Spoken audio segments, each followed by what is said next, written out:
Hello.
Donnie?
And that is bang on 3 o'clock or 2 or 4 or wherever it is where you are. So let's begin, shall we? Hello, everybody, and welcome to the Future of Fraud Management for Business, presented by Group Futurista. My name is Richard Hurst. I'm a presenter, host, and a podcaster. Or am I just a very convincing chatbot? No, I'm real. I'm real, but plenty to examine over the next few hours. We do hope you are sitting comfortably. We have a substantial lineup for you to cover all sorts of aspects of this today. As we know, COVID-19 has proved to be a real impetus in digitizing business, which has resulted in rising frauds. Artificial intelligence, biometrics and big data analytics are playing a crucial role in detection and prevention across a load of different industries, especially now that the world's adapting to the new digital nature of business during the pandemic. We've got companies shifting to digital mediums really quickly. That means there's a heightened risks of frauders targeting such businesses. In the early course of the pandemic in the US, AI fraud detection and prevention software vendor fraud.net saw a 40% rise in online fraud attempts. Meanwhile, a series of benchmarking surveys, which were created by the non-profit professional organization, the Association of Certified Fraud Examiners, reported that 77% of respondents observed an increase in frauds as of August 2020. Today, Group Futurista are bringing you leading experts to unveil some of the best practices in fraud prevention known to date and fraud management, and that should hopefully guide businesses to encourage and foster their growth. Now, our agenda today is quite large, 13 keynotes in all, plus a panel discussion at the end as well. We'll take regular breaks because we know that's important, of course. Our first will be after our third keynote speaker this afternoon. As always, if you could practice good mic and video courtesy, that'd be appreciated. So keep yourself on mute if you can at any point. And you can, of course, leave your video on. It's sometimes nice to see you there, but we understand if you don't. Now, taking part, of course, today is going to be really useful for you, as it will be for our speakers. So if at any point you'd like to put questions to myself to ask to the panelists, direct to the panelists, or generally communicate with the other people here, then please feel free. An asked question or statement is much more useful to everybody than one kept back for whatever reason. Can help put all sorts of things into the limelight. And of course, things that may need to come up again later on, like I said, in our panel discussion, which we hold at the end. So please put any questions in and we'll endeavour to ask them to all of our speakers as we go on. We will put aside a section at the end of each presentation to speak to our speakers, so to speak. And we're going to get on with our first one right now. Our first topic is about a proactive approach to contact centre fraud prevention.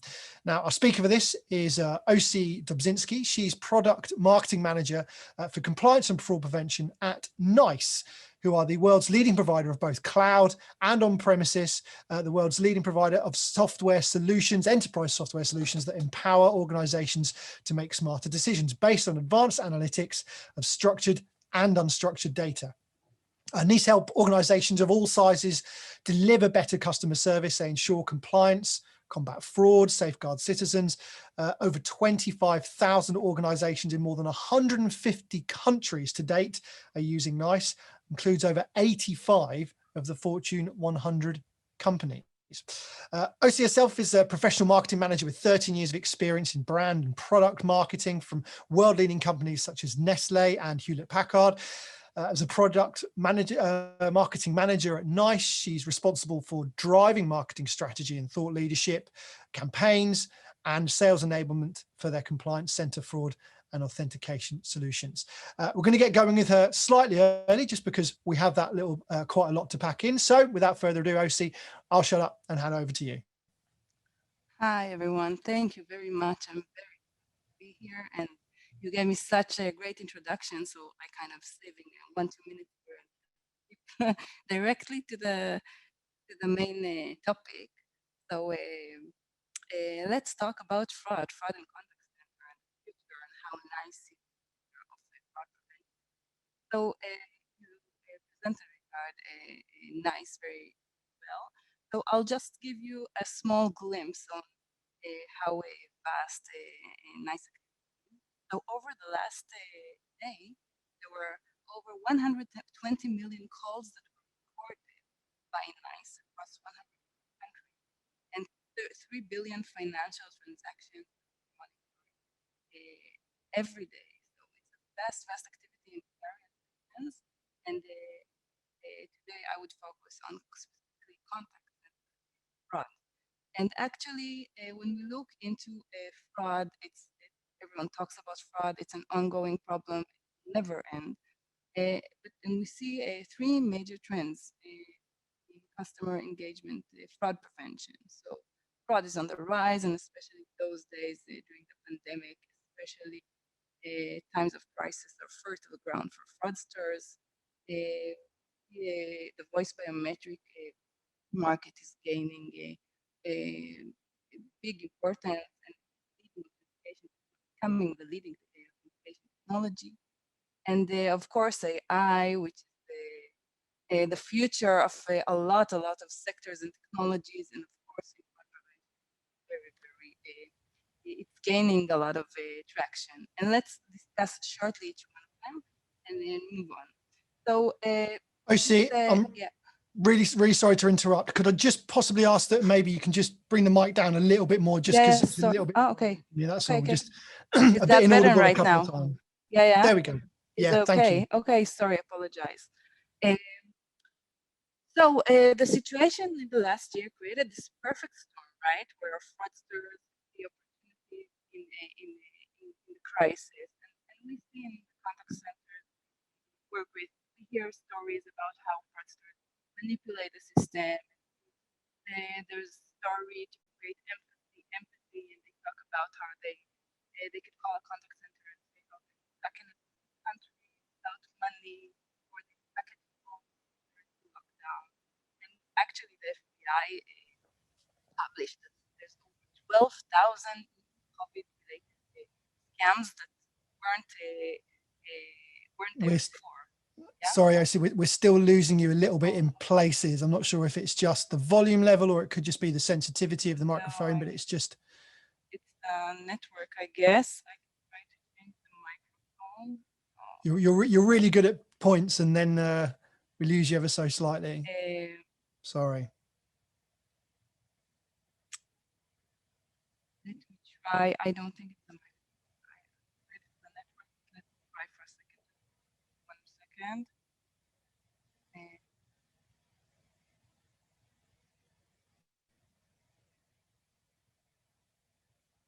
Try to change the network. Better.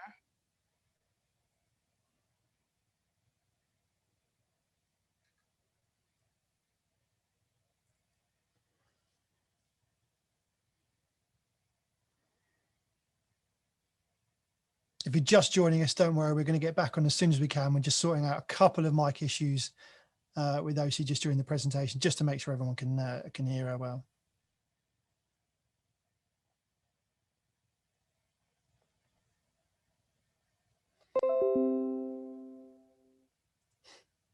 So I tried to change the network. I hope it will be better now. Let me know. The sound is really good. Yeah, the sound is really good. Okay, good. Let me go back to presentation mode. So apologize everyone for the network issues. Yeah, it's the home office, as you can see, with my toddler's sketches on the wall. So that's the way we work those days, huh? Okay, so we know fraud is on the rise, and there's the call volume is rising to the contact center, of course, because people move for a remote activity, right? And they don't go anymore to the branch or to the bank. They just take the phone up and call. We hear there's many more cyber attacks, and those are a fertile ground for fraudsters to do an account takeover. And actually, we hear that account takeovers are a big issue for contact center. It's no more people just stealing, fraudsters just stealing, credit card numbers. They actually steal your whole identity. And this is, you don't always know where it occurs and how it happens or when, and it goes undetected many of the occasions. Moving on to the next trend. So voice biometric, we see a big growth according to this research company of the voice biometric market. So companies are looking for reliable solutions for authentications. Voice is something you can't change. It's something you are. It's not like the phone number or the phone ID or anything else. It's your voice. So it's very reliable. The technology has advanced sufficiently in order to get high matching capabilities. And there's an increased demand for those robust solutions. And we see how voice biometric grows. And it's not just helping preventing fraud. It improves the customer experience, because at the end, when you're authenticated by your voice, you don't need to go through this whole authentication process with those knowledge-based questions. And it reduces the cost of operations as your time of the call gets shorter, and then the agent, it doesn't take 40 seconds to authenticate a caller. It could be in a natural conversation during the first few seconds. So there's a lot of benefits for voice biometrics, but it's not enough, because authentication, it's only part of the story. It's letting the good guys in, but what happens with the bad guys? How do you keep them out? How do you proactively find them? And fraudsters are using also the technology that is advancing all the time. It's an armed race. They would leverage bots and artificial intelligence and all this digitalization and moving to work from home, and they would have sophisticated ways to go through the authentication undetected. Businesses need to stay up to speed and be prepared for that fight. And that's where we see AI popping all over. And it's going to be, at the end, the front line of the fight against fraud. So you can't just authenticate or your callers. You need to be proactive, and you need to find those fraudsters proactively. And we hear from our customers that, which are leading banks and leading financial institutes and healthcare organizations, that 70% of the account takeovers might involve the live agent. So companies look at those trends and they would go and invest money in technologies, but mostly in the digital channels. And it leaves the live agent an open path for fraudsters to go in and take over the account. And it's kind of a catch. It's a catch-22 because the human factor is the weakest link. It's very easy to manipulate people and use empathy in order to take over an account. But then the fraud loss, the end fraud act would happen in other channels. So at the end, the fraud loss are understated in contact centers. And then the technology investment is difficult to justify in the contact center. It goes on and on. And it's an issue that the businesses starting to understand the significance. And let's see a bit in more details how the account taker takeover journey happens. So we have this fraudster, and it's multiple steps during multiple, it could be even weeks or months until the final takeover. The fraudster would collect information, personal information about a person from the dark web, from social media. They can purchase today social security numbers, and we'll see such example later on. They could get account numbers, credit card numbers, and then we take all this information they found. They can find in Facebook your maiden name, your last place you lived in order to pass authentication. And they would validate that. They would make those short calls, small calls to the live agent, or whether it's the IVR, the automated answering and they would validate those the information before they go on to do their high-risk action. They would change the account information, like the phone number and email address when they call the live agent, and they would use all those methods in order to pass authentication, like voice over IP and phone manipulation, and of course the social engineering I was talking about. And they would go about after that to take over the account, and then they perform their fraud. It could be via the mobile app or web. But then you see the live agent is a crucial junction in the middle. And of course, there's other paths that don't involve the live agent. But if we look at that and we take out the majority of the activity of the fraudster, we are able to reduce tremendously the impact. So if we have 100% fraud cases, we are able to reduce 70% of them because all of those 70% will involve the live agent. And we look into fraudsters today in the contact center. They usually leave traces. It includes their voices. It includes their behavior, whether they ask to change the email address or to change the phone number. They would even the authentication is a trace if they get a match or a mismatch with any method existing today in the market. And we know the location and the device type, and et cetera, et cetera. But if you look at any of those traces, you don't get to the actual fraudster. You need to combine all of them together and find the actual person in order to expose him. And today, we don't see a way to do that. And we just look at each one of those things separately. So there's a world of dots there that's waiting to be connected. And the fraud team is flooded with high-risk interaction alerts. So they get all those alerts. Okay, they get them and they see, okay, there's a match, there's a mismatch, there's a problem with the IP, the phone identification. But what do you do with all those things? You get all those all this information, but it's thousands, and like in a big contact center, you have millions of calls in a week or in a month, even a day. And then the percentage, even if you get 1% of mismatch, you have thousands of interactions you need to review every day and to find those fraudsters. And just the fraud team is unable to connect all those dots and look into all those cases. And a higher problem is when you don't see those that pass authentication. So actually all the solutions today of authentication, you get a mismatch and then it's an alert, you can go and review it and look for the connections. So, but we know that some of a lot of those mismatch might be legit activity. You see here it on the left of the screen, right? And you need to go and review those. But from out of those that pass authentication, we know there's a big amount of fraudsters there that go undetected.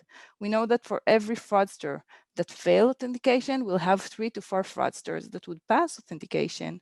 And those are the most problematic ones because they go on undetected, they succeed with their account takeover, and they will do it over and over again as they cracked the system, they found a method to do it and to pass the authentication.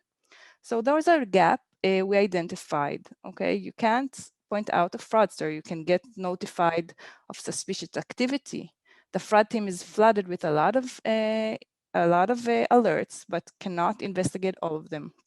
And there's this huge big blind spot where you miss the fraudsters that pass authentication. So at NICE, we were looking at those challenges. And in order to overcome it, we offer our fraud prevention suite.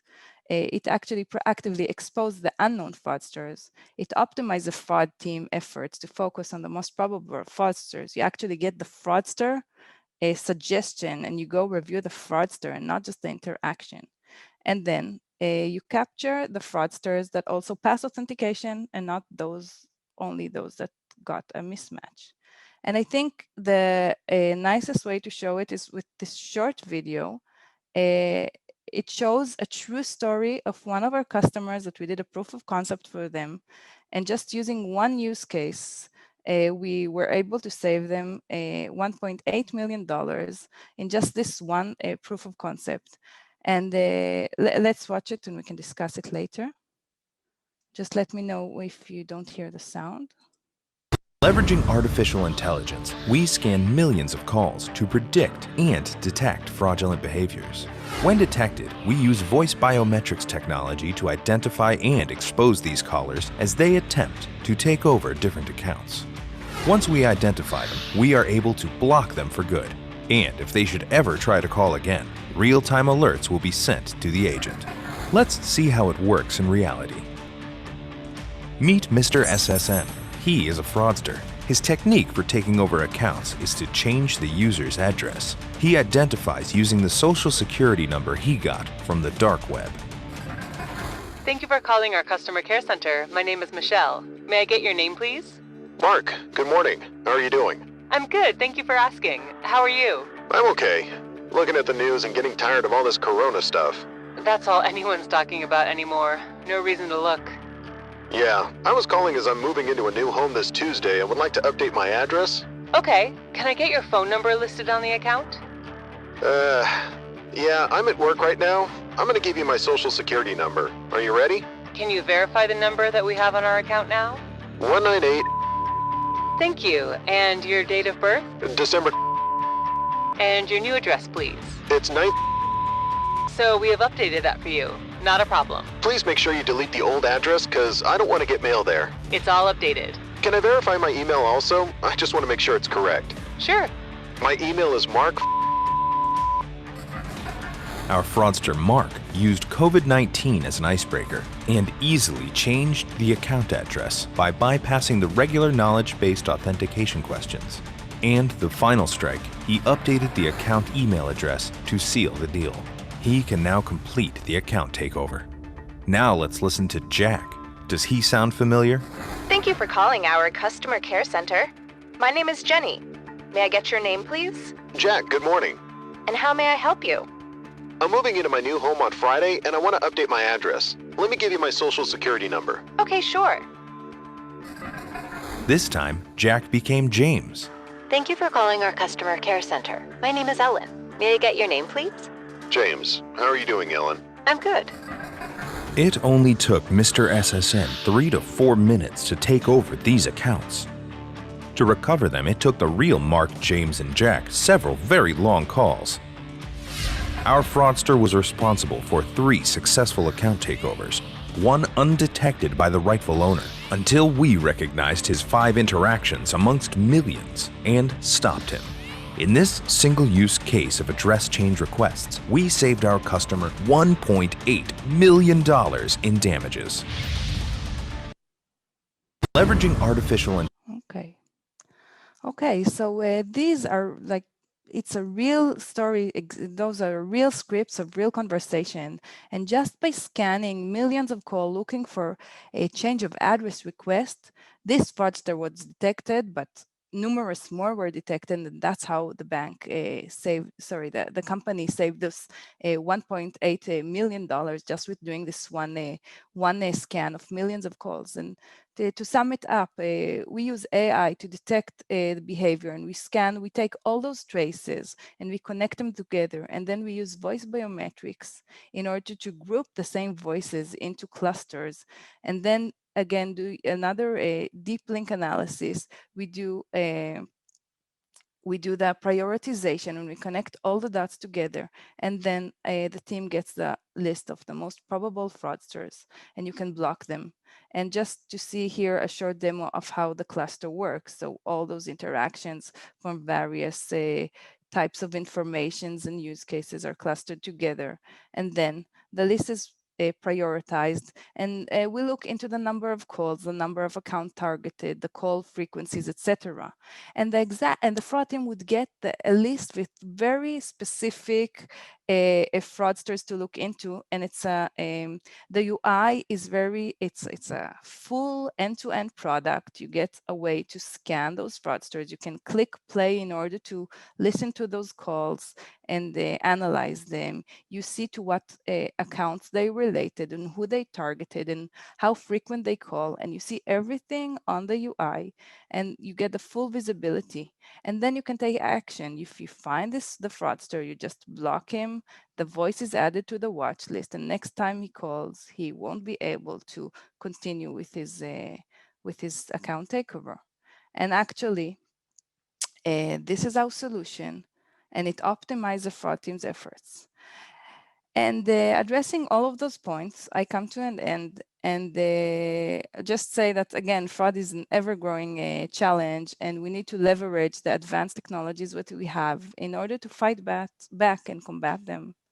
And please feel free to contact us for any further discussion. You can look up our webpage, you can request there for a demo, you can email me, and thank you very much. Thank you, OC. We will take some questions shortly, and I should have said just before OC started that we have the Q&A specific box to use for your questions that we can put to our speakers. So here's a couple here for you that we've got. I'll start off with this one. It's about AI and how it's used. It says you mentioned your solution for fraud prevention in a single call. So can you just elaborate on that maybe that solution for one single call?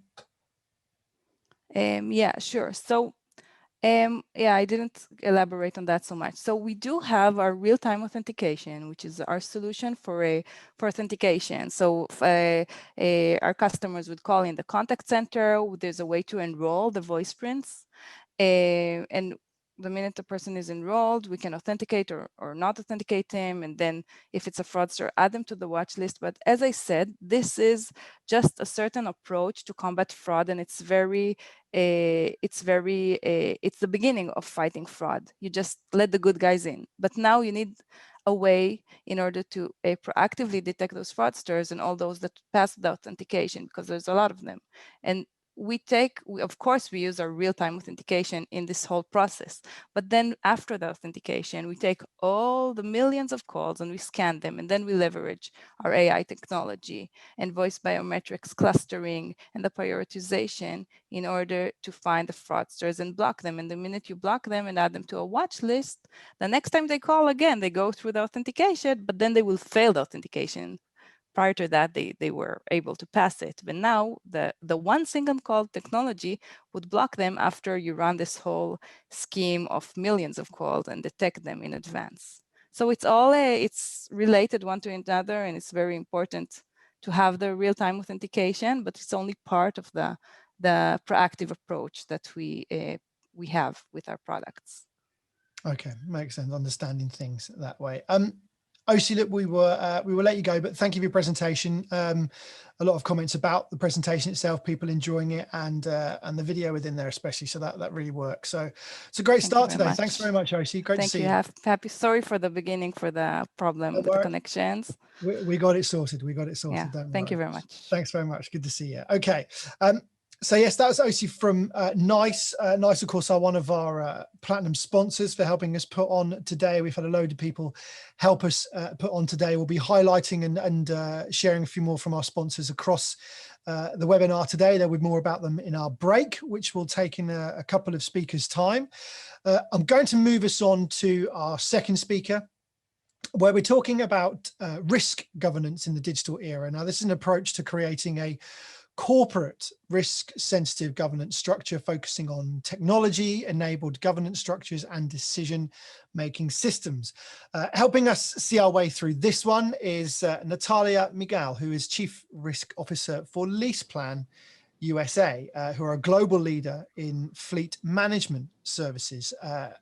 Natalia holds multiple degrees, including a master's in applied math from DePaul University and a master's degree in risk management from NYU Stern School of Business. Now, Natalia's been with LeasePlan for over 6 years. She brings with her 20 years of banking and financial services experience to the table. She's a corporate risk expert with a strong passion for analytics, change management, and leadership. And when she's not doing any of that, she's either out exploring the outdoors with her family, or you can find her on the tennis court.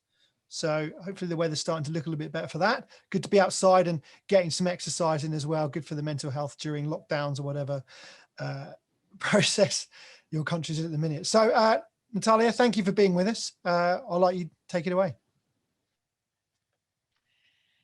Hi, hello, everyone. First of all, thank you very much for the very nice introduction. Appreciate it. Greetings from Atlanta, Georgia, in the United States, where indeed our weather is actually quite nice and we are able to play tennis a year round. So without that, I will get started. First, can anybody hear me? I have a couple monitors going on here, so I want to make sure everything is set up. I will make sure that I am sharing the right screen. If I can manage to do that,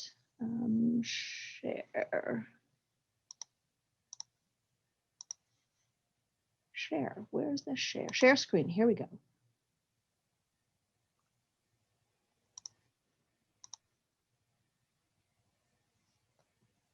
Brilliant. That's great. We can see that, Natalia. That's working. Yep. Wonderful. Fantastic. Sorry, just one split second here. Okay. So I will skip the introduction. Again, thank you very much for that. I, first of all, very much appreciate the opportunity of speaking to you on this topic, which I feel is really, really incredibly important, both for regulated banks as well as non-regulated entities, whether you're banking technology or supporting sort of the ecosystem in banking or really any other industry that is moving money, that is susceptible to fraud, operational risk, IT risk, and things like that. And I think that actually covers so many different areas of the current and of all the industries that we're supported and surrounded by. So here is my fairly short, brief, or focused agenda for today. What I wanted to go through today, a little bit about corporate governance structure, governing the digital governance in itself, as well as a governance map. This is an approach that I highly recommend any, especially maybe new, budding, changing, developing, or reorganizing entities and companies to go through. A little bit about digital transformation and risk and compliance by design, as well as a touch on the operating model, since we have just gone through a tremendous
Okay, guys, it looks like we might have lost Natalia for a second. So do just bear with us. We'll go as quickly as we can to try and retrieve her and get back to the presentation.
Okay, guys, apologies again that we lost Natalia fairly early on in her presentation. Once she rejoins, we'll continue with her and maybe switch things around now. Max Wolk, I do believe is here instead for us. Max, is that right? Can you hear us? Are you with us already? I am, yeah, slightly earlier than planned, but do you know what? I was ready, so it's okay. That's what I like. That's what I like. Well, look, if it's okay with you then, Max, I'll just introduce everybody to you and what we're going to talk about here, and then we'll rejoin things with Natalia later. But thank you for being nice and early and prompt, Max. We like that. Max is here to talk to us about winning in e-commerce, the checkout moment of truth.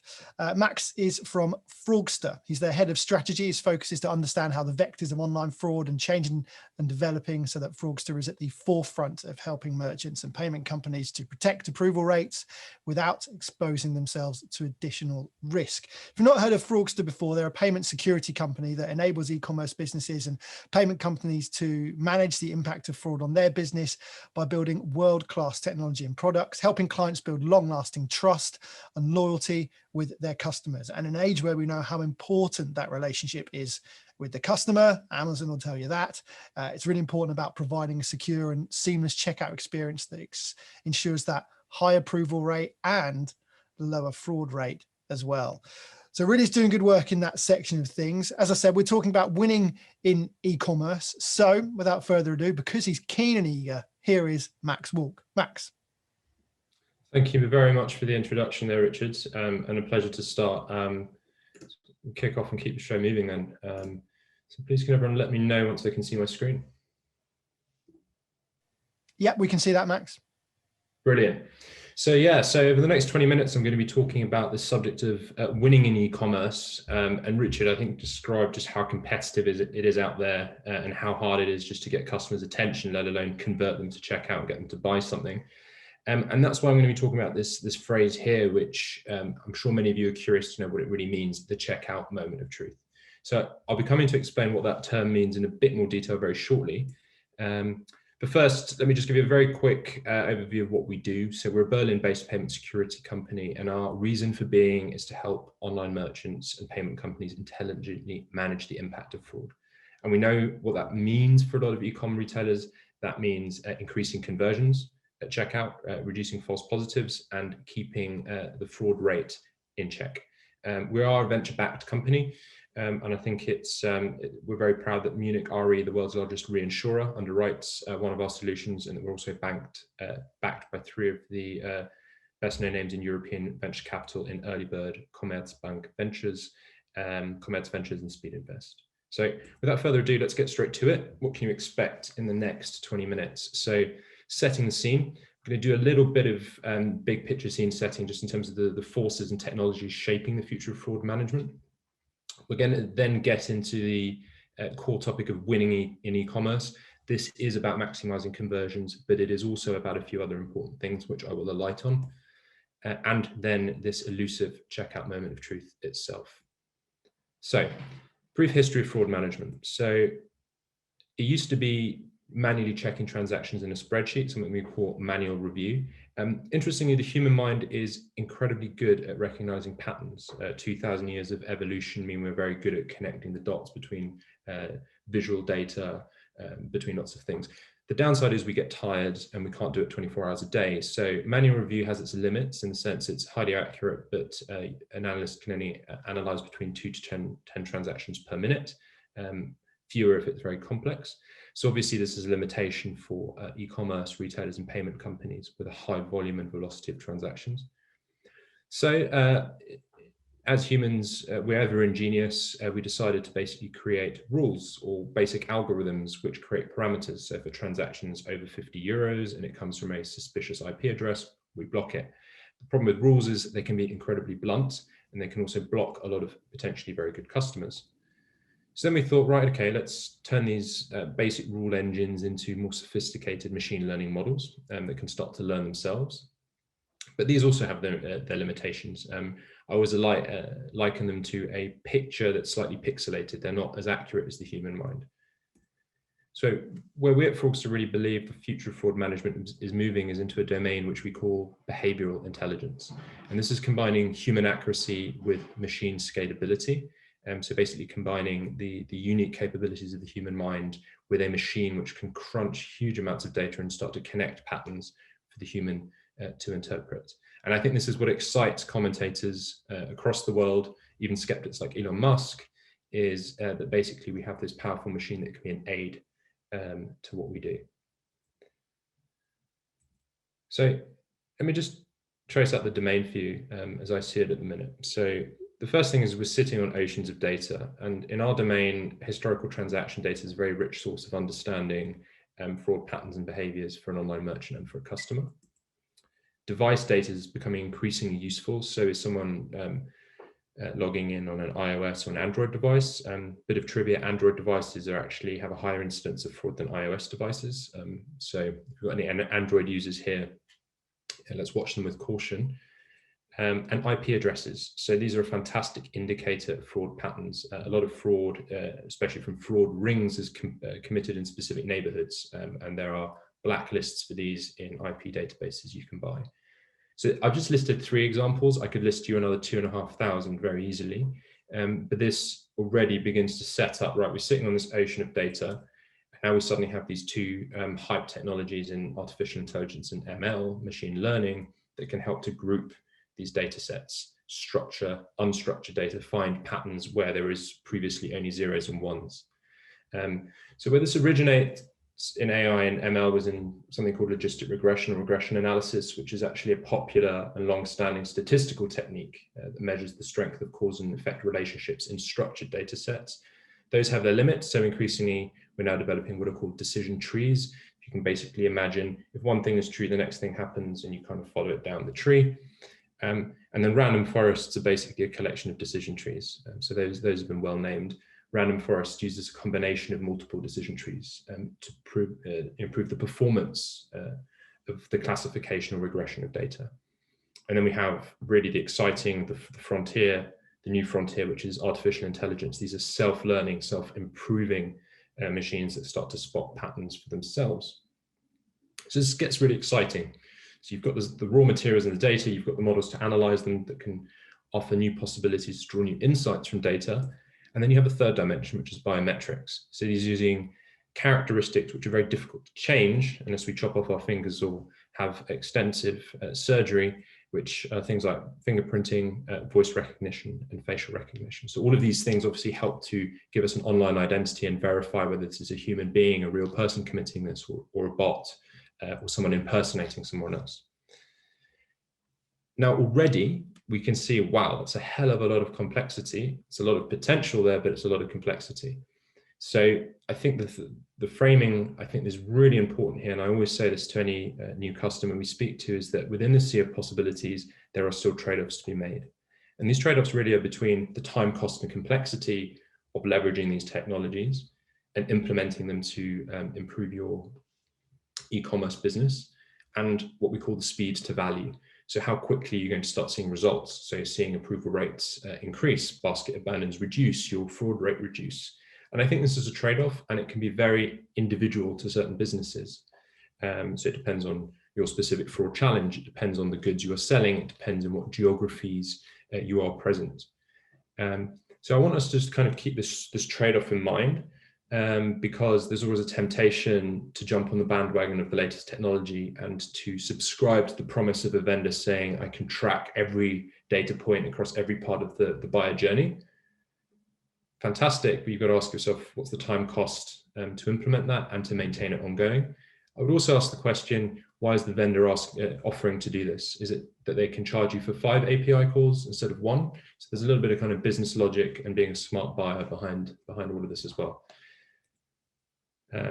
In essence, I'm a big fan of taking complexity and trying to simplify it. In essence, fraud management is still a balancing act. So on one hand, it's minimizing the cost of fraud. So shipping items that have been maybe bought on a stolen credit card and losing the value of that item, getting hit with chargebacks, all of that stuff, having an in-house operational team managing payment security, fraud, and risk. And then on the other hand, not blocking good customers. So these are people where a couple of characteristics don't match up and you block them because you think they're fraudulent, but they're not. And we'll come on to this one specifically in a minute, because this is actually the biggest value leakage in e-commerce globally, is false positives. And when you start to understand the numbers each year in dollar signs, it's frightening how much money goes missing or gets lost there. So let's just set up something here, which I think we're all going to be familiar with as online buyers. And I think many of us in the last 9 to 10 months have probably been buying more things online than ever before. So let's put ourselves in the shoes of a merchant selling something online. There's basically a number of steps any merchant is trying to get a customer to, or prospective customer to go through before they can even get them to buy something. The first is organic search, so SEO, search advertising, just to be present in the mind of the customer to get their attention. Once that happens, they click through, they get on your website, and they're confronted with a number of goods and possibilities. So it's having the right product selection, a slick user interface and user experience to get someone to add something to a basket, to then go to the payment method. And this is what we call the payment moment of truth. So why is it a moment of truth? Well, it's the moment at which a merchant either converts their customer and recognizes revenue from all that other, so if we just go back a minute, to all this other activity. So there's cost and effort associated with all of this. Imagine your marketing spend to be seen and to be heard. Imagine the money you spend on refining your product assortment and making sure your website is set up in such a way that someone finds the item they want and adds them. So you either win that customer, you recognize that revenue at that point in time, or you don't.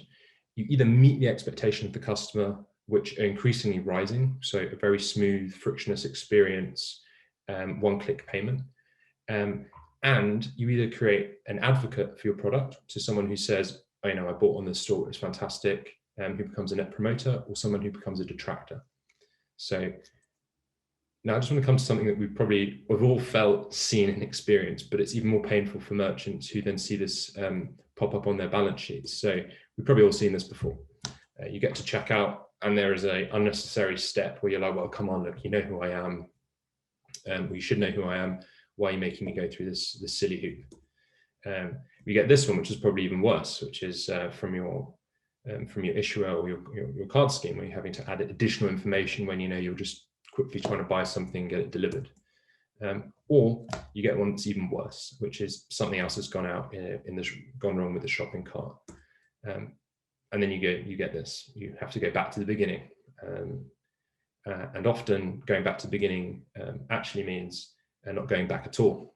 So we know from the data that one negative experience drives away 22% of potential customers 2 negative experiences, and these might not just be checkout experiences, drives away up to 2/3 of customers, and 3 even more.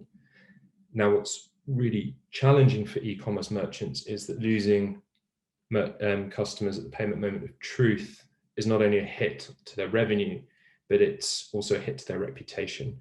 So when we have a good shopping experience, on average, we tell 9 other people. When we have a bad one, we tell 16.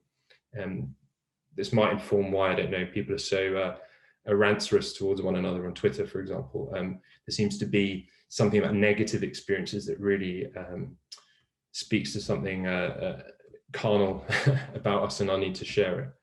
So this is why when something like this happens, when there's a failure at the checkout moment of truth, or we turn away a good customer because we don't have granular data, we call them a false positive, or a term that I think is probably more descriptive is called the customer insult rate, because it does feel like an insult when you're turned away. It brings up questions of, do you not think I have the money? Or do you think I'm a fraudster? And these are obviously experiences that online merchants want to avoid as far as possible. So let me just take you through a very concrete example of what we mean by false positives, and then I'm just going to switch back into basically how online merchants can solve for this in a very practical sense. So let's just take a good example here, a nice bracelet, and let's talk about a persona. Let's talk about Liz. Liz is traveling internationally for business. She's had a hard week. She sits down in the evening and she decides she's going to treat herself to a bracelet she's been looking at for a while. Her IP and shipping address don't match her billing address because she's in a foreign country. So the online merchant she interacts with flags this as suspicious, although Liz is a completely legitimate buyer, and blocks her. So suddenly this retailer is foregoing potentially 260 euros and a high value customer who potentially would have repeat purchased from this store, simply because it didn't understand her lifestyle and behavior. It didn't understand that Liz travels often for business and that she likes to purchase in this way. So this is a very rudimentary example, but there's lots of instances we see where a lack of granular understanding of the behavior of modern customers and not stitching together the data basically leads to these outcomes. And when this is translated into numbers, it gets pretty scary for e-commerce merchants. So 1 in 6 of all legitimate card holders experienced a false positive or a decline last year because they were suspected of fraud. And 6 out of 10 of these customers will shop less or never return to a merchant that blocks their transaction. So I think this just really brings home why the checkout moment of truth and being incredibly accurate is so important and powerful a force in e-commerce. So if we kind of tally this up, this is revenue leakage the size of Austria. This costs e-commerce $450 billion per annum, or it's forecast to by the end of 2021. And we always like to put these numbers into GDP terms, just so we can actually comprehend just how big that is. As a percentage of a merchant's revenue, just 2 numbers maybe to keep in mind. Your fraud rate, let's say it's 1.5% to 2% of total revenues, is painful potentially, but it's manageable. Your false positive rate, we've seen merchants with false positive rates of 30% upwards, which really starts to, hit the top line.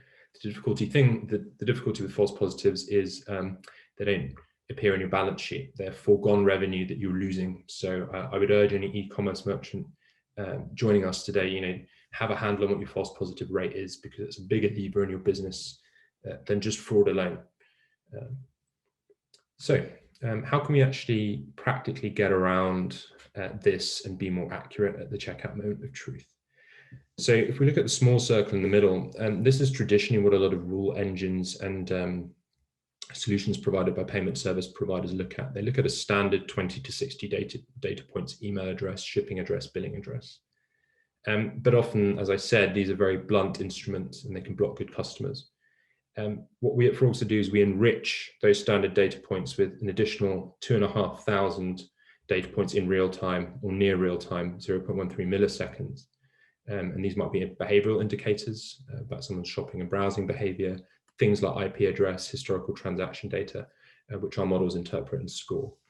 Now, what that allows us to do is obviously be a lot more accurate and bring the false positive rate down, or as we like to talk about it, the approval rate. or how e-merchants might speak about it in terms of reducing basket abandons.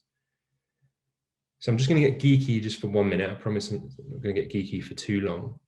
Essentially what we're trying to do here, and I've just shown as a diagram of 5 different models we've tested on historical data, is the further you can get to the top left of that picture, basically it means the more accurate you are. And a real engineering, technical, and business challenge is making sure that you can be as accurate as possible, as quickly as possible, in order to start delivering value and accuracy at that checkout moment of truth. So whenever you speak to a fraud vendor or any partner, claiming their technology is the best, I think it's really important to understand on what basis they're achieving that. So if we were to look at this orange line here, that gets accurate really quickly because we tested this model, for example, with a fashion merchant built on data from other fashion merchants. So you basically supplement data from a network of merchants to understand what specific fraud trends they have. And even better, if you can get historical transaction analysis and historical transaction data from merchants, that obviously allows you to train your models a lot more quickly and get accurate more quickly. So you can go for all the bells and whistles, you can go for all the buzzwords, or you can take an intelligent approach to fraud management and understand what data points are really going to allow you to be accurate at this checkout moment of truth. And why the checkout moment of truth and not when someone just enters your website? Well, that's the business end of the transaction. That's where all this other work has already gone into it. So you really shouldn't be failing there. That's like a striker getting in front of an open goal and basically missing. So this is why, this is really where a lot of our research and development activity and a lot of our data science investment goes into. So I just basically, before I finish up, because I want to leave a bit of time for discussion, is supplement what I think here is a very numerative, very scientific way of looking at fraud management with something a lot more human and a lot more intuitive. And that's the following, that fraud management is a bit like machine-powered detective work in the modern age. So it's still about understanding relationships, but it's also about narrative. It's about telling a story about a specific transaction. So if we think back to Liz, we can tell a story about Liz's life. We can tell a story about her lifestyle. So, the fact she's an international businesswoman, that she travels with work frequently, and that as a result, some things aren't always going to be typical of, of the data we have. So the credit card details matching with with her shipping address. When we begin to understand that and can tell that story, we can start to understand a fraud score. So I've just given an example here of a fraud score. If we just see a number without context, 97, this is likely to be a highly fraudulent transaction. It's just a number, it's a black box. We don't know why that score is that number. If we can attach a narrative here like our dashboard does, it helps us to understand the reasons why, the causality, the connection. So we can see from this one here, in terms of the bars that are highlighted, that the geography and the location is contributing to that elevated score, the payment method is, and some customer specific behavior.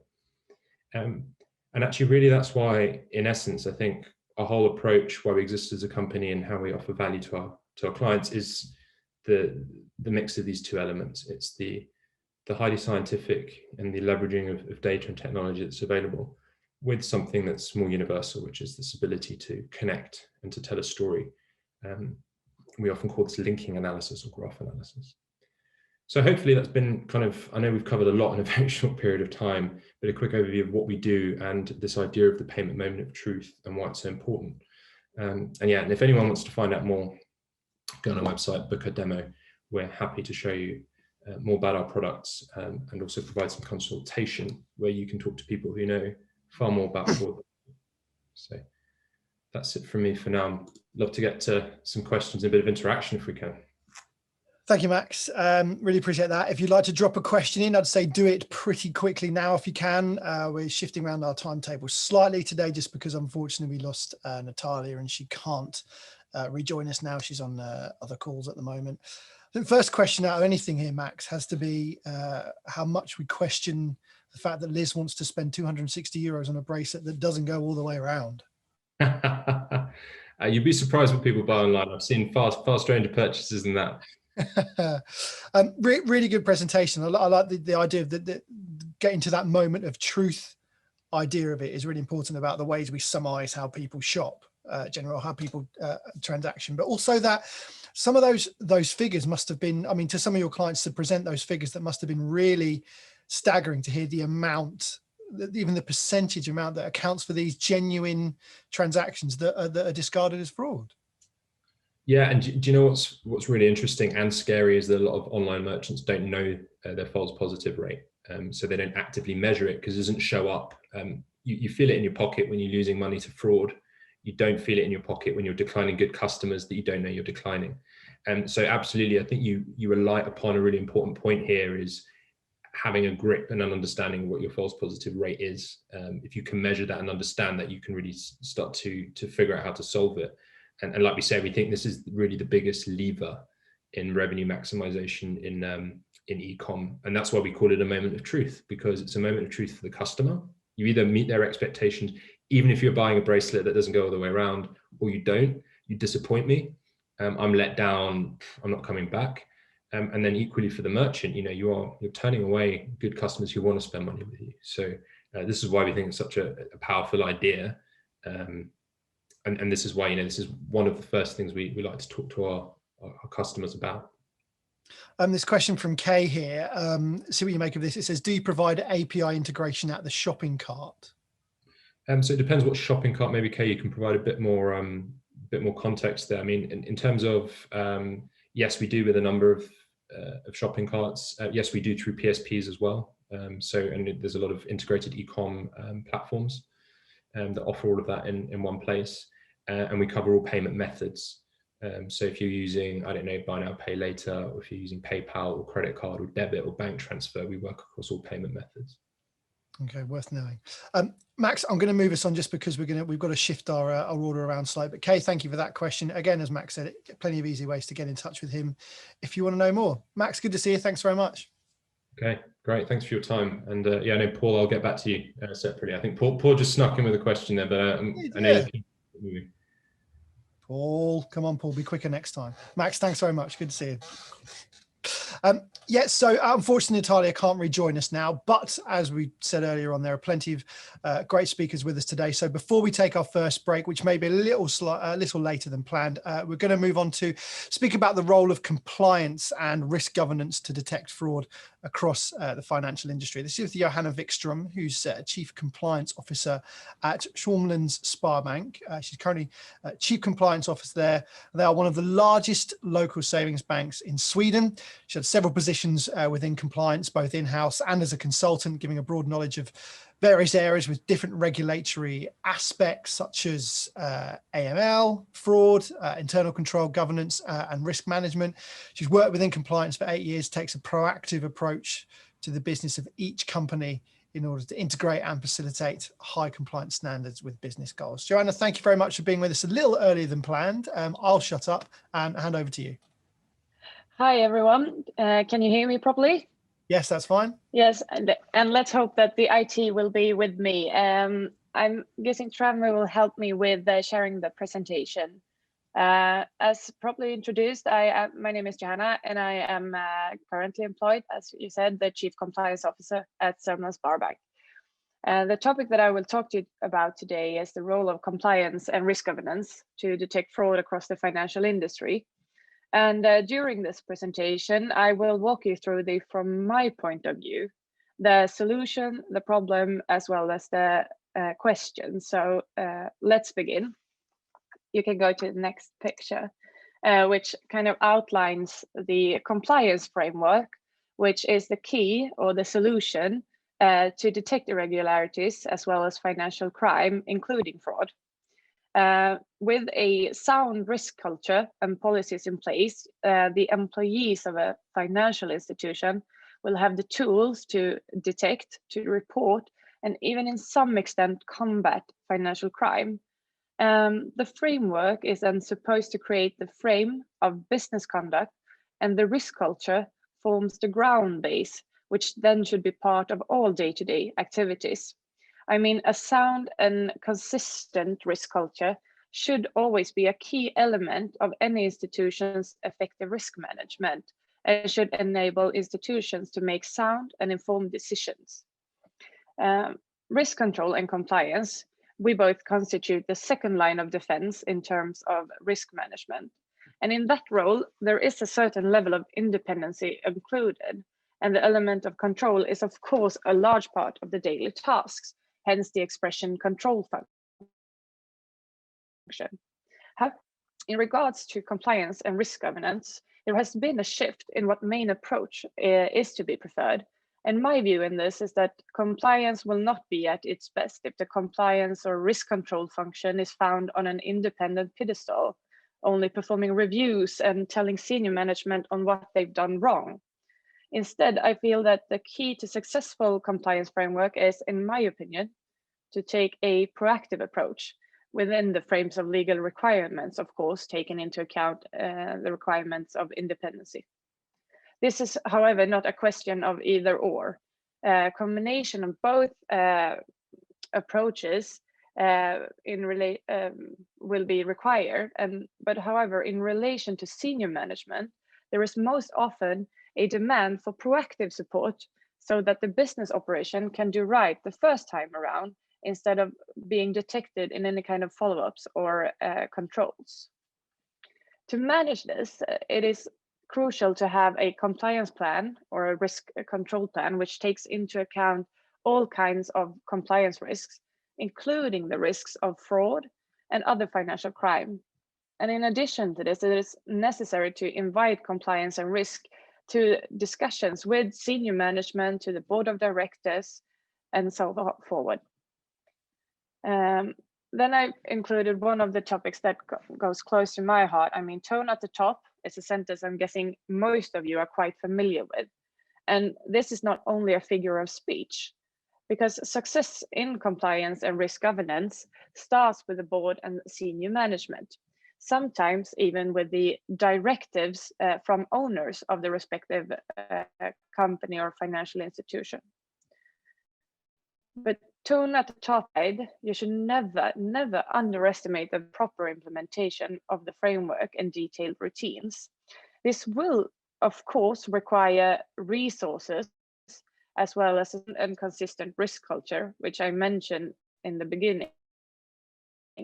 And the risk behavior that is requested by the top, and also it could also include punishment of unwanted behavior.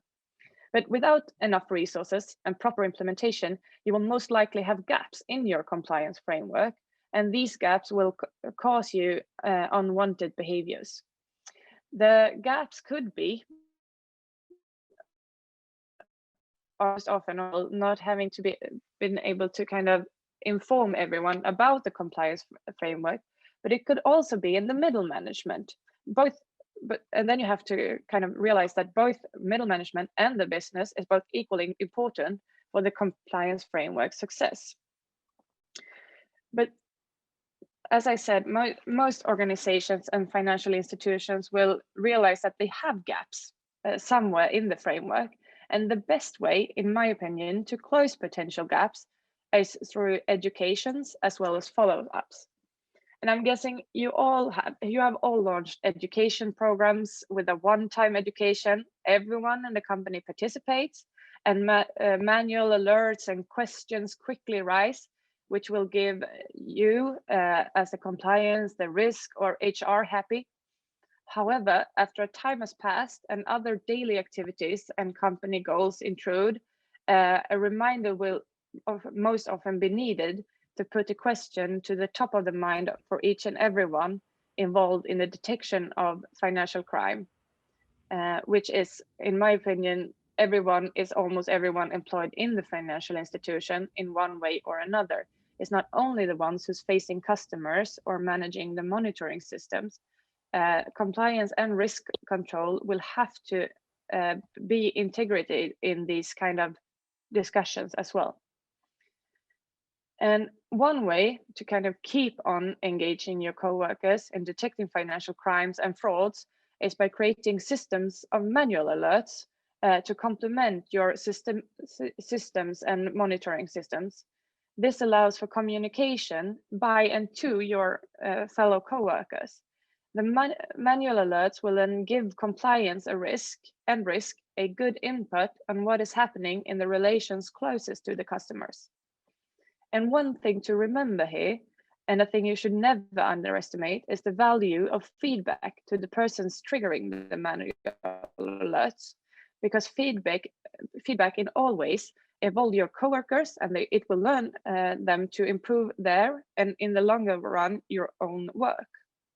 So without the proper implementation, education programs with follow-ups, involvement of the employees, and feedback, it will make no difference how good the outer framework is in terms of policies, instructions, and so on, because the prevention of irregularities and fraud would in such case be unsuccessful.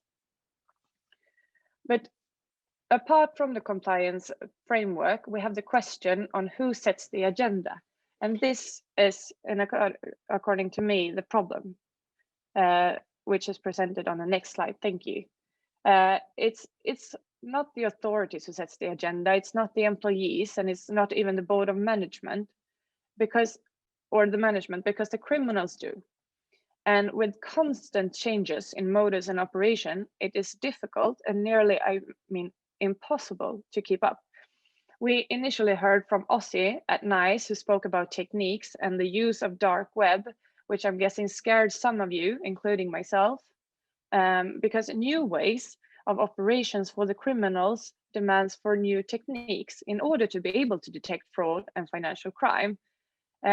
We heard mentioning artificial intelligence and blockchain, and you will get more introduction to that later on. And for me, a few years ago, this was only kind of words and for the IT and tech departments to take care of. But it will have to be included as part of the compliance framework in the future if it isn't already. I have participated in several seminars and webinars where my peers have believed that this will not be something that we will need to learn. As I said, the areas has most often been directed to IT to develop. But the problem will in such case be that the compliance and risk perspective in how to best prevent fraud will not be taken into account, and it will create one of these gaps in the compliance framework, as I mentioned before. So expertise within information security and new techniques will be required both from compliance officers and risk managers in the future if it isn't already. Together with the business and with your fellow coworkers, you need to kind of sit down, have workshops, and I promise it is possible to arrange for it digitally nowadays. Everyone is getting more used to Zoom, breakout rooms, Teams, and so forward. And we need to kind of together analyze the metrics of the current monitoring systems. And if possible, the use of real-time data should be in the fullest extent possible, because then we will together be able to create new and relevant scenarios to detect fraudsters and financial crimes. And for some financials, this is yet to be implemented or even invented. We have here in Sweden had several cases during the last year with larger banks who have not fully evolved the monitoring systems and processes in relation to new use of techniques, or even old uses of techniques for that matter, in order to detect financial crime in general, but money laundering then in particular. And that cost them billions of Swedish krona in sanctions, and also big hits to the reputation of, resulting in lowered value on the stock exchange and turn on the brand with the customers. And this is, as I said, it is a very complex question. And since we are not able to kind of control the agenda, we need to keep up and have the solid governance and the compliance framework in place to do the best we can do. Then I want to finalize with a question, which is the question of fraud detection only for the financial industry? Can we combat fraud, risk, and compliance governance? Most likely not. There is only so much we can do, and the framework allows us to detect suspicious activities and irregularities giving us the possibility to report this to any authority applicable. But I do believe that to be done. The financial institution has always been kind of on the front end together with the developers of the system to kind of counter financial crime and detecting fraud. But the financial industry, we will need to be able to share the information between the financial institutions, and the authorities will also need better to kind of combat the financial crime, both in a local perspective as well as in an international perspective. And that will have to be done on their end of this. However, I do believe that with a sound risk culture and a well-established compliance framework with the use of new techniques and evaluation of scenarios and monitoring, the financial industry can do a lot in the system of detecting fraud across the financial industry. And that was, the question is on the last slide, thank you. That was kind of what I was going to go through in relation to the role of compliance and risk governance to detect fraud across the financial industry. And if any questions, please direct them directly in the Q&A section. Thanks, Joanna. Yeah, there's one that's come here from Barry, who's kind of, I suppose, summing up a lot about what you were talking about there, about the different ways banks have multiple fraud and cyber defenses, phishing, malware, bot transactional, etc. Obviously, KYC plays a big part in it as well. I suppose Barry's question is, from a compliance transparency point of view, how key do you see an aspect is fraud orchestration in compliance controls and managing the customer risk journey as well? I mean, this was kind of what I was discussing in the beginning, because the compliance plan for a financial institution is sometimes separated, the financial crime unit. And for me, this brings the gaps in the institutions and the compliance framework, because all kind of compliance risks needs to be taken into account in kind of a joint compliance framework. And then the detection of fraud is a crucial part. The compliance perspective needs to be applied to any kind of work in detection of fraud and other financial crimes such as money laundering. And without this, you will miss an important perspective of control, of proactive approach, and the support of your compliance officer. It is a framework I think more people are going to have to take on board, like I say, if they haven't already, those phrases and things that certain people weren't aware of 3-5 years ago. Now there's a lot more to take on board. Now, Johanna, look, I know we're seeing you later on for our panel discussion, so I think we'll probably leave anything else we've got on the subject until then, if that's okay. Thank you for your presentation for now, and we'll see you very soon. Thank you. Thank you. So yeah, Joanna will be back later on with our panel discussion. She's actually moderating it as well. And also Max, who spoke before, he's going to be one of the panel when we do that right at the end of today's session. Chance now just for us to take a short break. We are almost back on time as we'd hoped. We'll be away for a few minutes, 5 minutes or so. So chance to stretch your legs, get any refreshments you need, but also a chance to hear from a few of our sponsors as well. There's a load of them who've helped us out today, including our silver sponsor Tiger Graph and Flashpoint, who's also one of our silver sponsors today. Big thanks to our gold sponsors, who are Group IB, Cubient, Shape, and Redis Labs as well. And then we have 4 platinum sponsors. Obviously we heard from OC earlier on, who was from NICE, and Max from Fraudster as well. Soon we'll be hearing from People and Hyper as well, who've been one of our platinum sponsors. We give massive thanks to them, and as I said, we'll showcase a little bit about them as we go through our breaks today. We'll take a short 5 minutes or so off and return with you in about 5 minutes or so.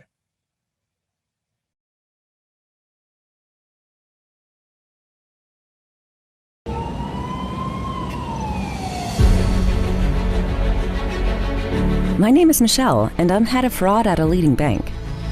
My job is to keep our customers safe and keep the business running smoothly. It's not easy. With so many threats out there, I'm constantly looking for weaknesses in our security. Like the contact center. You never really know who's on the other side of a call. We tried using more security questions and one-time passwords, but both our customers and agents hated it, and we realized it doesn't improve security at all. We needed to transform the way we fight fraud. Be proactive. Let the good guys in and keep the bad guys out. As simple as that. With NICE's real-time authentication and fraud prevention, or RTA, we do both. We outsmart fraudsters.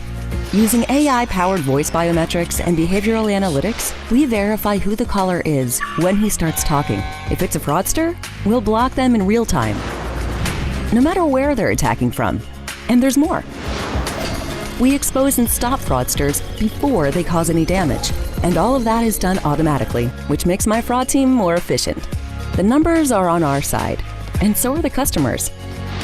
We reduce fraud loss, we catch more fraudsters. We cut average handling time, we increase customer loyalty. At the end of the day, you can definitely say that NICE's RTA creates the right balance between security and service in our organization. Want to outsmart fraudsters? Contact NICE today.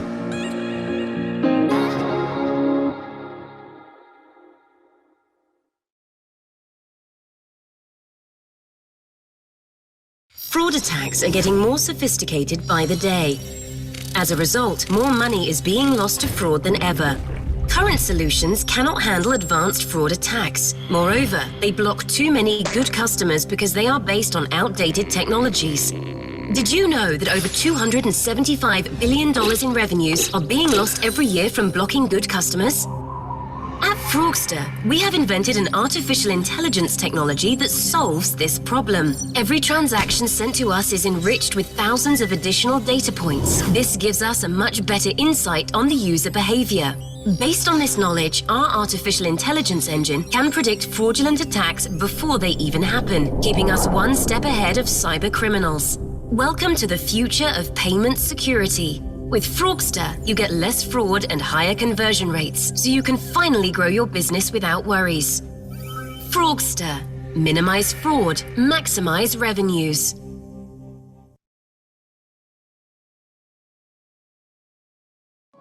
The numbers keep growing for online merchants, but up to 15% of all transactions are flagged. Review teams have to be able to quickly evaluate risk and make decisions to approve or reject transactions. People helps merchants resolve cases faster with greater confidence. With over 3 billion online identities covering 95% of American adults, People is ideal for rapid identity verification and detailed investigations. Protect your customers' experience and your company's bottom line. Contact a People identity expert today.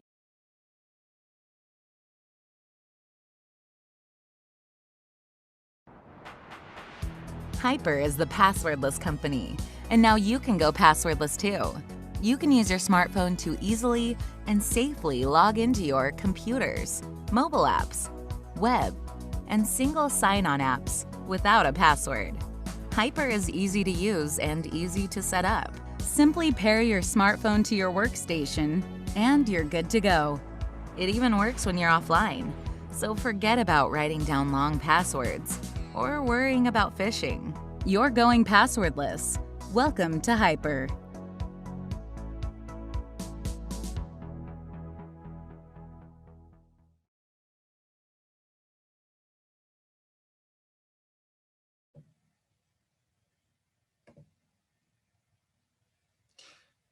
Okay, welcome back, everybody, and thanks for rejoining us as we continue with plenty more from our speakers. We're going to be now talking about the rising risk of cybercrime and cyber fraud. This is going to be with Parag Dioda, who's a Director of Information Security for Asia Pacific at the VF Corporation. He's a seasoned risk and cybersecurity professional, chartered accountant, certified IT systems auditor, and a certified fraud examiner. It's over 20 years experience in enterprise risk management, specializing in cybersecurity, fraud risk management, operational risk, and business continuity. Parag's worked in leadership roles with multinational companies like AXA Group, KPMG, Deutsche Bank, and Miranda British Telecom. And he served as a board member and president of the Bangalore chapter of Association of Certified Fraud Examiners, and is currently the APAC director for cybersecurity and risk management for a US multinational company, currently based in Hong Kong. And here to chat to us about the rising risk of cybercrime and cyber fraud. So here is Parag Dioda.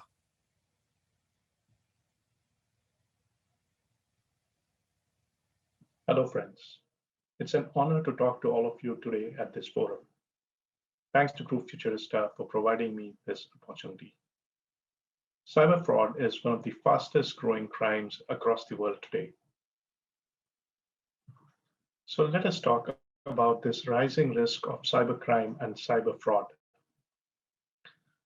Most businesses today are moving towards digital transformation. We are seeing a huge wave of new technologies like 5G, quantum computing, automation, artificial intelligence being adopted across the world. Cloud computing and storage is replacing traditional data centers at a rapid pace, resulting in business data, including confidential customer information, being stored outside the traditional protected perimeter of our office network. Businesses are adopting the cloud in an attempt to simplify and speed up business. But securing this hybrid and multi-cloud environment is more complex and requires additional tools and controls like multi-factor authentication, which are considered a hindrance to user experience. We are seeing a huge number of data breaches and leakage of confidential customer data from cloud-hosted systems. Cybercrime is increasing because we rely on cyberspace to conduct our daily lives and businesses. In the rush to market products faster and beat competition, many businesses still give cybersecurity a lower priority. CISOs struggle with budget and resources to implement adequate and effective controls. The pandemic has accelerated this digital transformation even further with increased reliance on remote working, mobile payments, and online shopping. Opportunistic cybercriminals are taking advantage of this increasing use of digital platforms and targeting them to their benefit. Cybercrime is progressing at an incredibly fast pace, with new trends constantly emerging. Cybercriminals are becoming more agile, exploiting new technologies with lightning speed, tailoring their attacks using new methods, and cooperating with each other in ways we have not seen before. Criminal syndicates operate across the world, coordinating sophisticated attacks in a matter of minutes. Cybercrime is also increasing because it pays. It can be easy to perpetrate, and the risk to cybercriminals can be low. Hacking tools and exploits are available freely on the dark web, and instructions are shared through social media platforms. Although cybercrime detection has improved, most cybercriminals usually escape arrest and prosecution as they are in a different country. We have seen a huge increase in the number of cyber attacks and frauds in the past year. The global cost of cybercrime is now touching $1 trillion, according to a recent McAfee report. The average cost of a data breach is $3.86 billion, and it takes more than 6 months to detect a breach with all the security tools that we have implemented. The actual remediation takes another 3 months on an average. Cybercriminals are opportunistic and leverage the latest events and human sentiments to craft their social engineering techniques. The COVID-19 pandemic is a classic example of how cybercriminals leveraged the fear and anxiety of people and exploited the vulnerable mindset. An Interpol assessment of the impact of COVID-19 on cybercrime has shown a significant target shift from individuals and small businesses to major corporations, governments, and critical infrastructure. With organizations and businesses rapidly deploying remote systems and networks to support staff working from home, criminals are also taking advantage of the increased security vulnerabilities to steal data, generate profits, and cause disruption. Remote working made cyber attacks easier to pull off. As many corporations ask their employees to work from home with their office-provided devices or personal devices, unsecure access to office network made it difficult for companies to protect their workers from cyber attacks. The shift moving in-person meetings to online video conferencing calls was effectively used by cyber criminals to launch attacks like crashing of private video calls and baiting users with malicious domains.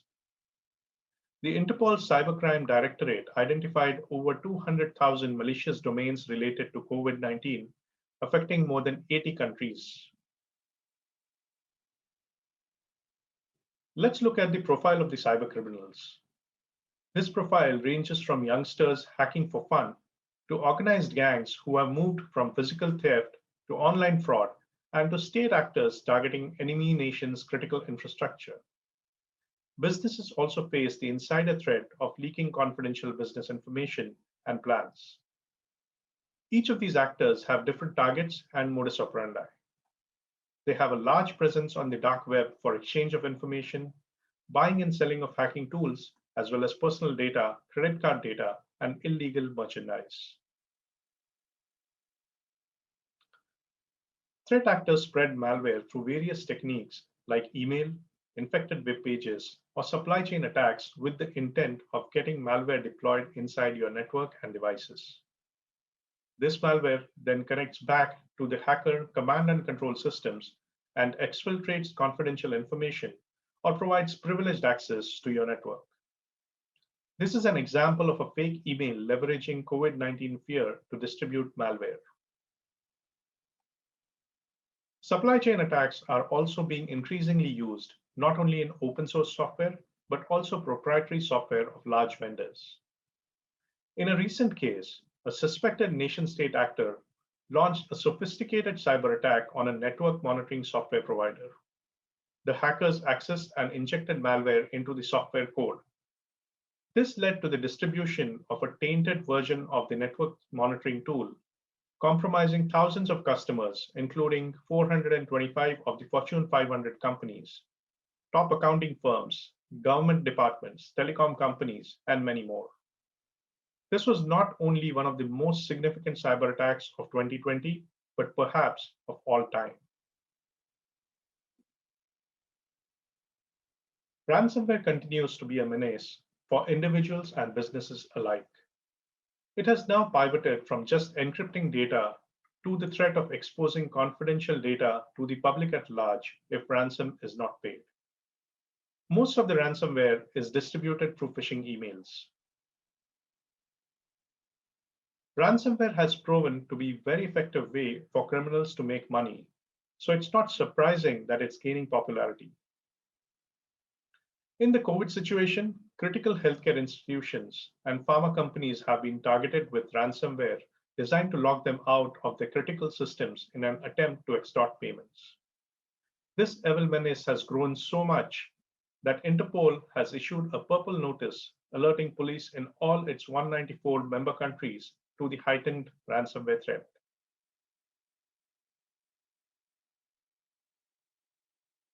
Phishing continues to be the most preferred way for distributing malware, ransomware, credential harvesting, and a variety of other cybercrime techniques. There was a significant increase in the phishing email attacks in the last year. Threat actors deployed COVID-19 themed phishing emails, impersonating government officials and healthcare authorities, claiming to provide information and recommendations regarding the pandemic. The phishing techniques are used not only over email, but over text messages, called smishing, or over phone calls, called wishing, and social media too. These cybercriminals are extremely smart and create a sense of urgency to make people give away confidential information like credit cards, social security numbers, and even one-time passwords.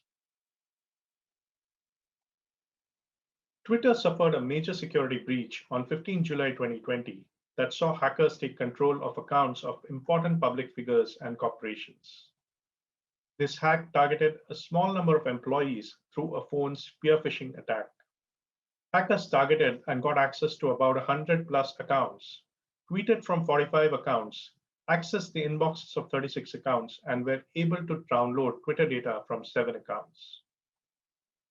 Attackers also targeted specific employees who had access to account support tools.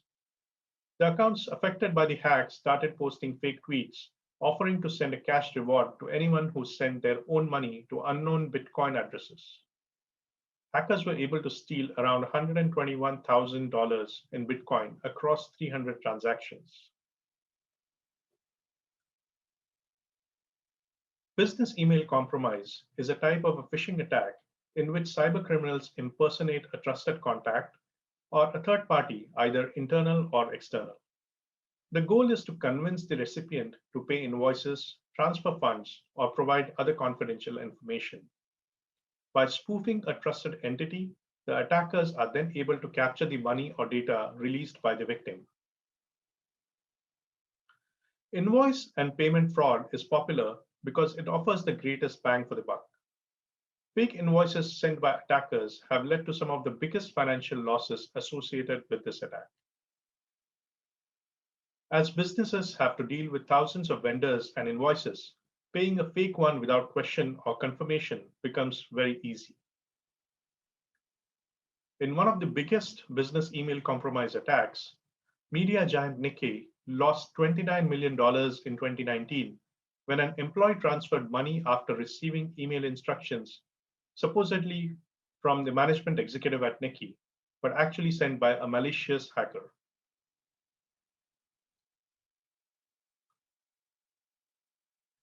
Phishing attacks also leverage social media to spread fake advertisements and links, enticing people to click these and give away credentials and money to the scamsters. Here is an example of a social media phishing attack. Credentials harvested from these attacks and data breaches are shared and sold on the dark web to other cybercriminals for further attacks and account compromise. Cybercriminals have created fake mobile apps and websites to steal sensitive data and to scam buyers. Genuine buyers were facing shortage of masks and placed orders on these fake websites and paid advance. In the bargain, they lost thousands of dollars to these fraudsters. Apple and Google are taking action to remove fake apps from their stores. However, fake apps are now distributed through malicious websites. The world of cryptocurrency is the wild west of cybercrime, at least for now. There are plenty of cryptocurrency scams waiting to trap new investors, lured by the hype of blockchain technology and seemingly easy profits. A large number of crypto exchanges have been hacked and scores of people have lost money. Since cryptocurrency is not governed and relatively untraceable, it is a medium of choice for cybercriminals. Scammers post advertisements on trusted e-commerce sites, then lure consumers off the sites to messaging platforms with no third-party oversight. They launder the money through a large number of jumping and pass-through addresses, or using things like tumblers and mixers before liquidating through exchanges. Many of these scams began in the East and Southeast Asia, but are now popping up around the world. Cybercriminals need to launder their ill-gotten gains and use gullible and needy people as mules. They advertise easy jobs and work-from-home schemes. A lot of people who lost their jobs in the COVID situation have fallen prey to these kind of money laundering scams.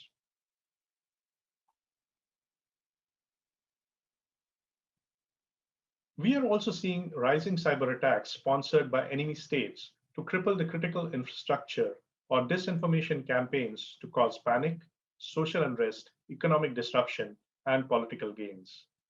These actors also target major businesses in the enemy state with denial of service attacks and advanced persistent threats or supply chain attacks.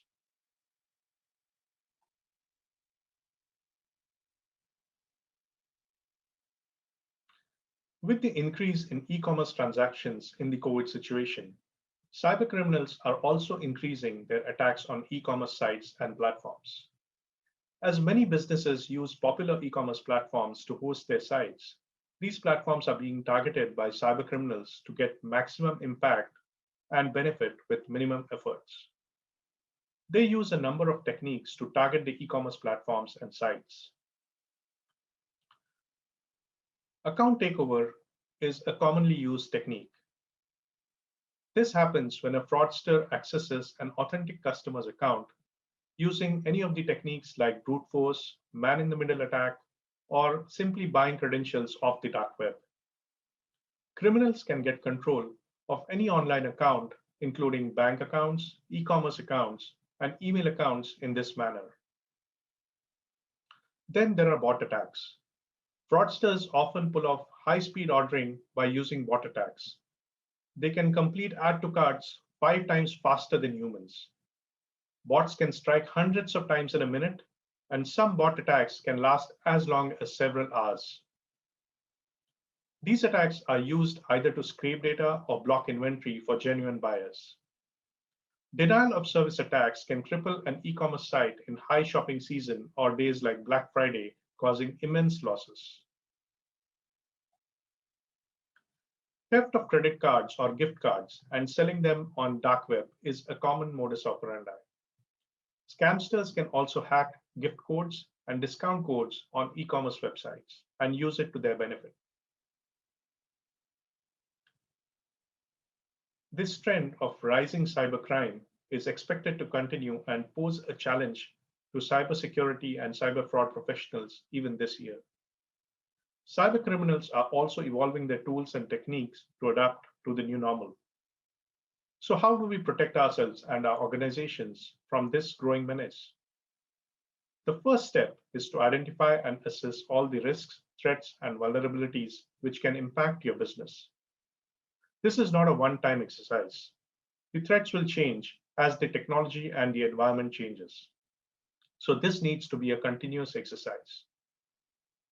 We need to implement adequate and effective controls to counter these risks with the latest technology measures, including detection and protection. The technology needs to be supported by the right processes. People are our first and last defense against these risks. We can have the best technology and processes implemented, but if people are not trained to identify risks and apply the right behavior, then the technology controls are bound to fail. Hence, user awareness is key. Cybercriminals share a lot of information and tools. We do not share information enough amongst ourselves as we should. It's important to share threat intelligence, new methods or techniques detected so that others can learn from our experience. Finally, make sure that you report any cyber attacks to law enforcement and never give in to ransom demands or blackmail threats. Always invest in adequate cyber insurance to cover the losses in case your efforts to implement controls fall short. Remember, it's not if, but when.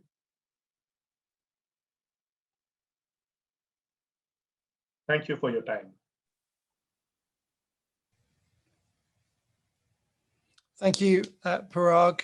Thank you for being with us. We really appreciate that. And we will move on to our next keynote speech, which is about fighting synthetic identity fraud using historical data. We're going to another one of our main sponsors, People, here for this, the world's leading provider of online identity information, who create tools that allow online merchants to provide frictionless customer experiences to reduce the risk of fraud. Their identity resolution engine continuously collects, cross-references, and connects identity records from the internet and numerous exclusive sources. The result is a searchable index of more than 3 billion online identities, comprising over 2.6 billion phone numbers and 1.5 billion email addresses. That's got global coverage in more than 150 countries. People allows companies to verify, investigate, and resolve anomalous transactions so that the clients can enjoy fewer chargebacks, a more predictable revenue stream, and the golden one, happier customers. Talking us through this one from People, Bob Nenza and Cody Young. So take it away, guys. Thanks, Richard. Yeah, hello, everybody. As Richard said, I'm Bob Nenza. I'm Vice President of Communications at People, and I've got Cody Young with me today. Cody's a digital identity intelligence innovator with over 30 years of experience, formerly CMO of Fiserv Output Solutions, and has over the years helped hundreds of customers solve their data quality and data enrichment challenges, ranging from online banking to CRM, MarTech, fraud prevention, law enforcement, and open source intelligence applications. We've saved some time at the end for Q&A. And if you have questions as you go, please message them over. We have a lot of information to cover, so we'll just jump right in here, okay? So Cody. Well, thanks, Bob, very much. And greetings, everyone, from the cold and snowy Pacific Northwest. Appreciate everybody being here. Sort of break it down in terms of what identity intelligence is, or what synthetic identity is or isn't. We thought we could cover all the angles by thinking of it as the 4 Ps of synthetic identity. The first P is problematic, which could just as easily be the word puzzling. And that's because, as this firstpayments.com headline shows, that 85% of today's fraud detection systems are not an effective defense. These are generally accepted estimates from McKinsey, who also says synthetic identity fraud accounts for about 10 to 15% of all charge-offs for unsecured credit products. So we'll get into more detail about the impact later, but just for an example, in one case exposed in 2013, a synthetic identity group dinged several banks for $200 million using 7,000 synthetic identities that were used to secure 25,000 credit cards. And that's just one ring. So I think that indeed checks the why we should care box. Most experts agree that the losses are upwards of $7 billion. Wow. So let's get back to this puzzling aspect. So what are some of the things that make synthetic synthetic identities so hard to detect? Well, what's been talked about and what's been written about as sort of the main conundrum is that the machine learning techniques, things like the neural networks and that find patterns associated with fraud, that they're not as useful as they typically are with other kinds of fraud, because not enough cases of synthetic identity have been detected or uncovered to really train good models. And unsupervised machine learning techniques that find anomalies in data are also challenged, because until we start looking at the problem differently, there's not a lot of difference between real and synthetic identities on day 0 of the onboarding process. Right. And that's kind of a good segue into your question about what it is or what it isn't.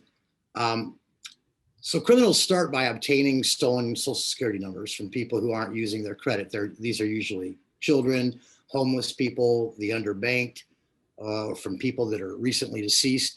And to build a synthetic identity, or thousands of them in a criminal enterprise, fraudsters will add fake addresses, phone numbers, email addresses, and even social media accounts. And in the bad actor department that you see on this slide, they begin applying for credit online, knowing that they're going to be turned down because there's no credit history attached to the names. So the trick is that simply by applying for credit, a credit history gets started. This is sort of the precursor to a credit record. So eventually a lender will break down, extend the fraudster a small line of credit, whether it's $500 or $1,000. They also use secured credit lines.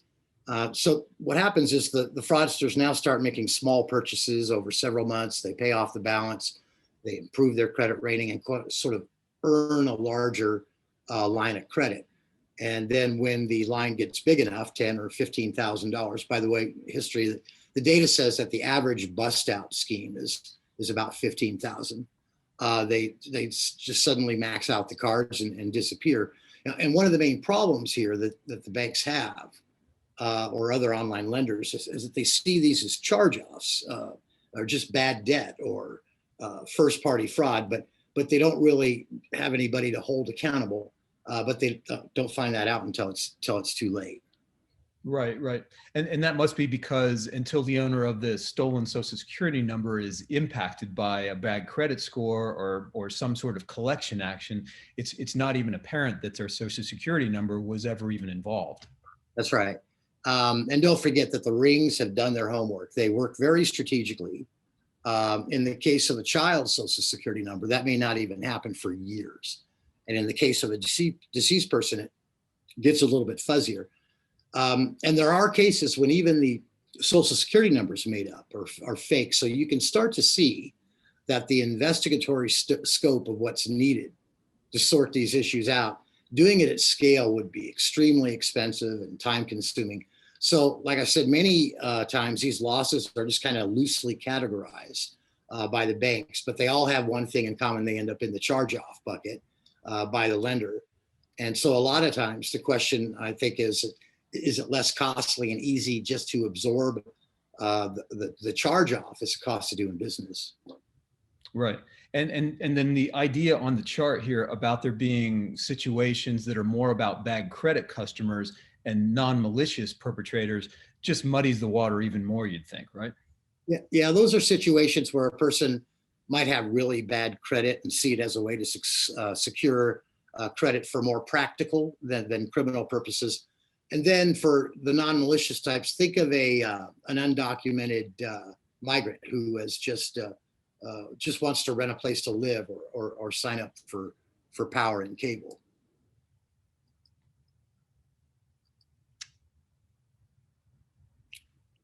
This sort of brings us to the oh, I jumped too far.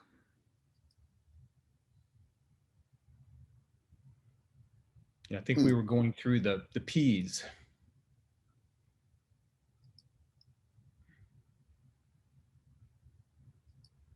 My machine is kind of frozen up. I apologize.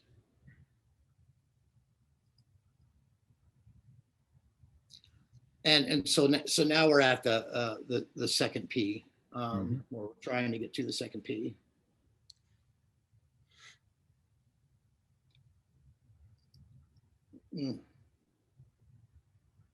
It's pervasive, and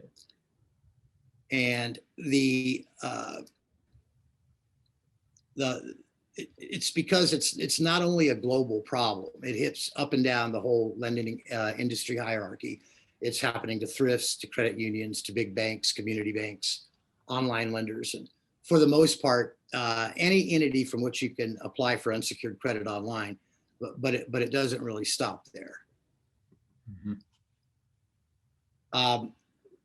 It's not hard to see how things could advance. So a fraudster armed with a credit card and other credentials as a bank consumer, the task of leveraging the synthetic identity across all the other sectors and vectors becomes a lot easier.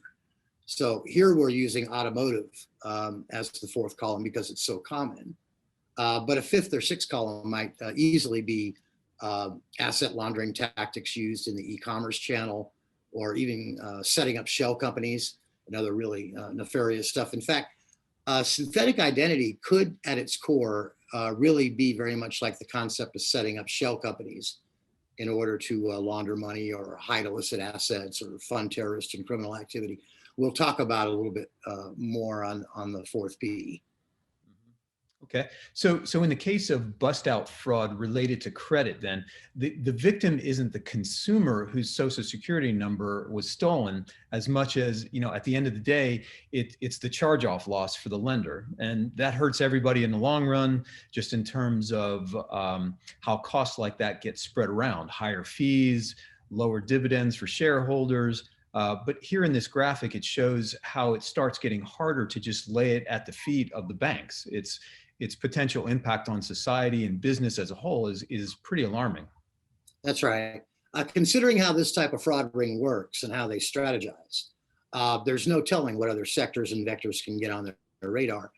The secret of their success is staying on top of where security and enforcement have breakdowns. And I think a really great example, recent, is all the fraud that occurred with the government's pandemic relief efforts.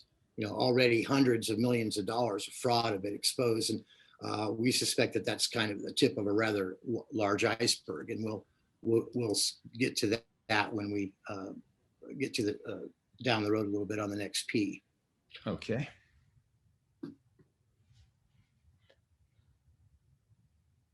And the third P.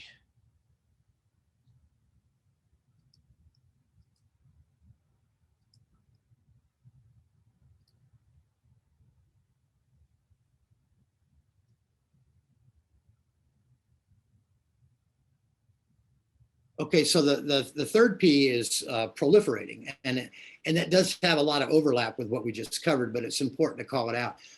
By almost every estimate, as far as banks and other lenders are concerned, it's the fastest growing financial fraud crime. And we've said most experts agree that damage is upwards of $7 billion. The intriguing thing to me is that it's not really a hot off the press situation. We mentioned earlier about the $200 million ring exposed in 2013 with the 25,000 credit cards, with 7,000 manufactured identities. That was 7 years ago, coming up on a decade. So for such a large loss, it's just kind of common sense that this ring began perpetrating the scheme well before 2013. Yeah, exactly.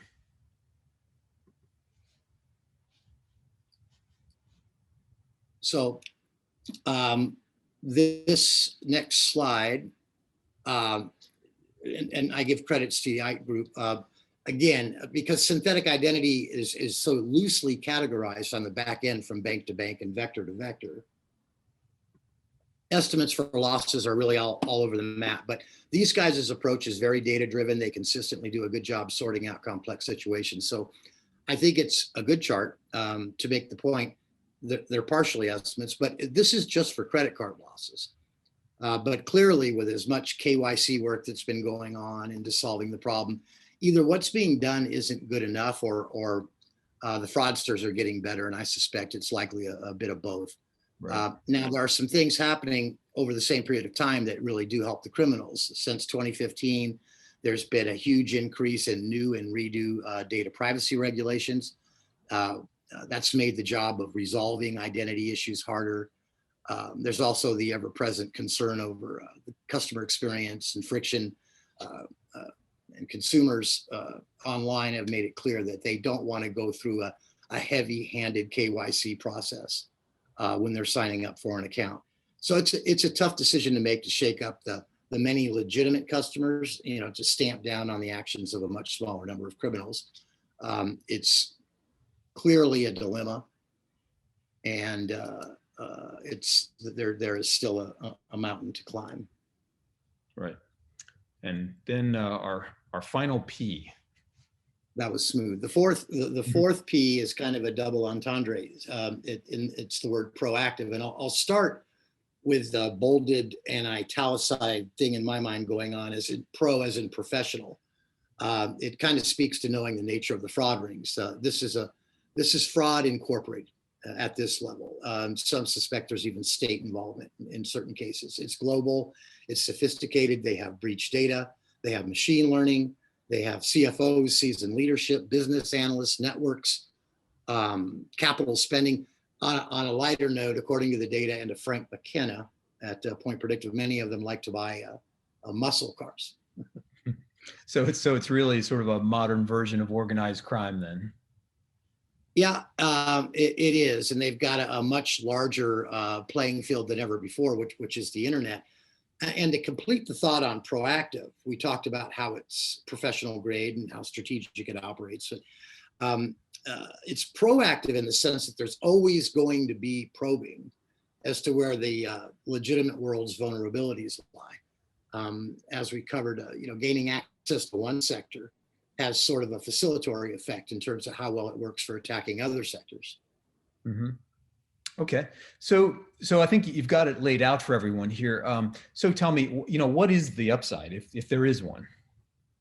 Well, I'd start by saying that a part of the upside might be that on the proliferation chart that we just looked at, tracking 2015 to 2020, that could probably be much worse. And maybe they are, since some of them do include estimates for half of the years. But I think it's important to say that a lot of good work has happened.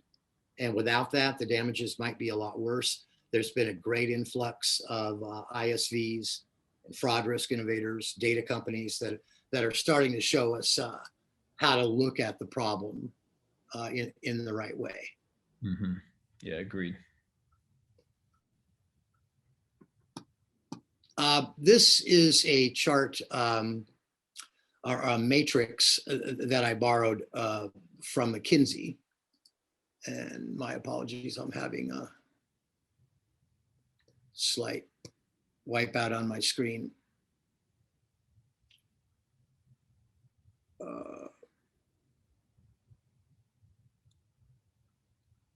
we've already talked about how synthetic identity is kind of a long con. And it's a patient process.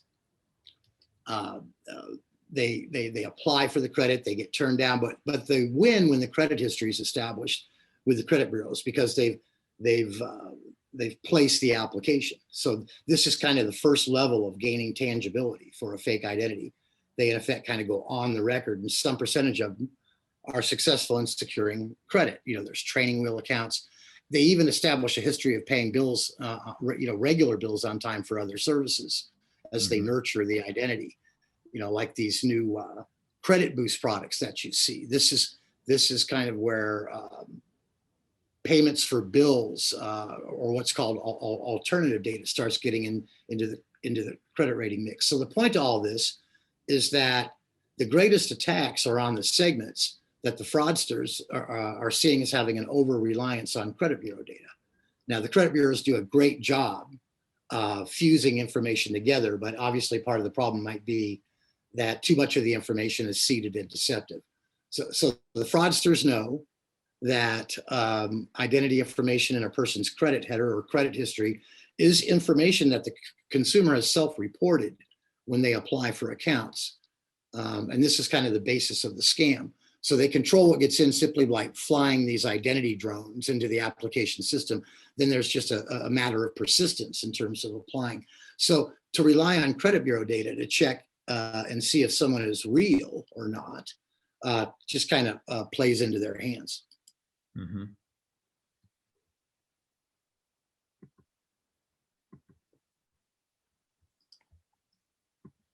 So this is the matrix I was talking about earlier from McKinsey. And so it kind of tracks to the theme of the webinars, how a historical perspective of identities, how they evolve over time. How do you use that to segment legitimate customers from synthetic identities? And it's really key to the online application process because it provides so much directional insight about which applicants are going to be subject to step-up authentication like KBI or requesting that they upload proof of identity. And that concept seems really easy until you start taking into account how massive of an undertaking it is to gather, stage, index, resolve all these billions of identity attributes that you'd really need for expansive global coverage, over a, say, 20-year period of time. So this is from what McKinsey did about a year ago, which I think is the best visual representation I've ever seen in terms of what we're talking about. You can see here that the y-axis represents the depth or the total mass of attributes that are associated with an identity record over a period of time. And then you've got, obviously, X is dependent on Y. And then to break down consistency a bit, it really just means that the attribute has consistently correlated to an identity using the corroboration of multiple sources. And the more the better. So going back to triggering step-up verification, it's just the studies of extremes. Here, Arturo has a great consistency in depth, including how many attributes are corroborated by multiple sources over time and how long they've been in existence. So taking it all into account, Arturo wouldn't trigger a step-up authentication. Now, John, on the other hand, has an extremely low consistency in depth. And now he could simply be a young person who has a really thin file, or he could be a synthetic identity. There are deeper dives that you can do for more insight on that degree of segmentation. But John's lack of consistency, his lack of depth, that's definitely going to trigger a step-up verification process. So I really like McKinsey's matrix here. I encourage everybody to check out their research. It's easy to find. Just Google McKinsey plus synthetic identity. Yeah. So yeah, it's just so logical to target identity depth and consistency. And as you say, this problem's been going on and growing actually for a long time. And this matrix is helpful in framing that concept. But what about the practical application of this approach? Okay, well then to really boil it down to what Max called the moment of truth, or maybe it's the last line of resort. But as part of any online lender's onboarding rule set, any applicant with a score like John's from the last slide is going to get challenged with a step-up process. In addition to that, it's probably prudent to tee up some sort of manual review, whether it's a customer service agent or a suspicious transaction analyst. And now nobody likes to spend a lot of time and money on manual review, but when the situation calls for it, it's nice to have a resource that makes checking the consistency and the depth very straightforward, but with all the needed detail. So let's take a look on that as it's coming up. One tip I learned from a suspicious transaction review analyst in Brazil was that she initially focused her attention when she was reviewing a record on what was right about a record, instead of immediately parsing for what might be wrong about it. It was always faster and more effective, sort of a variant of Occam's razor. But when we talk about straightforwardness combined with needed detail, what a reviewer needs is a space where the machine in the background, or the machines in the background, and the human brain can kind of come together and drive the correct outcomes. Right, right. So just knowing what we know so far about measuring depth and consistency, so I can see right away that a record like this, based on how the machines would have parsed it prior to this stage, it would not have ended up in manual review, right? That's a good point. So unless there were some sort of bad network signals going on in the background, associating this person with things like hiding behind a proxy or other risk signals, this record has a lot of good going on with it. From an identity graph perspective, but for a second, I want to go back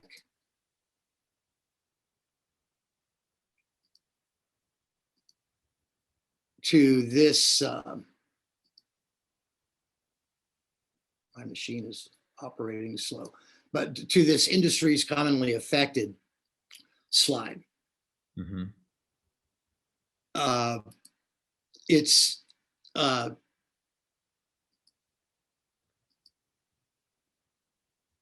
there you go.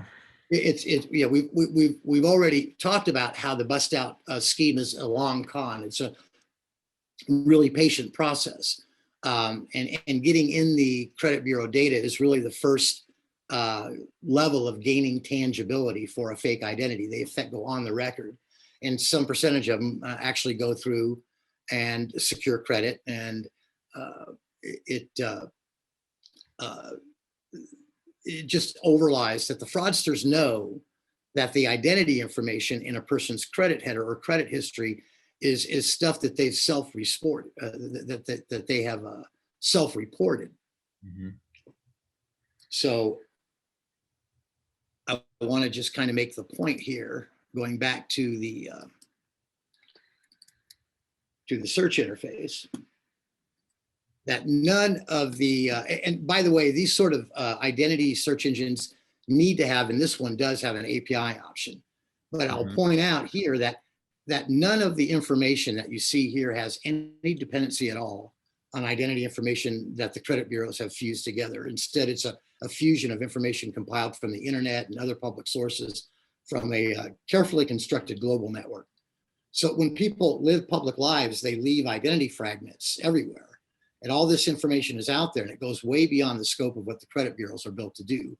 It's comparable to the difference of looking for something using a website search engine bar, which can show you information from a confined system or space, versus using something like Google or Bing or DuckDuckGo, which can show you information from an everywhere perspective. So this is where things start to unravel in the life of a synthetic identity, because it's the ability to see the depth and consistency through a bigger picture, or what I'll call wayback data, that helps expose the scam. Yeah, so in this view, what we're looking at here, the data structured for manual review, could you show us how depth and consistency would be determined looking at this screen? Yeah, so even at first glance, you can see that this record shows a lot of density in all the different sections. There are a lot of emails. There's a lot of social media, phones, places, career, education, associations, car information. So even at the surface, that's pretty difficult. But then you add the ability to add the ability to check.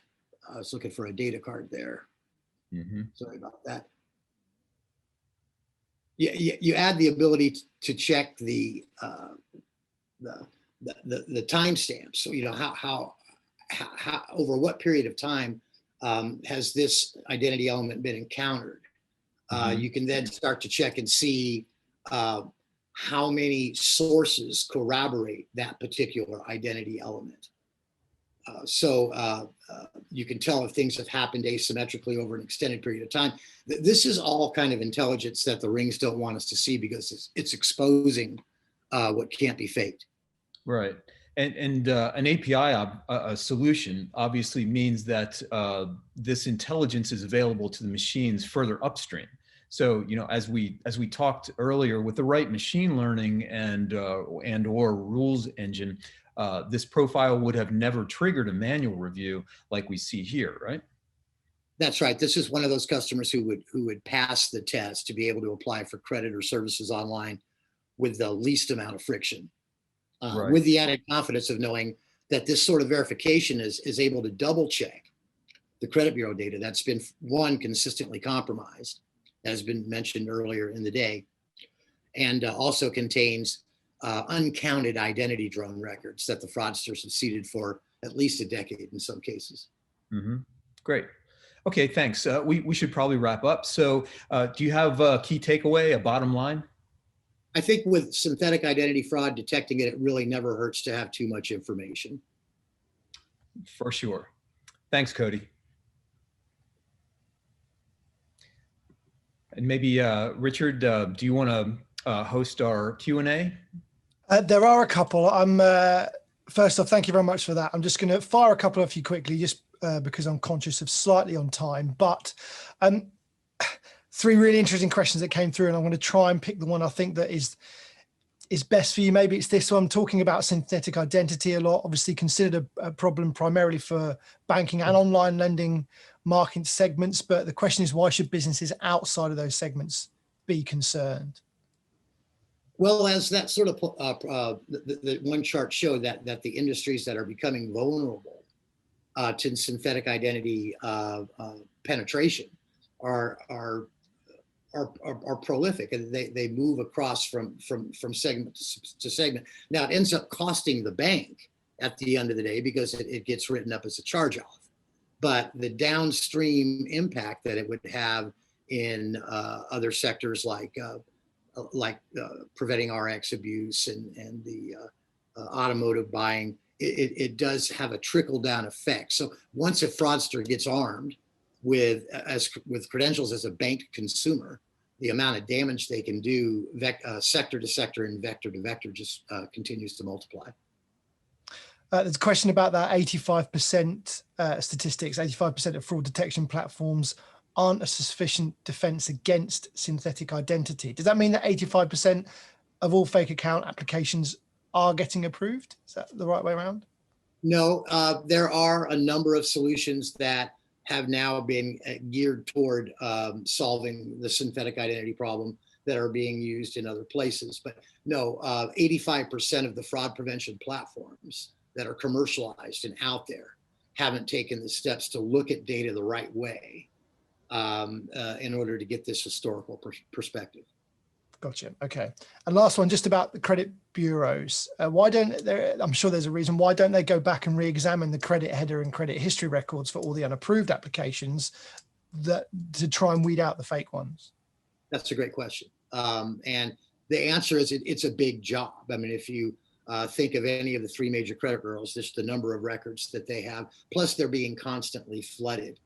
But the answer really is to make sure that these things get nipped in the bud, and that these fake loan applications are double checked before they actually create some sort of credit history. Right. Okay. Gentlemen, we'll have to leave it there as we'll move us on, but I think Cody will see you back later on for the panel discussion, so we can always offer more insights there. Thanks, Richard. Perfect. Bob, Cody, thanks very much for that. Let's move on to our next keynote before we take a second break of the day. This is going to be with Partha Sartai, who is Global Fraud Architect at Shape Security. They're now part of F5 and have developed the world's first converged AI-powered platform that maximizes business results, improving top-line revenue and reducing bottom-line losses by delivering application security, anti-fraud, and user experience outcomes for both web and mobile applications. Partha has run fraud risk for JPMC Canada, led fraud analytics projects for FICO, supporting Falcon project. He's got a wealth of experience in data analytics and machine learning as well, and has been using these insights to drive fraud marketing and business strategy for several large banks, B2B product and consulting firms. I'm going to hand over to you now, Partha, just to talk to us about unifying digital experience in the fight against online fraud. Thank you, Richard. Thanks for the introduction. Yeah, sure. Let me get started. Let me do a screen share and hopefully this should come through.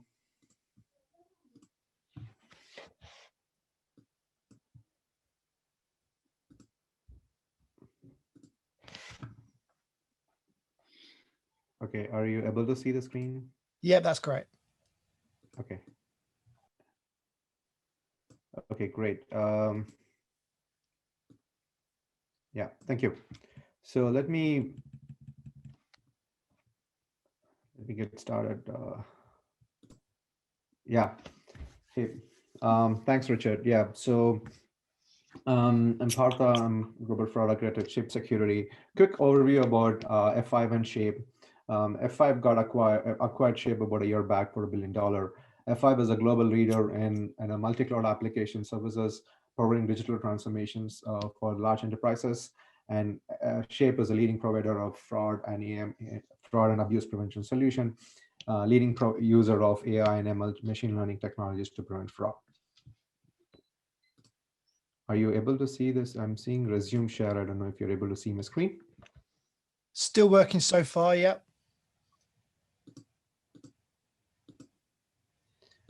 Okay, I don't know why it's not seeing. From my side, it does seem like it is seen, but okay, let me try it differently. Try a reshare. Does this help? I think so, yeah. Carry on. I'll let you know if anything stops again. Okay, so but this works, right? You're able to see now? Yep, can see that. Okay, sounds good. Thank you. Yeah, that's an overview about F5 and Shape. Shape currently defends large enterprises, Global 2000. On a daily basis, we mitigate about 1 billion automated attacks. We protect monthly active users, about a billion monthly active users. 82 patents issued, 77 additional patents pending. Essentially, you can see the list of clients and network effect that that Shape is able to see across the solution. One of the key themes that we're going to talk about from our point of view, how the future of fraud should look like, is evolving, is stopping fraud at the front door using a cross-functional convergent platform. I'm going to talk about what this means, right? We know in a digital-first world, you know this pandemic has just accelerated the whole thing. People are forced to stay at home. They're used to do grocery, to purchases, to banking, to everything. Even customers who wouldn't have traditionally tried digital means are now forced to do that. The effect that is having on digital adoption is this. What is expected to be the adoption of digital solutions or digital applications or digital economy is what is expected to be 5 years down the line is going to be happening now, even after the COVID settles down and vaccinations are through and people have got back to normal life. It has just fast-tracked the whole thing by at least 2 years, but estimates say at least by 2 years, as much as 5 years. So that's a new reality that we're going to be living in, right? And it is not new for enterprises. Enterprises already know that digital first strategy is part of the key enterprise strategy. Um, Data from IDC between 2019 and 2025 worldwide, digital transformation spend is about $3.3 trillion, right? It is essentially, automating and digitizing and transforming the businesses around the digital ecosystem to be ready for the future. 87% of the companies actually are doing this because they think their industry is going to be disrupted. Fintech, you see, is a classic example where a lot of fintechs coming in.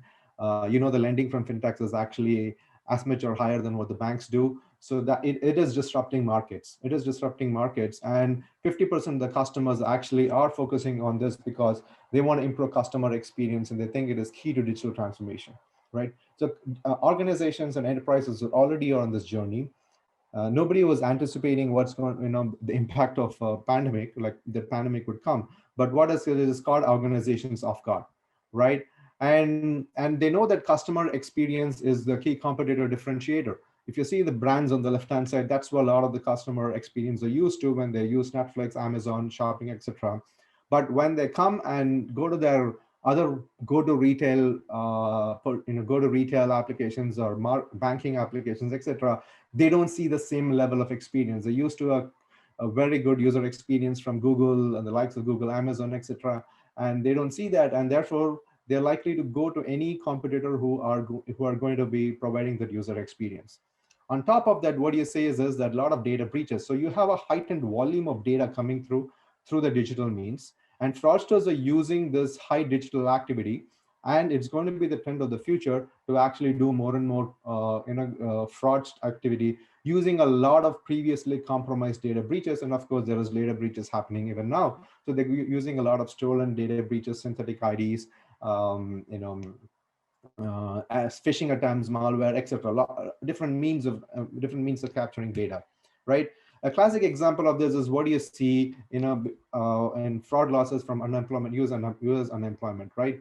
The digital chaos is ripe for the fraudsters. It is estimated that the fraud loss as of now from US unemployment fraud is $36 billion. It is expected to go even higher. And in UK, it's expected to be about 3 to 6 billion pounds, right? So there's a lot of organizations are taking the path of digital transformation. Pandemic has put everything on a fast track. Chaos is ripe for the pandemic, and organizations who are not ready to address digital transformation and have enough fraud prevention solution in place are getting beat up. You can see an example here is how government organizations are getting beat up in terms of unemployment fraud. This is because its government numbers are coming out, but private companies choose to keep this losses, private and confidential, right?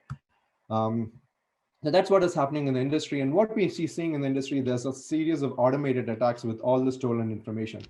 This is what we see is a lot of credential stuffing and automated attacks across all industries. We see it's anywhere between 60% to as much as 99% here, as you can see here, and that is the first line of attack with all the stolen information. Even if they get a 1% success rate, that's enough of an account for them to exploit. Once they got access to the account, it's a very normal attack cycle.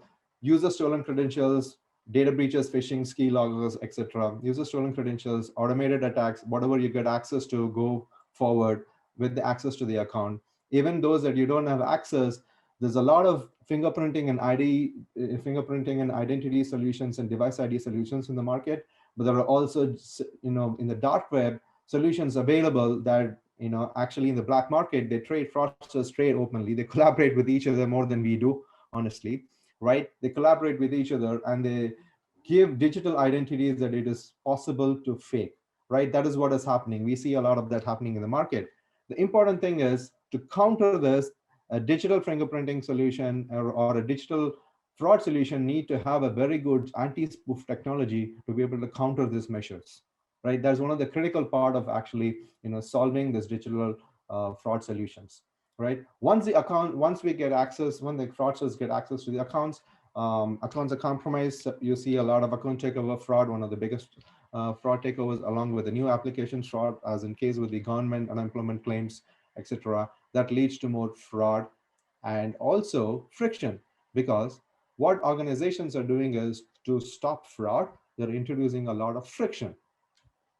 Case in point here is essentially, yeah, they're introducing a lot of friction. Example is a lot of multi-factor authentication that is being imposed to prevent fraud. It is unproven that how much of that is actually helping stop fraud. I will later show down the statistics on how MFAs may not be the right approach, and it needs to be done in a much more smarter way. So what we are seeing in the market across all the enterprises, or at least most of the enterprises, is, fraudsters are organized. They don't have boundaries. They attack on the digital front end, while our defenses are siloed, right? Security is actually focused around web application and firewall protection, bot detection, maybe API and application security, mitigating DDoS attacks, etc. The intelligence of that is not necessarily passed on to risk department, who are essentially responsible for the fraud laws that include both the first party fraud laws and the third party fraud laws. Basically, that is the bust outs and the synthetic ID related fraud, right? That's the first party fraud, right? They're using their own in-house point solutions to be able to solve this. Account takeover, social engineering attempts, data breaches, etc. Right? More sophisticated attacks. While all these solutions or point solutions are being deployed across security and risk, there is a consequence to the business. Business is concerned about removing friction. They know the impact of having a good user experience is critical to growing the business. You saw in the previous slide that I shared, more than 50% of the customers are doing this because they want to provide a good customer digital experience, and they want to make the customers happy. Customer satisfaction is one of the key measures, and more than 50% of the enterprises who are on the digital transformation journey are focusing on that. And that has been the focus of the business, essentially providing a good customer experience, grow the business, make them sticky and loyal customers, and have them come back and again and spend more and be engaged with them primarily, right? However, we see businesses are annoyed about frictions that is being imposed. Here is an example where one of the financial services institution, before we came on board, we noticed that if you see about 90% of the MFAs that is being triggered, about 95% of the MFAs being triggered, it is being successfully passed on by the customers. So a vast majority of them are legitimate users. So it's like me getting an MFA, I pass it on, and I go on and do my activity, actually, and then I'm being imposed unnecessary friction. It's actually it happens to me on a daily basis within one of the financial services that I work on a daily basis, right? This is for another financial institution, and this is nuisance friction, or this is unnecessary friction. Customers don't have to go through this, right? And this is largely driven by the fear of fraud, the fear of security related breaches on the account, right? But it is impacting business. Let's see how that's happening. When we come online, it is possible to get smarter about, reducing friction as well. Our view is that the customers who have legitimate customers who go through this unnecessary friction should be less than 10%. That is how, ideal world MFA should operate. And our perception is MFA succeeds only when it fails. That is the true power of MFA. Otherwise, it's just unnecessary friction. Okay, so we have talked about the problems that we're having, and the challenges in enterprising, working in silos to solve the problem. But the bottom line is fraudsters have no rules. So we know that how critical AI and machine learning solutions are important to detect and prevent fraud. AI and machine learning is not new in the fraud prevention market. It has been there. I remember working in the space for over 15 years back in the credit card fraud detection space. However, one of the key critical part of AI and machine learning solution, including Shape, we use a lot of AI and machine learning solutions to help detect fraud. One of the key ingredients is good data.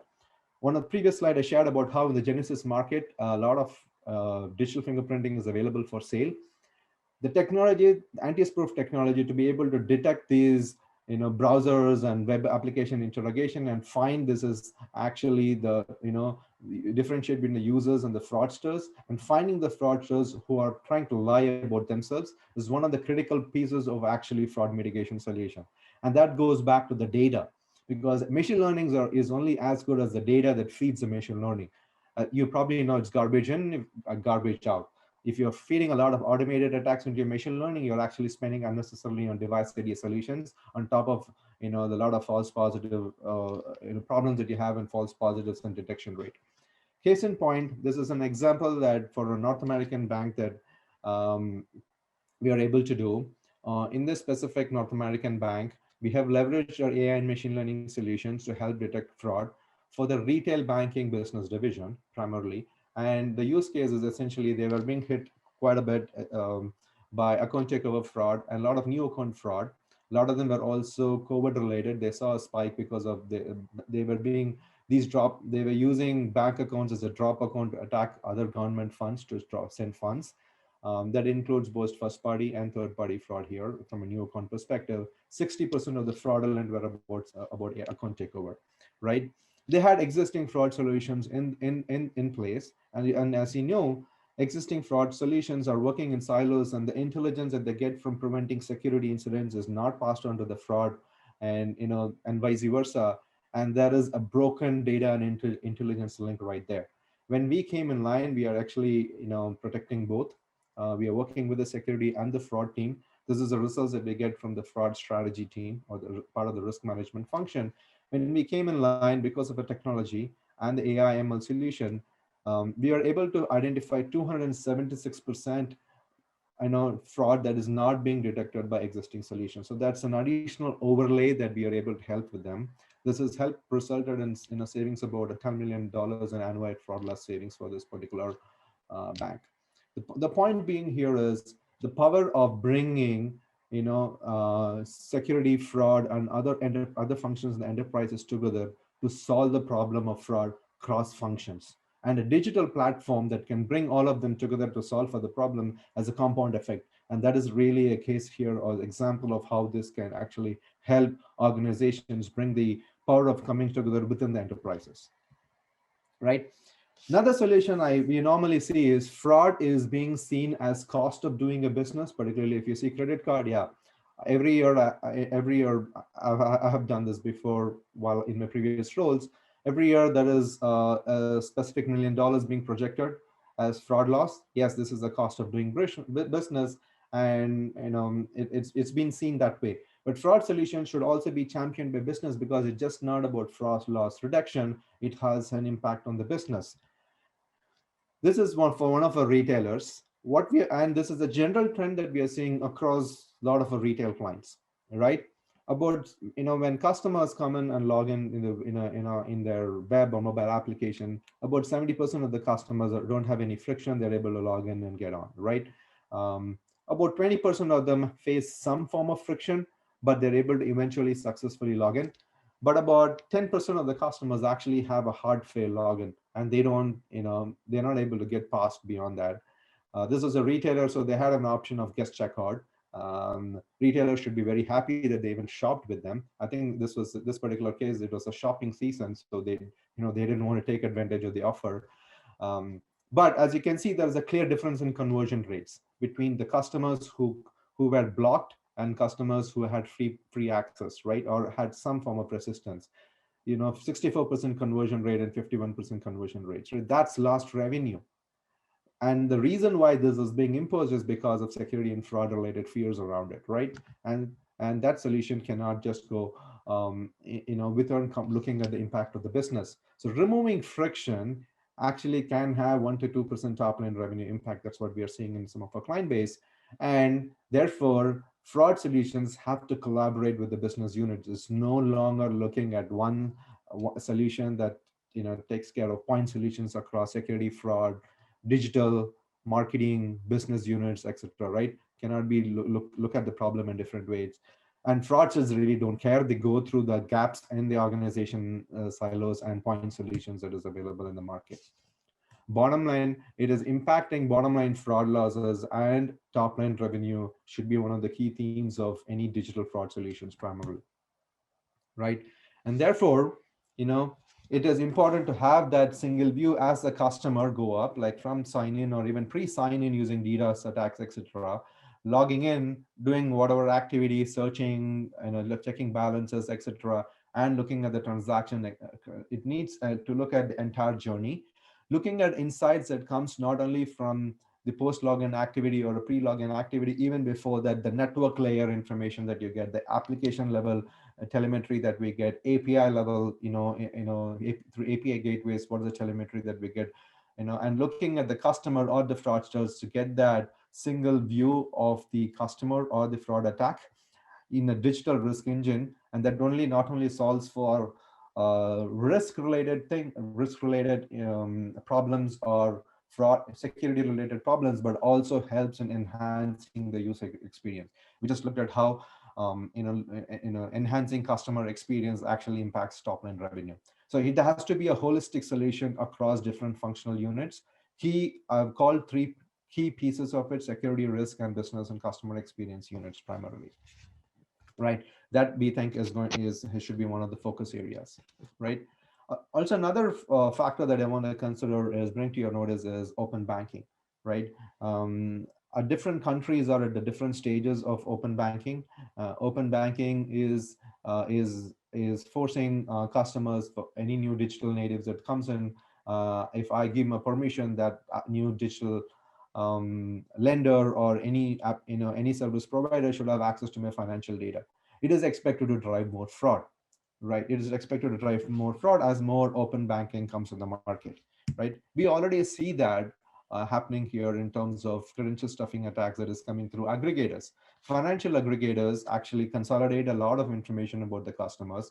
I use a financial aggregator myself. I find it very convenient to see all my funds sitting in different bank accounts and how much I'm spending across my credit cards, etc. Right, but financial aggregators are also a source of attacks for fraudsters because they know how much a customer is having in each bank account, etc. And therefore, it is helping them target those bank accounts or target those high profitable ROI related from a fraud perspective, high ROI related accounts. And in this chart, what you see is that there is a lot of attacks that came through the aggregator. Generally, there was about a 98% success rate, but in this time period that you see that happened in roughly about a week's time, it was only 98% success rate. And this was credential stuffing attack, not the normal one, but came through aggregators, right? And more and more, as you see with open banking, you're going to see a lot of this API-driven attack. So we need to be having a solution that is looking at solutions more holistically. Also, I see the way the future is going to do is banks or maybe even enterprises are not good at sharing data and intelligence to solve problems for each other, while fraudsters are collaborating a lot. Fraud rings are collaborating, right? There's a dark web marketplace where you can get digital fingerprinting, right? I remember in my previous role for a leading bank, we did a lot of research trying to identify account takeover fraud and fraud rings, but because of data privacy issues, we couldn't share that with other banks, right? That is where the power of collaborative solutions comes in the marketplace, where you are managing the data privacy. You're not necessarily sharing personal information, but you're sharing the data and intelligence securely to be able to detect and identify fraud. A lot of them could be encryption, tokenization. I'm not getting into the method of how to do that. There could be different methods, and I think the industry will evolve finding those methods. But that is the power of a vendor solution that brings a collaboration in the marketplace that also sees a lot of this traffic coming through the door, right? So to sum it up, essentially, where we think the future lies and where we think, especially with solving digital fraud, primarily given that how much of a focus enterprises are put on digital front, to be able to solve the fraud problem more holistically, whether it be network, application, API, identity, user behavior, etc., and solve the problem for security risk and different business units primarily. So to sum it up, essentially, we're looking at stopping the fraud at the front door that is championed by the business units and working collaboratively. We're also looking at some cross-industry collaboration that I think is going to help solve problems in the future, and how we need to be ready for more and more attacks that is expected from open banking. Yeah. Okay. That's pretty much for me. I'm happy to take any questions. Thank you, Partha. I haven't seen any questions come through during the presentation, and I'm just a little bit conscious of time with everyone. But obviously, Partha, you can see anyone who pops a question down on the chat facility there. So if you are able to respond to them, we'd appreciate that. That'd be really good for your time, though, this afternoon, Partha. Thanks for joining us. Really appreciate it. Thank you. We will take ourselves another short break before we come back. I'm delighted to say that, fingers crossed, Natalia Miguel from Lease Plan USA, who we lost earlier on, should be back with us in the next 5 minutes or so. So fingers crossed we'll hear from her again after we've taken another 5 minutes out to hear from a few more of the people who've helped us put together today, our sponsors. We'll see you shortly.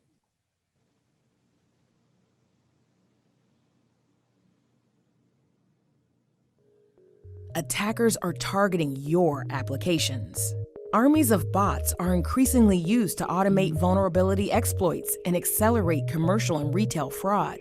Plus, readily available compromised data and tools provide attackers with an attractive ROI. And the risk surface is growing. As modern apps are decentralized, leveraging APIs and third-party integrations, which can create security blind spots. Strategic business initiatives such as revenue generation, customer loyalty, and brand building can be hijacked, resulting in data breaches, account takeovers, and fraud. Your customers demand trusted digital experiences, but your apps are complex, which makes them tougher to secure. Your business is at stake. F5 solutions protect digital experiences, reduce operational costs, and improve customer retention through a resilient, automated, and adaptive defense that maintains full efficacy as attackers evolve, reduces friction for your customers, and enables security at app speed. So you can keep your business safe and productive now while ensuring that you're prepared for the next evolution of attacks. Learn more at f5.com/adaptiveapps.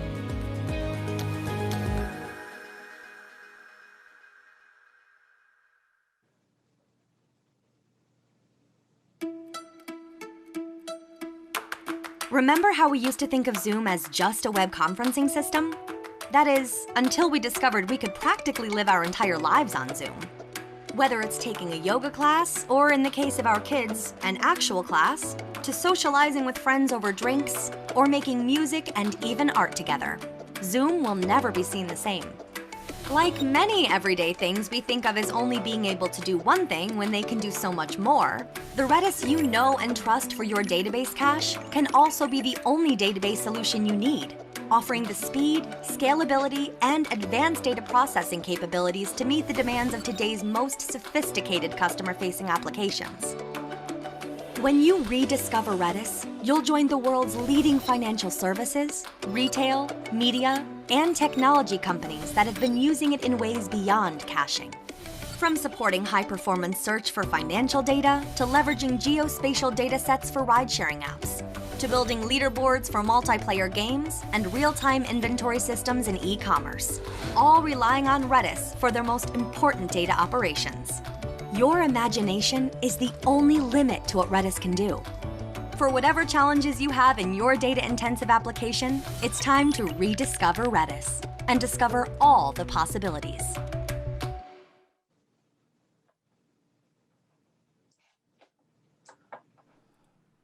Now let's take a look at the architecture of Group IB's fraud hunting platform. The magic starts with Group IB's web snippet that's installed on the source code of every web page that you'd like to protect. Group IB's fraud hunting platform also has a mobile SDK that's wrapped around your mobile SDK in order to protect your mobile customers. The web snippet and mobile SDK collect topology from the customer's device as they visit your web page or mobile application, like IOCs, user behavior, as well as device fingerprint. This information is then integrated into Group IB's processing hub for correlation and analysis of events.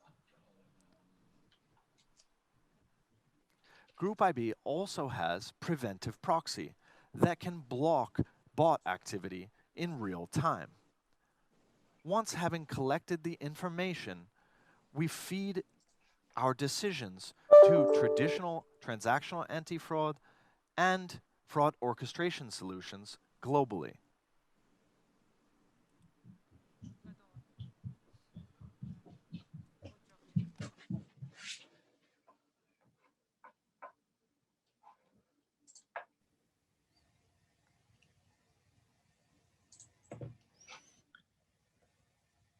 Okay, and we're back. I should get myself back. There we are. Okay, we'll return then to Natalia, who we almost heard from earlier, but unfortunately lost her. Really glad to actually be able to get her back here because we were covering risk governance in the digital area. And this was about approach to creating a corporate risk sensitive governance structure, also about focusing on technology-enabled governance structures and decision-making systems. If you missed it earlier, Natalia Miguel is Chief Risk Officer for LeasePlan USA, who are a global leader in fleet management services. She holds multiple degrees, masters in applied math, also masters in risk management as well. And she's been with LeasePlan for over 6 years, but brings 20 years of banking and financial services to the table. And as she was saying earlier on, while she's not outdoors with her family, she can be found on a tennis court as well. A shame for the fault earlier on, Natalia. Here's your second serve. Off you go. Thank you very much. I really appreciate you not giving up on me. That's really great. So I will try to pick up almost right where I left off. But for those who maybe are joining a little bit later and did not get to hear my false start, I wanted to talk to you today about governance and about governance in the digital area, governing in a digital manner, but also governing the digital. So I will briefly start by saying that there's a lot of already readily available information and thoughts and best practices on how we should structure our governance and how that governance system should really live. So what do I mean by that? Firstly, for us that are representing regulated banks, I am representing one of those, as well as those that are not regulated or maybe more loosely regulated, not subject to banking regulation. I think starting with fundamentals is, for me, that's always the first step. So what's already out there and what are the key high level elements that we need to really pay attention to make sure that we address. And one of the places that I always look to see is actually the Bank for International Settlements, the BIS organization out of Basel in Switzerland. They have corporate governance principles for banks. It's a document, and on one hand, if you have insomnia, you can read the whole thing. But if you just want to see a glimpse of what is contained, what are the different elements of governance, actually just looking at their table of contents is really quite informative. And we'll already start getting you some signals and pieces of information of what are the different pieces that you really have to think about when you start thinking about governance. So today, from that perspective, I wanted to talk a little bit about the governance structure, a governance map, which is an approach that I personally have taken several times already to help establish a good governance, a little bit about digital transformation and our changing operating models, especially what we have seen over the past year or so. And you might ask yourself, okay, well, Natalia, what does this have to sort of do with fraud? And I would say that this approach and really thinking about governance applies to many different things and fraud as well. So whether you're leading your fraud program, whether you head up operational risk, information security, or any other risk domain, or just corporate governance in general, I think this approach could be very, very useful. So I did have, for when I was actually connected to the internet and to your conference, I got a chance to listen to a few of the presentations that are really insightful, very informative, quite technical. I should foreshadow that this is less technical of a presentation, and I'm really trying to address, okay, how do we look at it from a strategic, from a governance, from a holistic perspective, let's say as leaders and as decision makers that care about fraud and risk in our organizations. So the foundations are here. So, for example, from the perspective of the BIS Bank publications, and I just mentioned one of many, and a lot of different regulatory bodies, of course, have that. But there's so much more beyond that. There's academics, there's practitioners, there's consultants, and there's a lot of great practices out there that I have certainly leveraged and researched myself. And what I'll present to you today is some of those best practices that have worked very well for us. And I'll try to make them in fairly generic terms that can be applicable to any or hopefully to many companies and organizations. So why governance? In my opinion, it is good practice and it is good business. And this really ultra-connected ecosystem of businesses, of clients, of transactions, we really have to have the clarity on how we conduct our business and under what system we as companies achieve our goals. So essentially what we're after is transparency and clarity. And that is both for ourselves, for our workforce, and for our clients and other stakeholders as well. Now, from the perspective of, so that's sort of from the perspective of the digital governance. So all of that I will also explain a little bit later. How do you actually make this a digital approach, but also from the perspective of the governance of the digital. So we here absolutely really need to have clearly established governance structure for overseeing risks that are essentially stemming from complex algorithms, which we now see throughout our evolving organizations. And of course, there's no turning back on that. That is that the number of algorithms, approaches that use data, that use really complex algorithms is only going to increase. There's no going back. So many examples. For example, with fraud, of course, as I'm sure you have already touched on it, there's a lot of complex fraud detection algorithms, especially in the transaction-heavy industry, such as credit card. We have machine learning decision and approval in operations, for example, in credit risk management. We have, of course, automatic credit scoring, behavior scoring, in marketing advertising. There's also a lot of opportunities and in fact already a lot of models. And so, you know, we're talking about models, but those models are based on data and they all sit in systems and they all have been implemented with a particular strategy, a corporate strategy in mind. So all of that whole structure, sort of connecting your overall company strategy to how do you determine that the model that your analyst has built is really the right model for implementation and is actually continuing to function in the way that you want it to function. So these AI approaches, machine learning, as well as the more traditional, you know, your logistic regression approaches they continue, of course, to be throughout our organizations and really need proper governance around that. So what is governance? Let me start with that a little bit, just to get everybody on the same page. I think this is important. So first of all, it is, it's about decision-making bodies. It is your individuals that make decisions, your committees that make decisions. So that's your first element. The second element is requirements and prerequisites that are often including in your charters, your terms of reference, standards, technical standards, and of course, policies and other frameworks that you might have. So this is, so we have the people, and then we actually have the information that we sometimes have on paper, sometimes we have on the website and things like that. So there's that information. Thirdly, we also are, of course, subject to a lot of guidelines that are coming either from law, from the legal side of the world, or from regulation, which may be law, maybe not yet be law. There's a variability there as well. And of course, various sets of controls that really guide the way that we execute and make sure that everything that we're doing, be it fraud, be it operational risk or anything else, or just your day-to-day operations, that the control environment is strong to make sure that whenever there are things that are popping up and breaking down, you can really either prevent it or you can catch it quickly. So unfortunately, sometimes the concept of governance does not get a great reputation.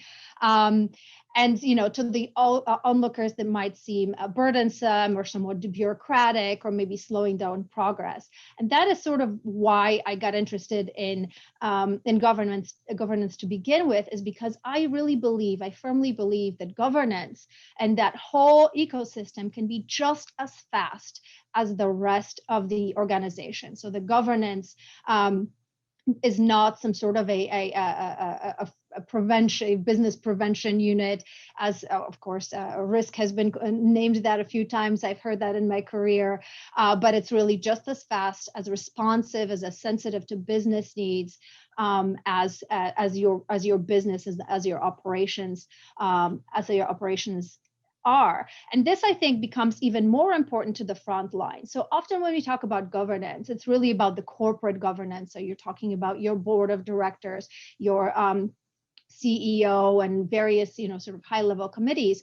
But actually that governance, the governance approach that I will present, if it absolutely can be pushed down all the way to the front lines. And actually that is exactly where you find the greatest bang for your buck, is when the individuals that are truly executing your operations have transparency, clarity, and all the information in their fingertips to make quick, informed decisions that are still within, the guardrails that are set by your governance and by your policies.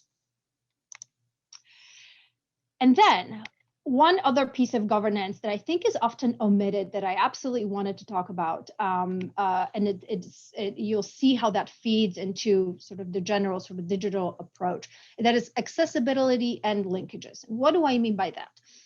Often, especially individuals that write policies or structure these governance systems, they are not as sensitive to the truly making these pieces, these requirements, prerequisites, guidelines, and such truly accessible. I'll give you an example.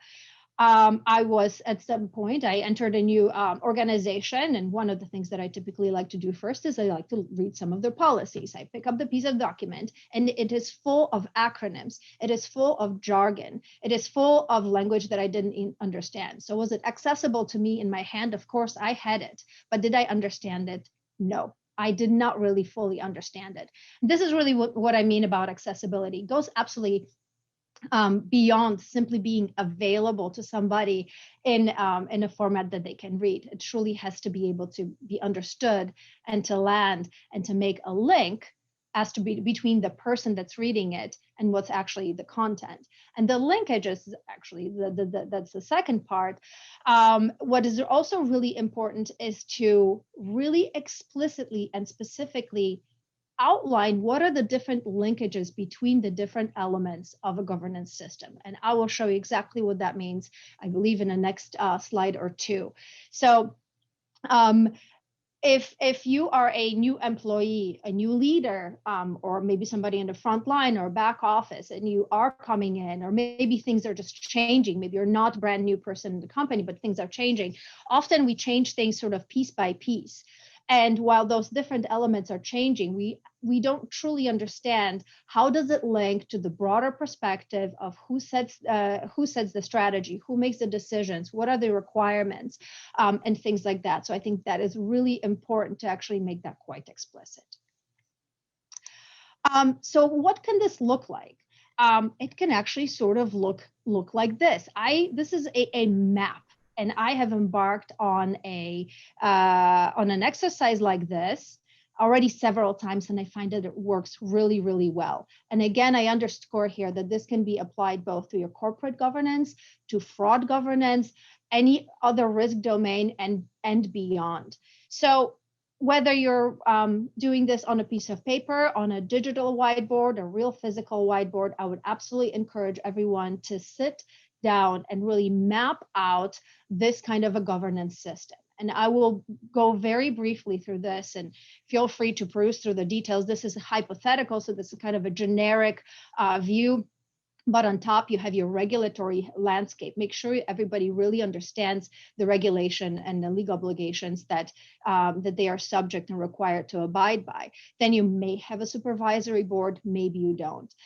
You may have a headquarters, for example. I work for a company that has actually worked for pretty much every single company that had a headquarters somewhere else, and I was working for a subsidiary. So there's, of course, an added level of complexity.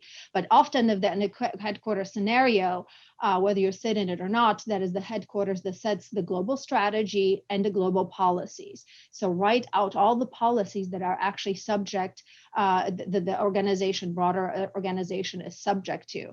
And then you have often an audit department, especially in any banking and perhaps maybe non-banking financial services, but audit departments are really key. And really start thinking about and explicitly writing out what is the true relationship between these different bodies, between these elements. So for example, your headquarters, sort of your command there, they will set out your global policies. Then those policies are being verified by audit to make sure that everybody is compliant to them. Then if you go over to the right-hand side, that's, let's say, more of your local management. And there, again, you have a plethora of different elements that it's so easy to get lost within this unless you have a map just like this. So you have Natalia, your local, yes. Sorry to interrupt. I just want to check as far as your screen sharing status is working. Are there a few people who are saying they can't see slides at the moment, but Oh, no. Sorry, I'm glad you brought that up. Let me try this again. Bring it through so we can see it. It's just to make sure, because obviously we're following, but there's a couple of times I think when you're referencing the slides, a couple of people can't see them, but most I think can now. I'll let you know if anything's changed, but please carry on. Okay. I'm assuming that you can see it. Is that right? Can you just confirm? Yes. Yep. Perfect. All right. So I am now on the right-hand side, on the more orange, light orange side of this. And of course, you have your local assurance functions. That is your risk compliance, your privacy officer, your information security officer, and such. And of course, you have your local policies. I didn't give any examples, but they would probably be your adaptation, either global policies or whatever local policies you may need to have given your jurisdiction. Those local insurance policies and the policy the local assurance functions and the local policies, help to steer and drive how we do business, right? So we have your strategy that is often set by your command center, your global, or total corporate strategy, and then your local assurance functions and your policies are sort of the guardrails that really say, okay, this is what we do, that's the strategy, and this is how we do it often. How do we execute the strategy in a risk-sensitive manner? Of course, you have a lot of committees. I can tell you, I've always been in organizations where there was a lot of committees, your risk committees, information security, fiduciary, IT. I'm sure you know this better than I do for how this looks like. Across the industries, but again, another level of individuals, committees that have mandates from very specific either policies or even maybe directly from regulation, because some committees are in fact mandated by regulation as an element of good governance. And then you have all the way to the right, you have even more details and even more elements, such as your control framework. So what are your minimum controls? Monitoring and reporting, including things such as risk appetite and making sure that you stay within the risk appetite, financial performance and commercial performance, for example, and reporting, incident management, speaking of fraud, speaking of operational risk, compliance, privacy breaches. You have incident, of course, which is probably attached to either a committee or a policy, and various assessments that go throughout, especially banks very often are subject to a lot of risk assessments, which I think if executed well can be very, very helpful. So again, sit down and draw out this kind of a map, and also take a step back and think about how easy it is to kind of get lost in this unless it's mapped out in this kind of a way. And this, in fact, could be simply your website where your governance is sort of housed in. So imagine that I enter a website like this, and I am a fraud model developer, and I say, okay, well, how do I fit in all this? You might have a model governance policy. Maybe this is where I start, and I see there's a policy, there's a standard. The requirements set out in the standard say that I have to have an X number of years of data that is required to be modeled upon. It has to be validated by an internal validation team, and it has to go through all the various sort of reviews and approvals and things like that, depending on how extensive or small your development process is. But you can very quickly say, also from the perspective of stakeholder management, okay, here's the number of individuals, committees that I need to reach out to make sure that I really bring everyone along on the journey here. So I would, this is part of the core of my presentation here, and I think this is one of the best practices that I have myself employed when it comes to governance, is sit down, write out a map, and then digitize it, and then make it accessible to your entire organization. Next. So we've seen the governance map. So make it digital. Here again, where it really helps you. The exercise of doing the map. Not only does it help you to map out all the elements, perhaps sometimes extremely extensive and really, really complex, but it also enables you to find the gaps of where you might need to tweak something or create something else, or maybe there's an overlap and you can actually simplify this. So this digital map and digital documentation that is easily accessible, not only in its availability, but also in its language. That's really, really important. And then, okay, so if we're moving more towards the digital, and how does it actually live? If you go through this exercise of the governance mapping, this actually becomes your blueprint, right? This becomes your blueprint of how the governance can be, in fact, built into your systems, be built into your information systems, access, approval systems, review systems, and things like that. And of course, we all know, especially those, again, in banking, there's a lot of processes around making decisions and around transactions, around new products, new product introductions, and things like that. And all of that, in fact, can be really strengthened if you first have a blueprint like that in mind, because then a lot of these decisions, approvals, reviews, and things like that it helps to digitize all the rest of your ecosystem.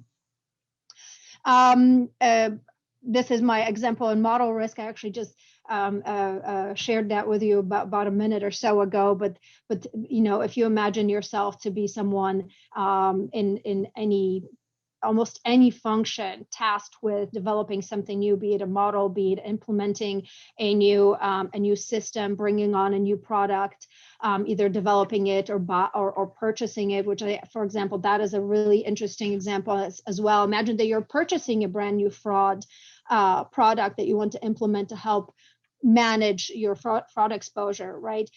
Having a map like this will fairly quickly help you understand who do you have to bring along, what are the requirements, is your scope, is it scoped out correctly, who else do you have to involve, and how do you make it a success? And finally, I will then transition to a rapid approach, and this is an approach that we also have used in my organization, which has turned out to be a really great tool for us, and I have a feeling that might be a great tool for you as well. It is not unlike a RACI, if you're familiar with that. It's a bit more simple as a RACI. RACI stands for Responsible, Accountable, Consulted, Informed, and a RAPID stands for Recommend, Agree, Perform, Input, and Decide. So who's got the D? Who makes the decisions? Now, why am I talking about this today? Because I think the governance, a lot of it is about making decisions. At the corporate governance level, and again, all the way down to when you have your front lines making, let's say, transaction level decisions, or approvals, credit lines, and things like that, or monitoring, alert handling, and things like that. So what we have done is we had implemented this decision-making approach, and this was originally developed by Bain, the consulting group. And what it does is it provides a framework to really explicitly outline who has what kind of a role in making decisions. And this can be applied to almost any decision. I would encourage you to take only sort of key decisions and strategic decisions, not like literally every single decision, because it might be too much. But for your key decisions, this really makes it crystal clear about who's got which role.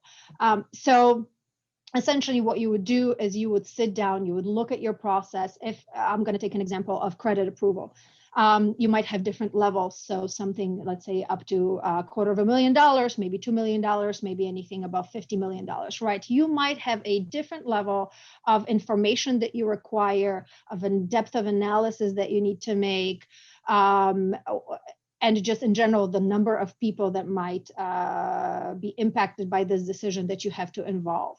So I will not go too much into this. You can easily Google the rapid approach and get a lot of information about how to actually implement it, including templates of actually putting this together, with the RAPID acronyms, the decisions. There's a great article by Harvard Business Review about who's got the D and who really makes the decision. It helps you kind of structure to do this. So if I bring this sort of together between the rapid, that has worked for us very, very well, and it's all about who has the decision-making power and who do you involve and bring along with you. To the other side of the corporate governance, your huge ecosystem of sometimes very complex elements, people, documents, systems, responsibilities, and such. If you do this right, if you map this out and make it, again, digital and make it accessible to your workforce, then this really enables decisions to be made quickly. Now, I don't know about how your companies function, but of course, I think at some point in time, all of us have been faced with decisions that kind of got stuck in limbo, where people did not understand, implications on governance. They did not understand roles and responsibilities. They did not understand implications on operations and things like that. And within that, I think, sometimes there are moments where business functioning can stall a little bit. So I believe that I have 2 more slides left. So a little bit about digital transformation. This is just another lens and another example of where this is really quite important. I have been, again, in several companies that have gone through digital transformations, and it is really important, again, to truly understand the governance, who makes the decisions, why they're making the decisions, how are these decisions sort of safeguarded, how do they relate to your, for example, to your risk appetite and your strategy as well. So a truly important business transformation, a business process that will have implications possibly for a really, really long time. So really important moment for us to have a good grip on how that's taking place. And at this point, of course, you have your risk management by design, you have compliance and privacy by design. I'm sure some of you, if not all of you, have heard of these concepts before, but involving your risk and your compliance, privacy, information security colleagues early on to make sure that the products that you are developing are done in a safe manner. Gosh, especially privacy and data privacy is such an important topic these days. I cannot encourage you enough to involve your information security and privacy colleagues to the table really, really early on. And of course, there's many other examples here. So the robust governance around the transformation itself, who's the decision makers, who you need to involve from the stakeholder management perspective, who it will impact down the line, and what are, let's say, regulatory breach or such implications that we might be facing. So this is something that's probably quite important for your project management offices, your change boards, and such.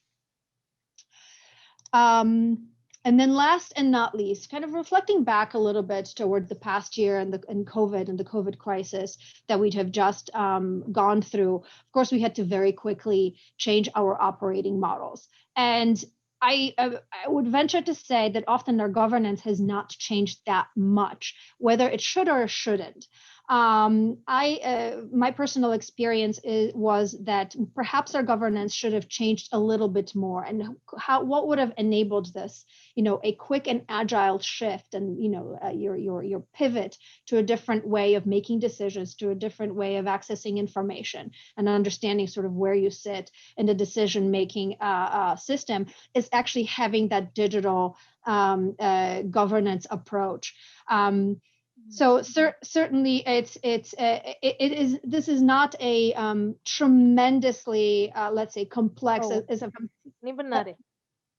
If I'm thinking about putting together and implementing fraud detection models, this is actually a fairly basic exercise, and also a fairly fundamental exercise. So again, I encourage you to embark on digitizing your governance sort of ecosystem, your map, and all your information, and increased risks and importance of the governance of the digital. So that becomes more and more important the more algorithms, the more data-based decisions, automated decisions that we have within our organizations. This becomes even more important, and especially for larger and regulated entities. And that is what I had for you today. Natalia, thank you very much. Glad we've got it from you eventually. Really appreciate your time today, and thank you for hanging around to be with us as well. Thank you. Sure. As there are no questions at the moment, I'm going to move us on to our next keynote. This is all about challenges in anti-money laundering programs in financial institutions, regulators and expectations versus business reality, the constant clash here. This is with Stefan Weiland, who's Chief Compliance Officer for Money Laundering and Reporting Officer at Opel at Vauxhall Finance. He covers operations in Germany, Austria, Switzerland, Greece, Poland, and Portugal. Excuse me. Before joining Opel Bank as the CCO, he was working as a consultant and forensic investigator auditor for more than 20 years. And that was all focusing on the detection and prevention of money laundering, terrorism financing, fraud, and other regulatory compliance. Prior to that, he worked for more than 10 years in the German law enforcement, conducting national and international investigations into financial crime, money laundering schemes, and antitrust investigations, which involved joint operations with the US DOJ and other international law enforcement agencies. He's a certified fraud examiner, chartered surveyor in white-collar crime, and certified data protection officer and certified information security officers. That's a lot of certificates knocking around, Stefan. Thank you for joining us today. I'll leave it with you. Okay, thank you, Richard. So thank you for having me. Let me find my presentation. Here we go. So everybody's seeing it? We can partly see it at the moment, Stefan. We can see the minimized view. I think you just need to go to full screen with it if you can. Okay.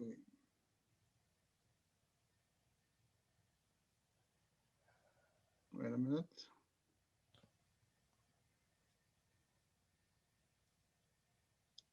So better? Yes, there you are. Yeah. Fantastic. All right. Thank you. So thank you for having me. A lot of titles, but my current work is as you said, as a financial crime specialist, being a money laundering officer for certain for different entities at OVF.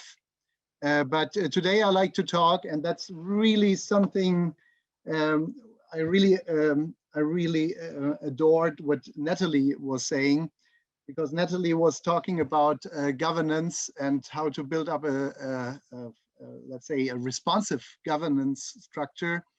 I like to turn it around and want to explain what you maybe not do if you're building up governance structures, especially in the anti-money laundering programs and anti-financial fraud programs.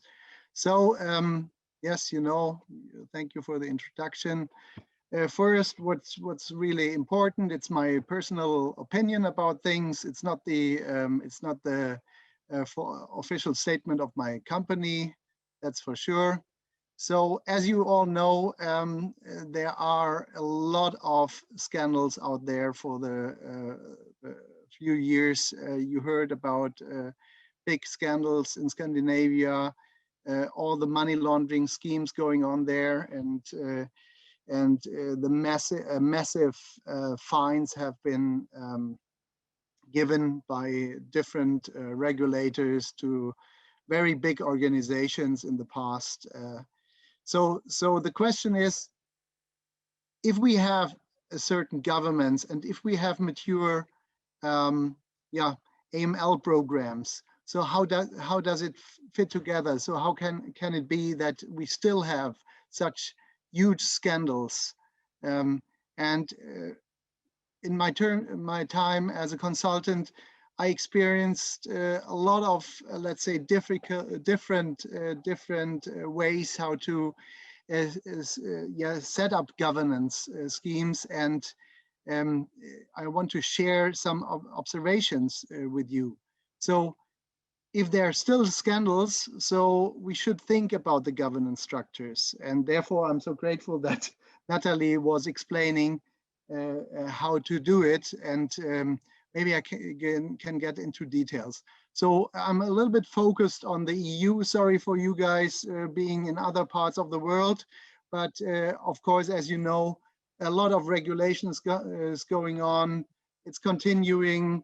We struggle as financial obliged persons, whether you are financial institutions or insurance companies or other obliged persons. It's very difficult to catch up, and it costs a lot of money. And based on my experience as a law enforcement officer, I'm really questioning if you really tackle the problem. Sometimes it's just still, even they pretend it's not no more rule-based. You have to approach it. You have to have a risk-based approach. I doubt it sometimes. So a lot is going on. So EU is now thinking about a new framework, a 6-pillar action plan. So let's see what's coming. However,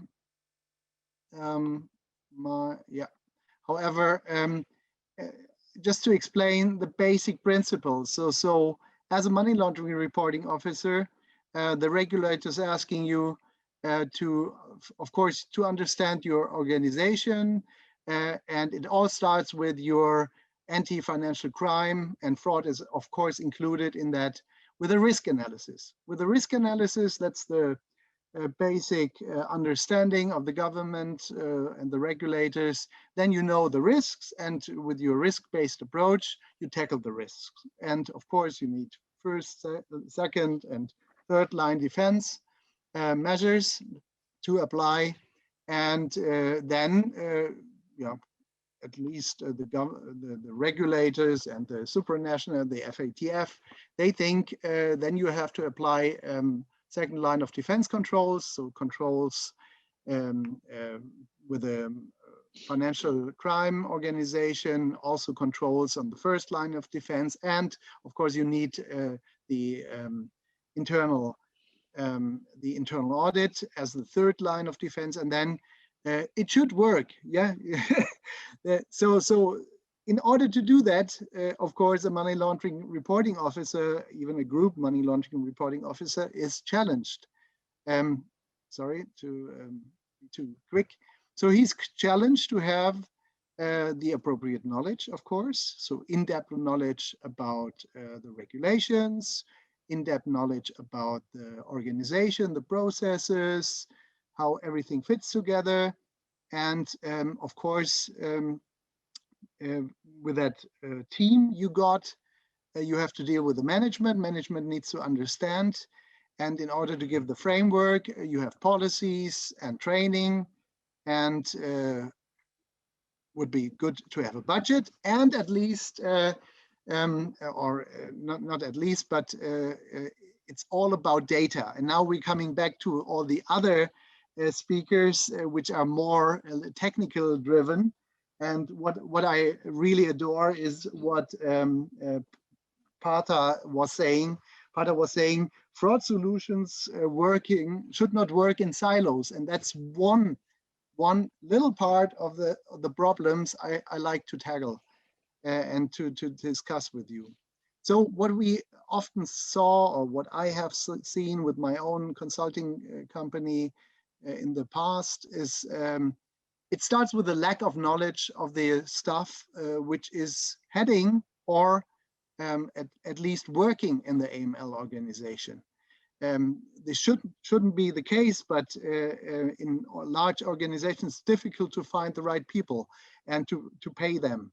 And second, knowledge of the management. If the management doesn't understand how necessary those safeguards are, it's difficult to get the safeguards in place.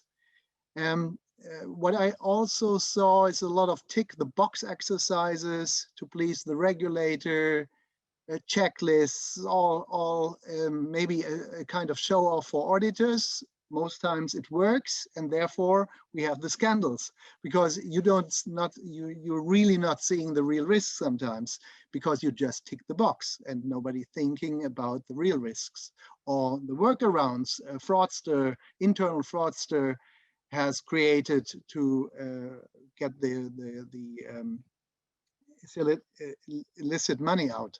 So we have too many policies in general. Policies, and I think Natalie was saying it, if a policy is not tailored to the audience, it doesn't make sense and it doesn't work. Okay, and then of course the training, and I will come to that. So what I really like in former times, the David Letterman late night show, they had the top 10 of the. So Katika, can you please stop talking? It's a little bit anyway. So hopefully everybody can hear me. So my personal top 10 of errors and misunderstanding by creating and maintaining anti-financial crime programs. So first of all, it starts with the appointment of the group money laundering reporting officer or the compliance decision maker. So if somebody in the company is available and he has maybe a good track record in other areas, but he will be appointed because everybody knows him, everybody trusts him, maybe it's not the best idea. So you need a real professional guy at the top. So, and the argument to upskill the guy and having right stuff underneath is many times will not work. So even or even more if it's an autocratic type. Second myth, legal professional, a lawyer is the preferred candidate for heading the anti-financial crime team. Well, it makes sense to have somebody to interpret a law, but there are so many skills which you need to understand the organization and to establish the right governance. So, as you heard from other speakers, IT knowledge, that's the key thing, I guess, for the future. So of course you need to interpret the law and some regulations and all the other nice stuff which you have to adhere to, but you need to understand the infrastructure, the IT infrastructure, because it starts with the data. Then you need social skills. If you want to train people, you need to get it over to them in a way that they understand, otherwise it doesn't make sense. Organization knowledge, I already talked about. Audit knowledge, it's all about controls nowadays. So of course you need to do controls, and that's something regulator is demanding from you. So even to execute correct and efficient controls is the key, not ticking the box. And one experience which will be, let's say, supportive is to know the regulator and to know the law enforcement. So that's something which is nice. Of course, maybe the other skills are more dominant, but this is also very helpful especially if you have issues and you need to talk to the regulator. It's really helpful to understand their needs. Myth number 3, AFC program is watertight and easy to use. So do it with checklists. Yeah, you can save money, just hire some staff which is not very educated and give them the right structure and they will do. That's causing the problem, I guess.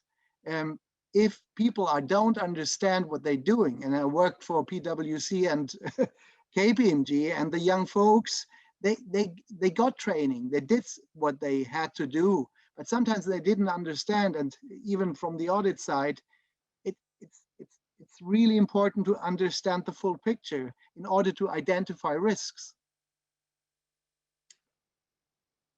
Myth number 4, policies and procedures shall cover all angles for all stakeholders. So I see in very big organizations, multiple departments, compliance departments, writing their own policies. They don't speak to each other. And then you have a stock of, let's say, 50 or even 200. I came across 200 policies for one organization. And who should read that? Who should understand? Who should adhere them? So it's absolutely something I would scrutinize as a regulator, because it doesn't work. And the intention of those who are creating those policies to make them fit for all the purposes, demonstrating that you got everything in place for all the stakeholders, it's not working. You need to customize those policies to the audience. Myth number 5, fraud prevention needs to be organized in a different department. That's also a big fight, even I had as a consultant. So it's a legacy. Sometimes it's legacy. Sometimes it's just that departments are fighting with each other for power. It doesn't make sense. You have to get all the dots together. So I really adore the approach of the German regulator. I don't adore everything what they're saying, for sure, but they have in their banking law that the money laundering reporting office is also responsible for anti-fraud prevention of fraud. So even you got some departments, and it's really, there are good arguments to have different departments, different kinds of tasks. But in the end, everything needs to come together, and we are dealing with the same data. So again, it's an IT perspective, which has been, by the way, stressed by other speakers as well. So something I encourage to think about. Fraud prevention needs a separate IT monitoring system. Of course not. It depends on the fraud. It depends on the data you use. Of course not. There is no one system for all. That's for sure. But think about, if you have anti-money laundering systems in place, some IT providers like to sell other modules. Or say, you have to question it. Of course, rule-based systems, they can do both, but rule-based is old-fashioned. Maybe there are some algorithms which can fit for different purposes, and I want to encourage especially the compliance officers and the money laundering reporting specialists with IT knowledge to really question it if you shop for systems. Myth number 7. In case of breaches of employees, this issue or the breach can be sorted out without real consequences. Yes, that happened many times. Even I was consulting. It's very frustrating. They just gave the guy a severance pay, and he was off, starting with a new bank, new financial service firm. And this is something which is undermining every governance and every safeguard you want to apply. So it's difficult, especially if it's a guy in the management, but the tone from the top of the management is key, and zero tolerance will contribute to improve the organization and that staff is adhering to. Myth number 8, with introduction of obligations to obtain information from beneficial owner registries, I think, because that's not only EU, it's driven by supranational organizations. FATCA is also recommending, so I think it's the same in the US or in other areas in the world. So it's great that there is more transparency in terms who is owning, who is controlling corporates. So of course we have a lot of black spots in the world and we need to close it down. But how, for example, the EU is doing it, having this kind of, you need a transparency register, that's a nice idea, but in practice, the corporate needs to enter the real ownership information.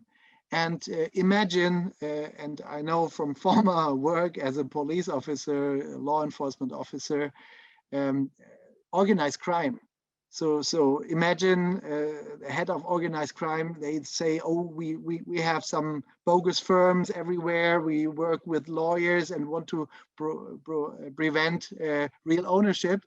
But with a transparency register, oh, we need to enter our information. So it's really something which is annoying, and it's not cost efficient. And we need, as obliged persons, to be, let's say, working maybe with the banking associations or insurance associations to influence the regulator and governments to set up another, let's say, safeguard, because and that's what they're trying to do. It starts with the notary offices. They need to be obliged. It starts with the registration office to ask the right questions, to get the documents in place. So this is something which is really costing a lot of money, a lot of efforts, a lot of staff needs to deal with it. Myth number 9, and we only have 10 myths in this session. Anti-crime, fraud, anti-financial crime monitoring systems. They are as good as the data entered. And what I saw, and I think especially the vendors, the IT vendors will agree, if their clients are not able to cleanse or to have adequate data for those wonderful algorithms, it doesn't work.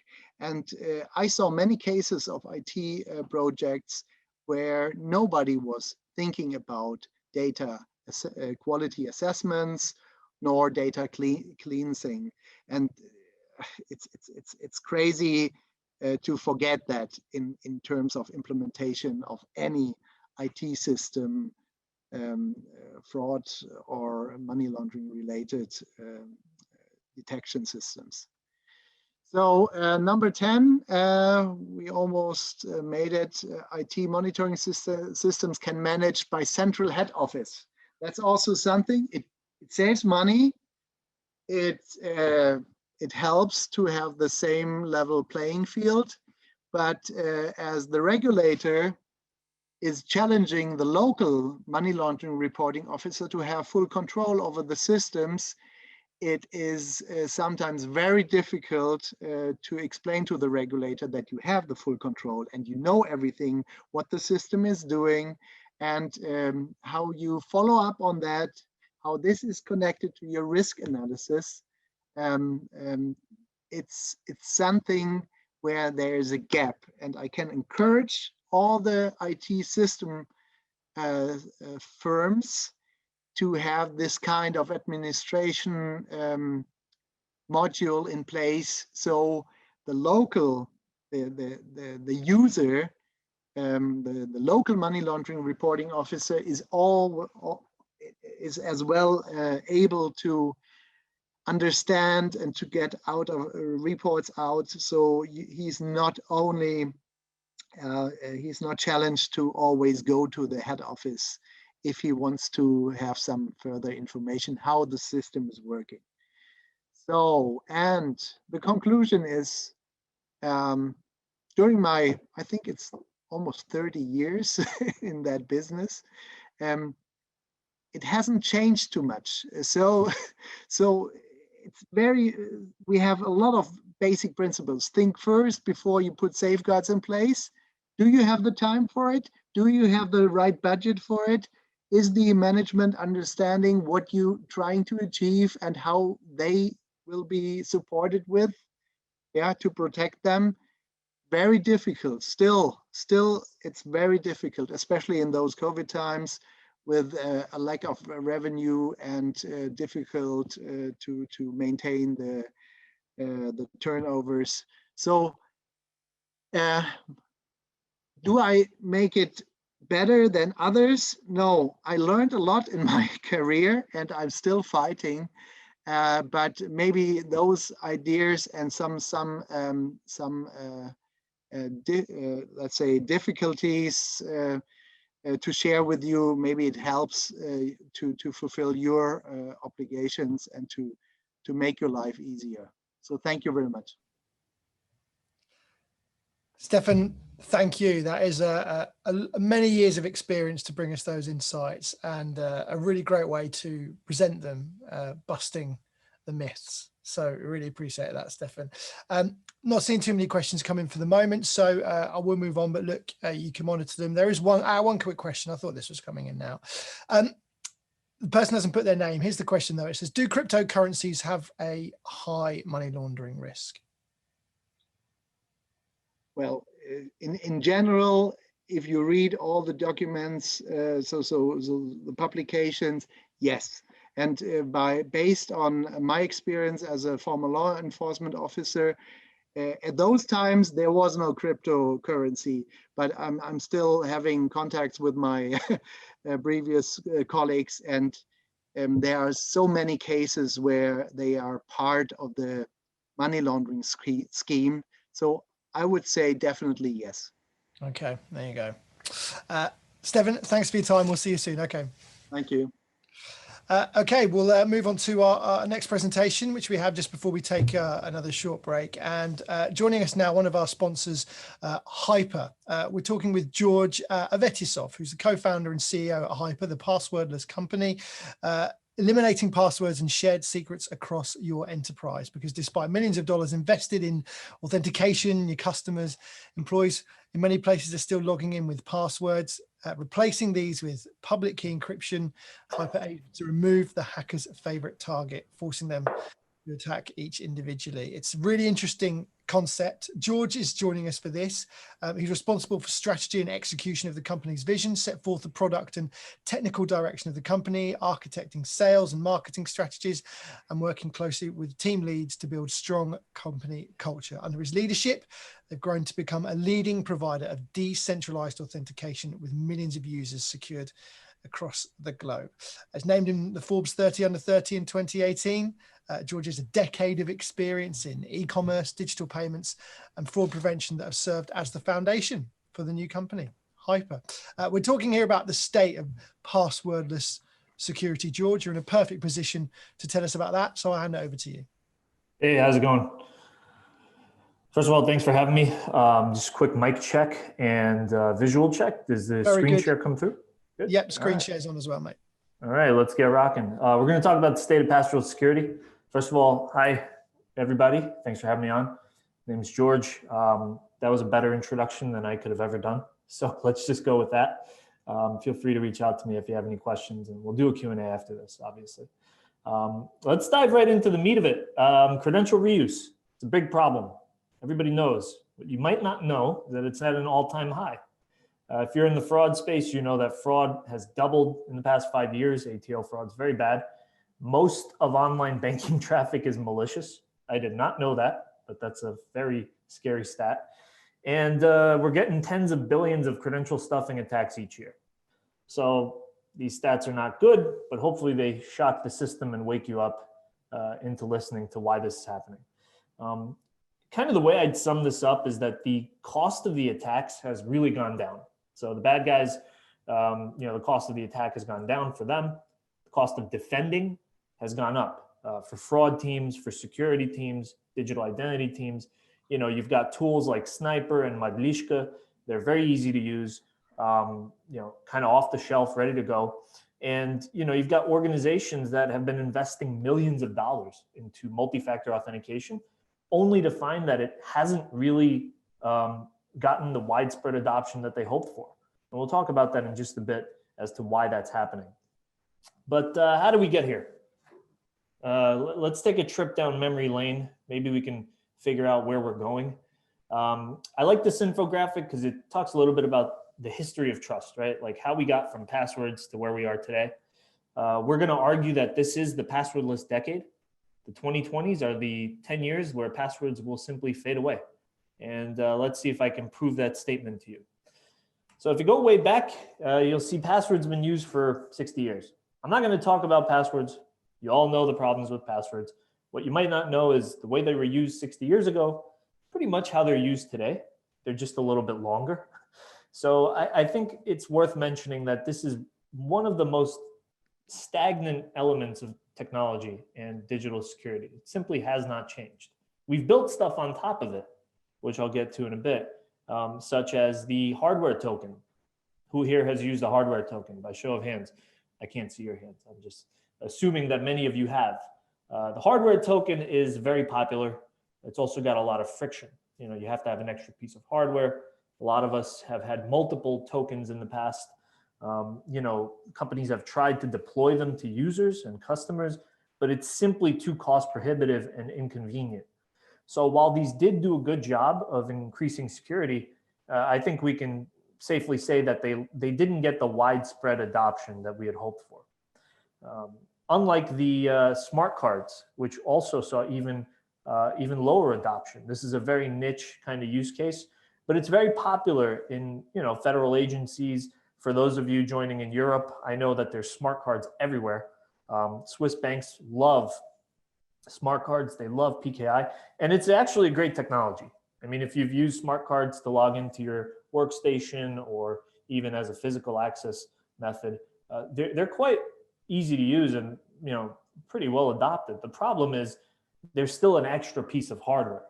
So if you're looking for that large scale adoption, it's kind of not there. Which leads me to the mass scale of MFA, which we call SMS, right? SMS two-factor authentication. You've all used it at some point. You shouldn't be using it anymore. This is a method that almost every week we see a headline in the news about how SMS 2FA has been breached for a specific target or company. It's so bad that it's been deprecated by NIST at this point. In fact, there's an interesting article about German banks moving away from SMS two-factor altogether, including one-time passwords. So OTP is something that was very much popularized by SMS 2FA. And I'm using a lot of these three-letter acronyms, MFA, OTP, 2FA, but really, these are password-based systems at the end of the day. All of these things rely on a password.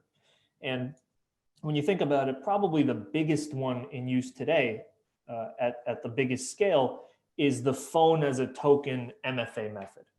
If you have a phone, you've used it, you've probably been familiar with one of these applications. You've got these many different multi-factor authenticators across the enterprise. You've got consumers using them. Some of us have a few of these on our phone. I mean, I know people who, instead of having a drawer full of RSA tokens, now have a phone full of MFA apps. So it's kind of ironic that we still have such a fragmented ecosystem of MFA products. Now, even though these went very far and became very popular, they didn't eliminate the password. All of these MFA apps are essentially based on top of passwords, which is interesting because, when you look at the stats, if you look at, the Internet Trends Report, for example, from a couple of years ago, the adoption of MFA has kind of stagnated. I would argue that it has gone nowhere near the level of adoption that people wanted. You've got a lot of instances where companies actually refuse to deploy multi-factor security because it's too difficult to use. All the folks here who are, have a fraud initiative or interact with fraud teams, nobody wants to tell the customer to use more layers of security. The customer does not want to do that. And the regulators, even if the regulators tell you to do that, you're still going to try to find ways to make the customer experience easier and better because you want more revenue, and more friction leads to less revenue. I think we're all aware of that. What you may not know is that this happens inside the enterprise too. So for employees, a lot of people surveyed actually say that workstation login is a place where they just downright refuse to use multi-factor security. They don't want to use MFA plus passwords. It takes too long. It's too complicated. We've met companies where people spend a whole 2 minutes logging into their computer. It's just ridiculous. So it's not surprising that MFA hasn't gotten that large-scale global adoption that we'd hoped for. So where are we at? We're in a great place. Not really. Customer MFA adoption has pretty much stalled. Workforce and desktop MFA adoption is not getting much better either. Everybody's still using a password. Let's be real now. For the most part, everyone still has many passwords. And it's so bad that a 12-year-old can launch a pretty big attack on an enterprise. If you've seen credential stuffing attacks in the news, they're almost always started by an individual. They're not necessarily nation state attacks. That's how easy they've gotten. So where are we going? That's the whole point of this talk, right? What is the state of authentication today? If it's not that great, are we optimistic? Yes, we are. We're actually very optimistic. It's getting a lot better.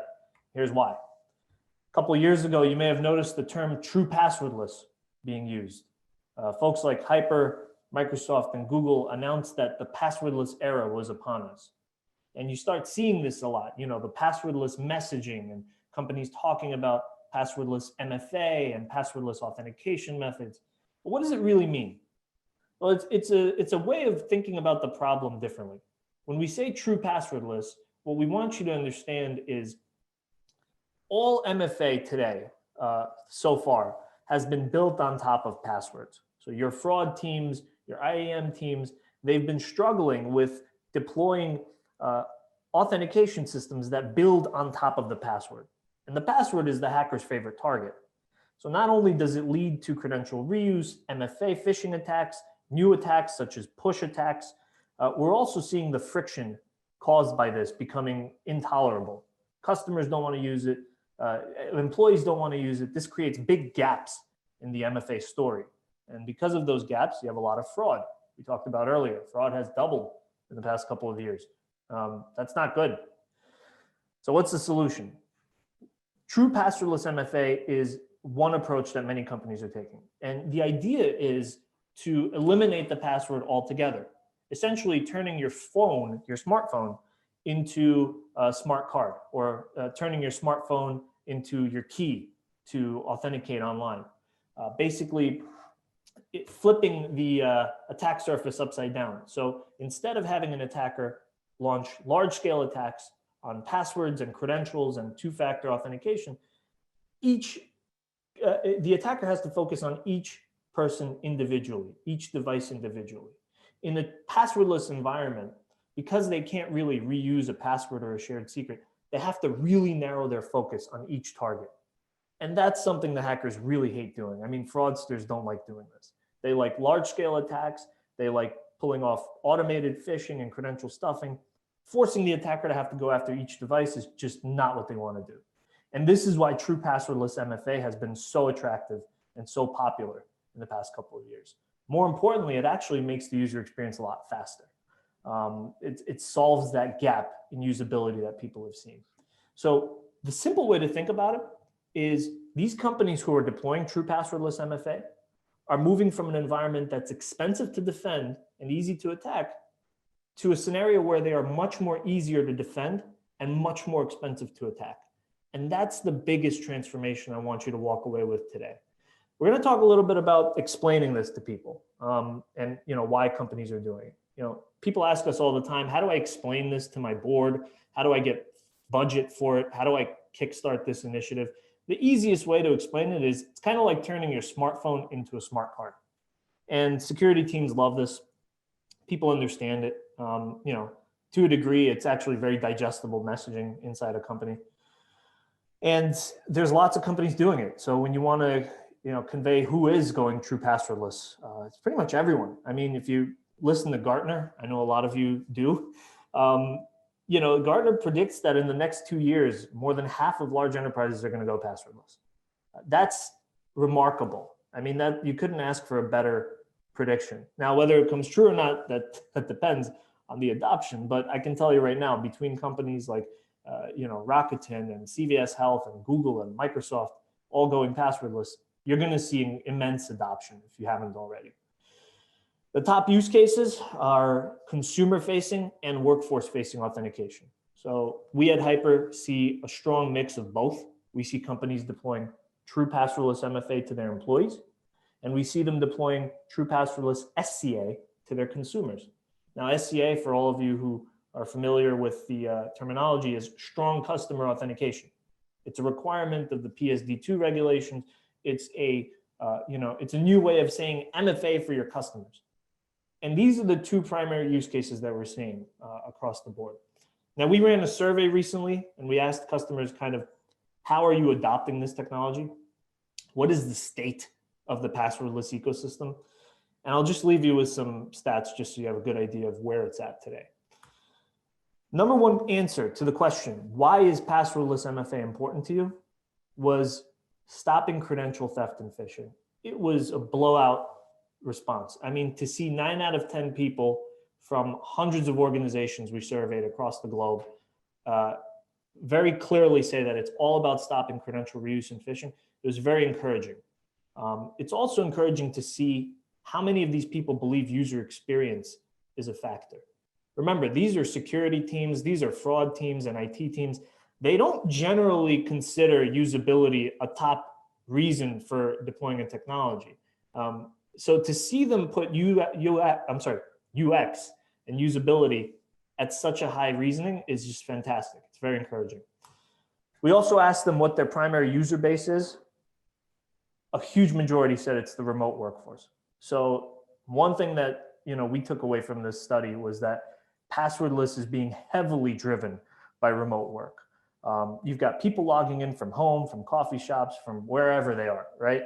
And they just, they're using passwords, they're beating up the VPN.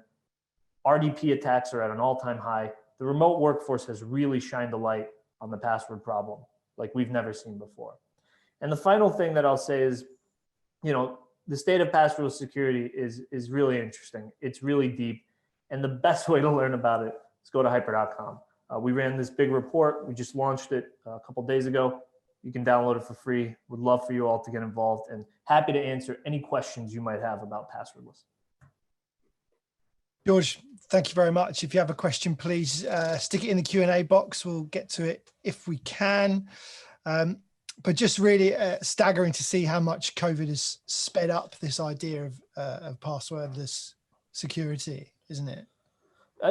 We did not see that coming, I'll be honest with you. There are a lot of companies that say COVID accelerated this and that we were not expecting it to accelerate passwordless security. How much more time do you think it might have taken to get to this stage, considering everything that's involved behind it?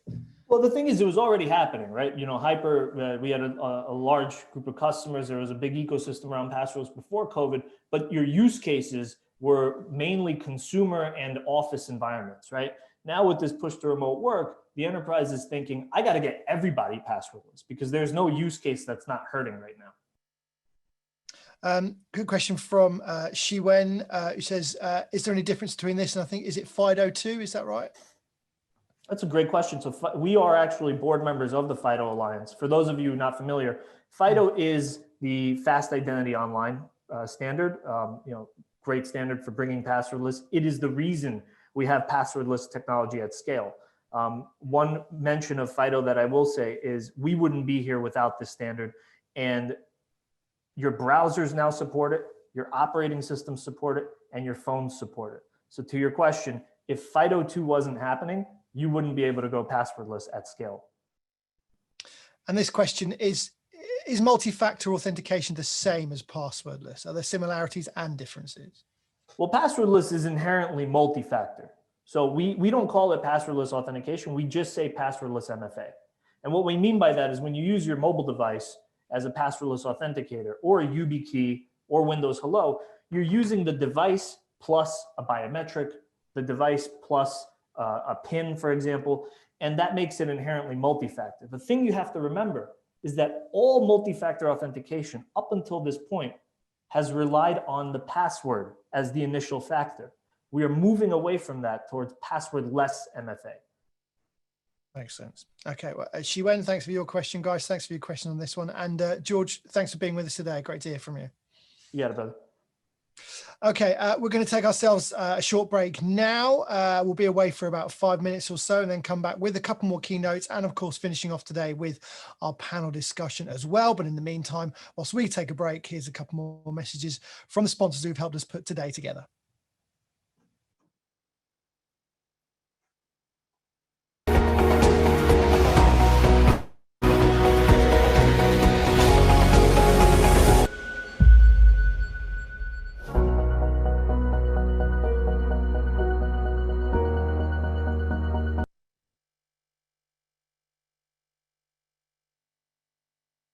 Every day, fraudsters are creating millions of new accounts with new emails and phone numbers, using those to send money from stolen credit cards.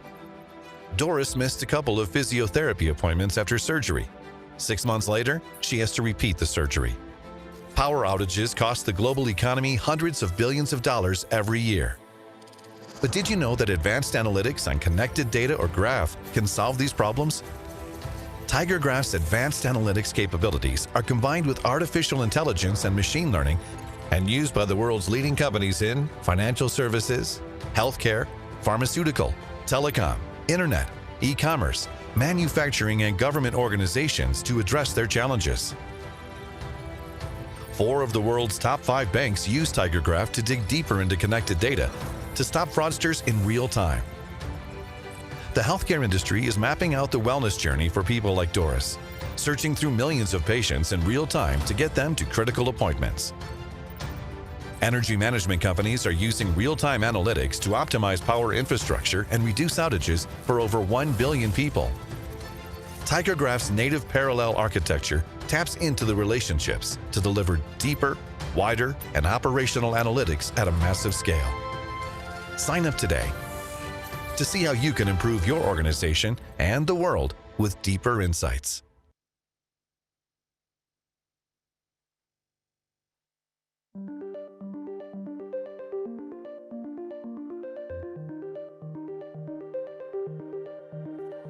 Every organization today is facing a myriad of threats, from malware to ransomware to data breaches. And businesses large and small are seeing this malicious activity materially impact their bottom lines. Organizations need to identify, track, and stop cyber threats rapidly, cutting through the noise to identify the threat, resolving it without delay. Flashpoint is the globally trusted leader in risk intelligence, with the analysts and technology to provide the most comprehensive coverage of threatening activity on the internet. We work with public and private organizations to get ahead of cyber criminals, immediately reducing their exposure, leading up to a 5 times ROI for businesses, and saving time and money across the board while protecting your reputation. Customers recommend us because we have better sources, better intelligence, driven by best-in-class analysts, bringing the intelligence community together for everyone's benefit. Our industry-leading software digs deep into the data to rapidly identify and remediate the most critical security risks. We're the best at what we do, giving your teams actionable data no matter what industry you're in. So whether you want to reduce fraud, increase your security team's productivity, or minimize data breaches, you can trust us to get the right data at the right time with the right context. Flashpoint, trusted experts, trusted partners, trusted intelligence. Is your company at risk? Flashpoint can help teams stay ahead of these threats. Sign up for a free trial today.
Hi, everyone.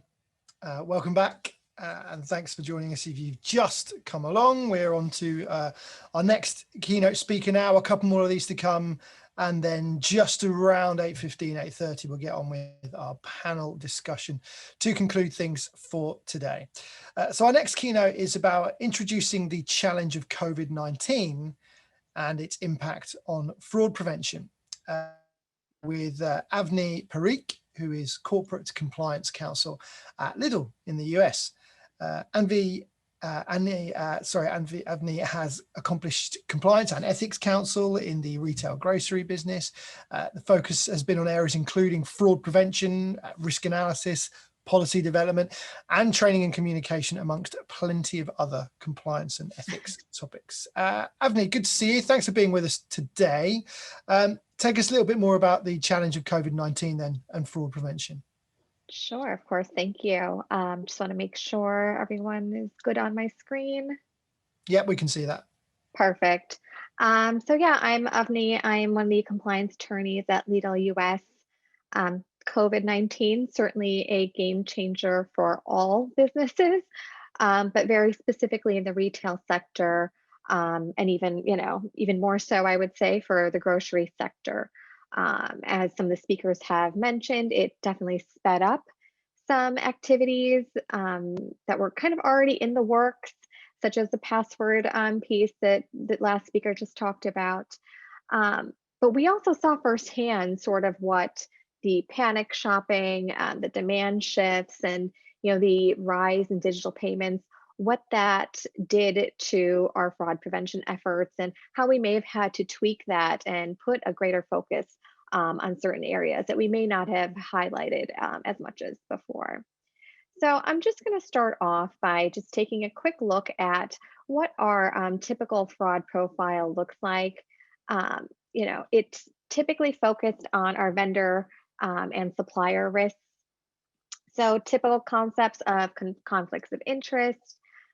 Certainly we have a wide variety of vendors that we work with. So anything from tomatoes, carrots to actual structural support and construction items when we build our stores.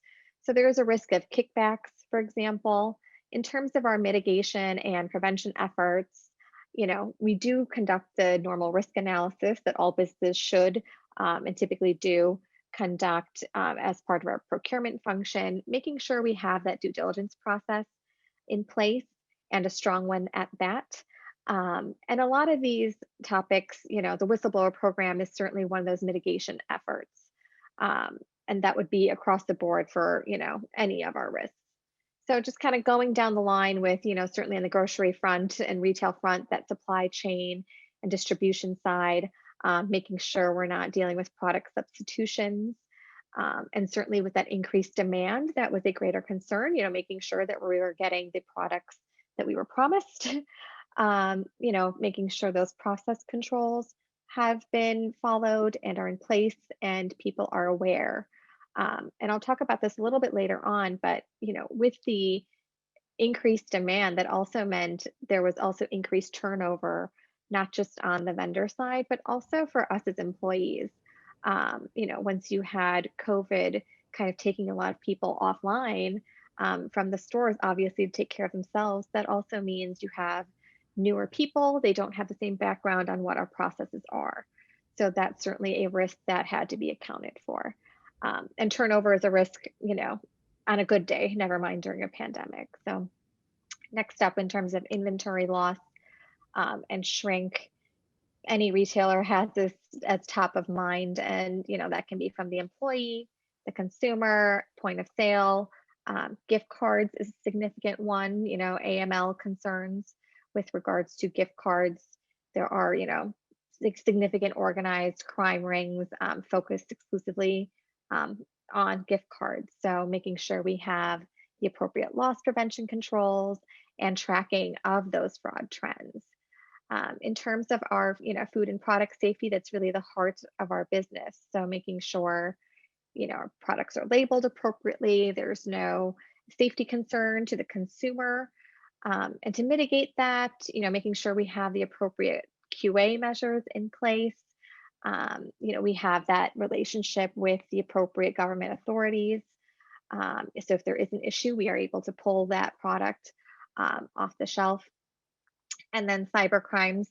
I am a lawyer, so we're not known for being, technical experts by any means.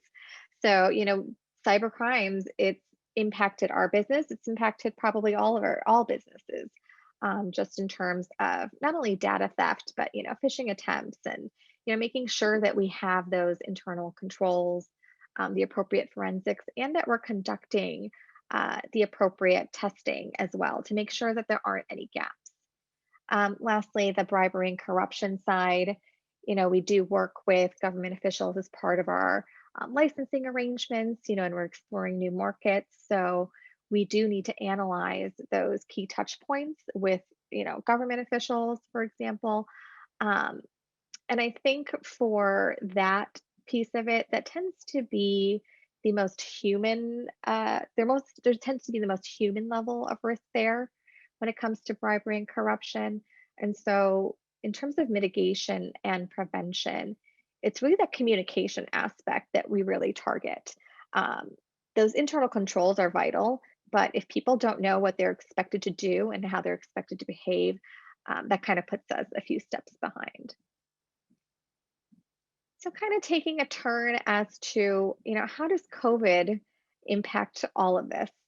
And, the handy fraud triangle here that we're all painfully familiar with.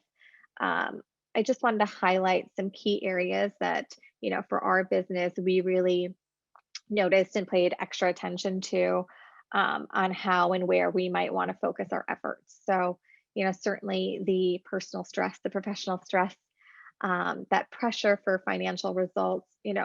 We are a grocery retailer, but there are certainly a number of retailers that weren't, as well positioned financially and were caught off guard. And, there wasn't much they could do in terms of maintaining their financial results if there's a shutdown in your entire country. So, that pressure to contract with more and more suppliers to do that quickly. I know a number of the speakers have mentioned speed. How can technology help facilitate, the speed at which we do business with people in a risk reduced way? So that certainly, all fits into that motivation aspect. Most of us are remote. I think all of us are remote right now. So, that certainly is a significant factor in terms of how we assess fraud. Without that in-person interaction, I know we have some manual processes, and I'm sure most businesses have some element of manual processes. How do we alleviate, the burden and the risk of those manual processes when everybody is remote? That quick decision making, I think I've probably gotten more email traffic in the past, 10 months now, Ariane, than I have probably the 2 years prior, just because it's the quickest way to communicate and send information, but you're also trying to move fast, make quick decisions, and you run that risk of bypassing those controls that are in place. And finally, we do have a significant communication shift, how we communicate with each other, how we communicate with our vendors specifically. That culture shift. Many companies were very much a FaceTime, they work together in person well, and then to so quickly adjust, that does take a hit to the overall culture and the compliance culture that you have. So you have to work extra hard to kind of rein that back in and make sure everyone is on the same page. And then, finally, in terms of just focusing on that self-interest versus the corporate interest piece in terms of rationalizing behavior. I think the ACFE stats are something like 40 some percent, or most, actually more than that, fraud is committed internally, right? And so combine the self-interest and financial need with being remote, it's a bit of a recipe for disaster if you don't take a minute to really evaluate what your fraud prevention program is and identify those gaps. So kind of returning back to our fraud risk profile, how does COVID fit into that? What does it, what does it highlight? What makes certain topics worse for us as a business? So certainly the vendor side of it, we just have an enormous amount of vendors that we work with, and that increased as demand increased. So if we did not have an appropriate due diligence process, and we then had to evaluate that to make sure that it was timely, because you don't want to run the risk of employees blowing through or blowing past that entire process just to get, a certain vendor through the door. And that is far more likely to happen, in a heightened, pandemic era as it was prior to that. And that's really where I think technology can play a significant part, is that due diligence process, to make that more automated, take it out of the hands of a handful of employees, starting that off and following that end to end. If as a business, I'm looking at something like, I think that's really a target for improvement for a lot of businesses, is that due diligence process and how we can include technology in that. Just kind of going down, diversion of products, that was certainly a concern.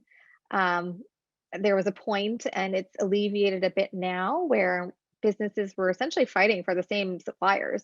So, if we had a relationship with someone as a vendor, they may be going somewhere else, or, then leaving us in a bind. So making sure that we are getting what we contracted for, and, no less, that was certainly a concern.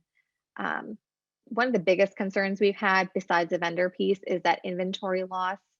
I think there have been a number of articles on, product theft, financial theft, and theft from the company in terms of invoice approvals. And this kind of ties over to the cybercrimes aspect, which has been huge. The volume of malware, ransomware, the phishing attacks, data breaches. I think in our world, we saw it most with invoicing and account changes.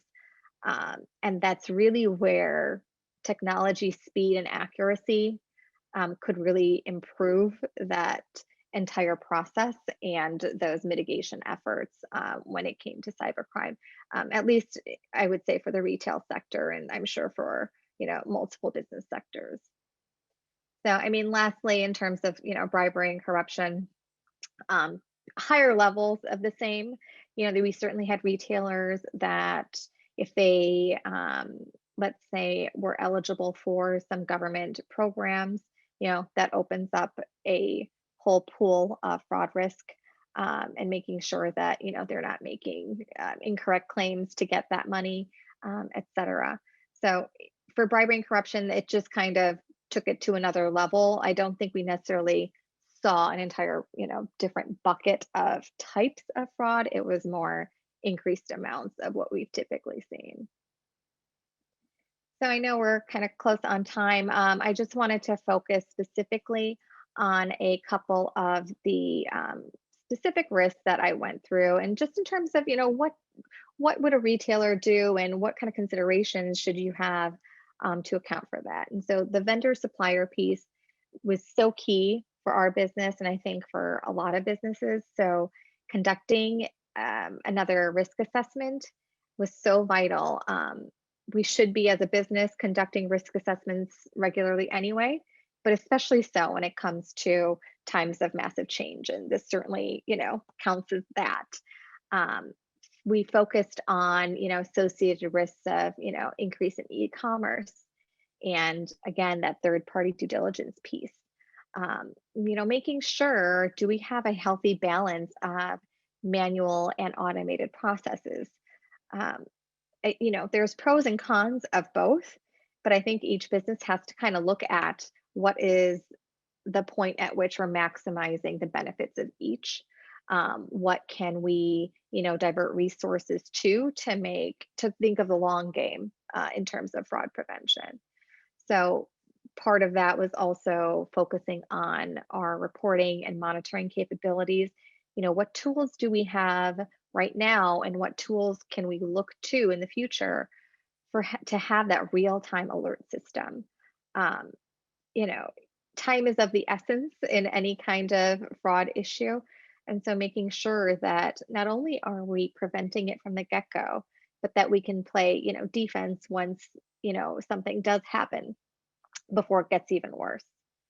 And finally, that communication piece, it's near and dear to my heart. I worked for about 9 years and sat under a communication practice, and I could really see the impact of what having a strong communication mechanism and policy and program can do on employee behavior. So making sure that we're doing a pulse check on employee well-being. Employees know what to expect in terms of what they should do, not do, what their expectations are in being a partner in fraud prevention.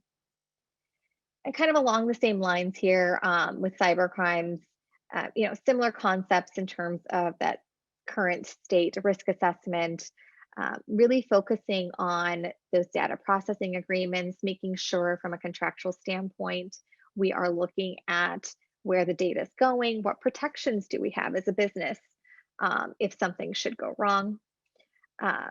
Again, I think the last speaker mentioned, no one wants to add on another layer of protection if we don't, and because that does add time. But sometimes, for us as a business, we do need to add on an extra layer, just depending on the risk level. Making sure that we are appropriately evaluating, how many levels we have for a given risk. And I think for cybercrime, we'll probably see an uptick in the tools at our disposal and the tools that we're going to be using to mitigate those risks. And then finally, that rollout again of, enhanced and targeted communications. Like we really do focus on, does somebody know if they get a request to change an account, do they know exactly who to flag this to? Beyond just following what the protocol is, are they aware of some common things to look for? Are they aware that they should immediately, contact a certain team? And so from a legal standpoint, that's also really important to me because you want to be able to get ahead of it and, know what's going on and get those details up front. So, making sure everyone is really on the same page in terms of what they need to be doing and what tools there are at their disposal.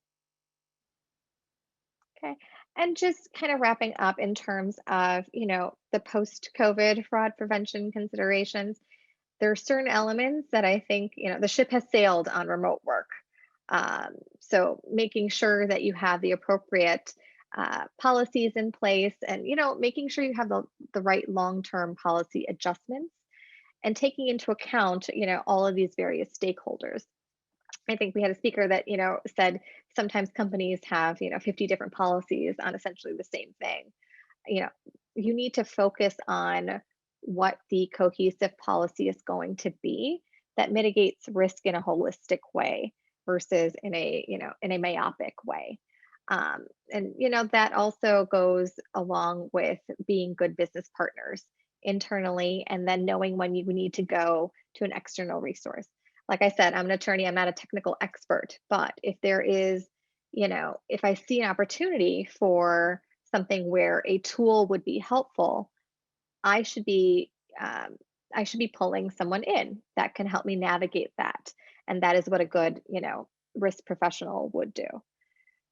And I think just, finally, in terms of the training and communication piece, it had become a little bit more difficult once we were all remote. But I think there are so many different tools available to us now. And I think that's the piece that gets forgotten a lot is, everyone gets into this mode of creating the tools, creating the controls, making sure the right documentation is in place. But I think what's really key for any kind of fraud prevention strategy is getting that buy-in and support of everyone around you in the business. And so that targeted training and communication, I think really pulls all of this together. And I just wanted to wrap up. This is one of my favorite quotes, and I think it's really key for the current time frame in terms of, making sure that you're not spinning your wheels when there's a crisis. That you've been doing this and conducting those risk assessments in advance, so then you're ready when there is a crisis. Thank you. Amni, thank you very much for that. Obviously, I think has a few people thinking that final statement. If you have questions, of course, please, you can ping them over now and then take them for a couple of minutes. Don't worry if you haven't got anything. Well, if you have got something, I would get it in now or forever hold your peace, so to speak. Still a couple more presentations to come, of course, before a panel discussion as well. So we will get onto those. I know Nicholas is here with us, ready to go. So it looks like no questions there. There you go, Avni, got away with it. But honestly, thank you for the presentation. Thank you very much. Appreciate your insights there, really useful. We'll move on then. We have a couple more presentations to come. We're next going to talk around bots. Friend or bot, it's all about knowing your adversary. To join us with this, we have Nicholas Palmer, who is VP of International Business at Group IB, one of the leading providers of solutions aimed at detection and prevention of cyber attacks, of online fraud and IP protection as well. The Group IB Threat Intelligence and Attribution System was named one of the best in class by Gartner, Forrester and IDC. The technological leadership is built on the company's 17 years of experience in cybercrime investigations worldwide, 65,000 hours of incident response accumulated in a leading forensic laboratory, 24/7 cert GIB. It's a partner of Interpol, Europol, and a cybersecurity solutions provider recommended by SWIFT and the OSCE as well. And also it's a member of the World Economic Forum. So quite a lot going on at Group IB. Nicholas Palmer is the VP of International Business and joins us now for this. Friend or bot, know your adversary. Nicholas, welcome. Great. Thank you very much, Richard, for the warm introduction. I think we should hire you to promote our company. Thank you. Available.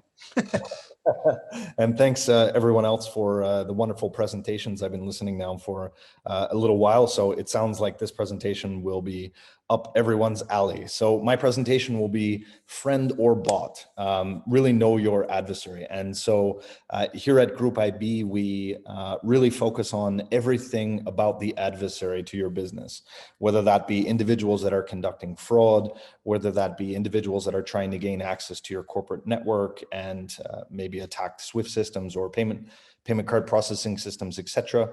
But today we'll focus on specifically how bots can be used in order to conduct different types of attacks. And of course, how you identify if it's your friend, your customer, or a bot activity on your network. If you'd like to communicate with me, you can do so on Twitter. My handle is Hunting Threats. I'll sell that to you if you want. And feel free to reach out and ask any questions that you might have after that. Richard did a wonderful introduction, so we're going to skip right over that and get right into the meat of the presentation today. So really, when you own a web portal or mobile application, a majority of the traffic can be bot activity. And bots can be, of course, used for good activity or used for bad activity. A bot is obviously a series of scripts for conducting automated behavior. And typically cyber criminals will use various forms of automated behavior and even legitimate tools that app developers will use to test what they have developed in order to conduct fraud. And different types of bot activities can go into different types of threats for the organization.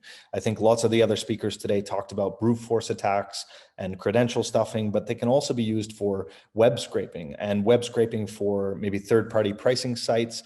But we've seen types of attacks where different organizations control the price based on how many people visit the website or how many people are interested in a certain product. And of course, adversaries can use this type of manipulated traffic to actually flex the price up and down and profit from their types of activities. Bots can also be used for automated types of registration to new accounts.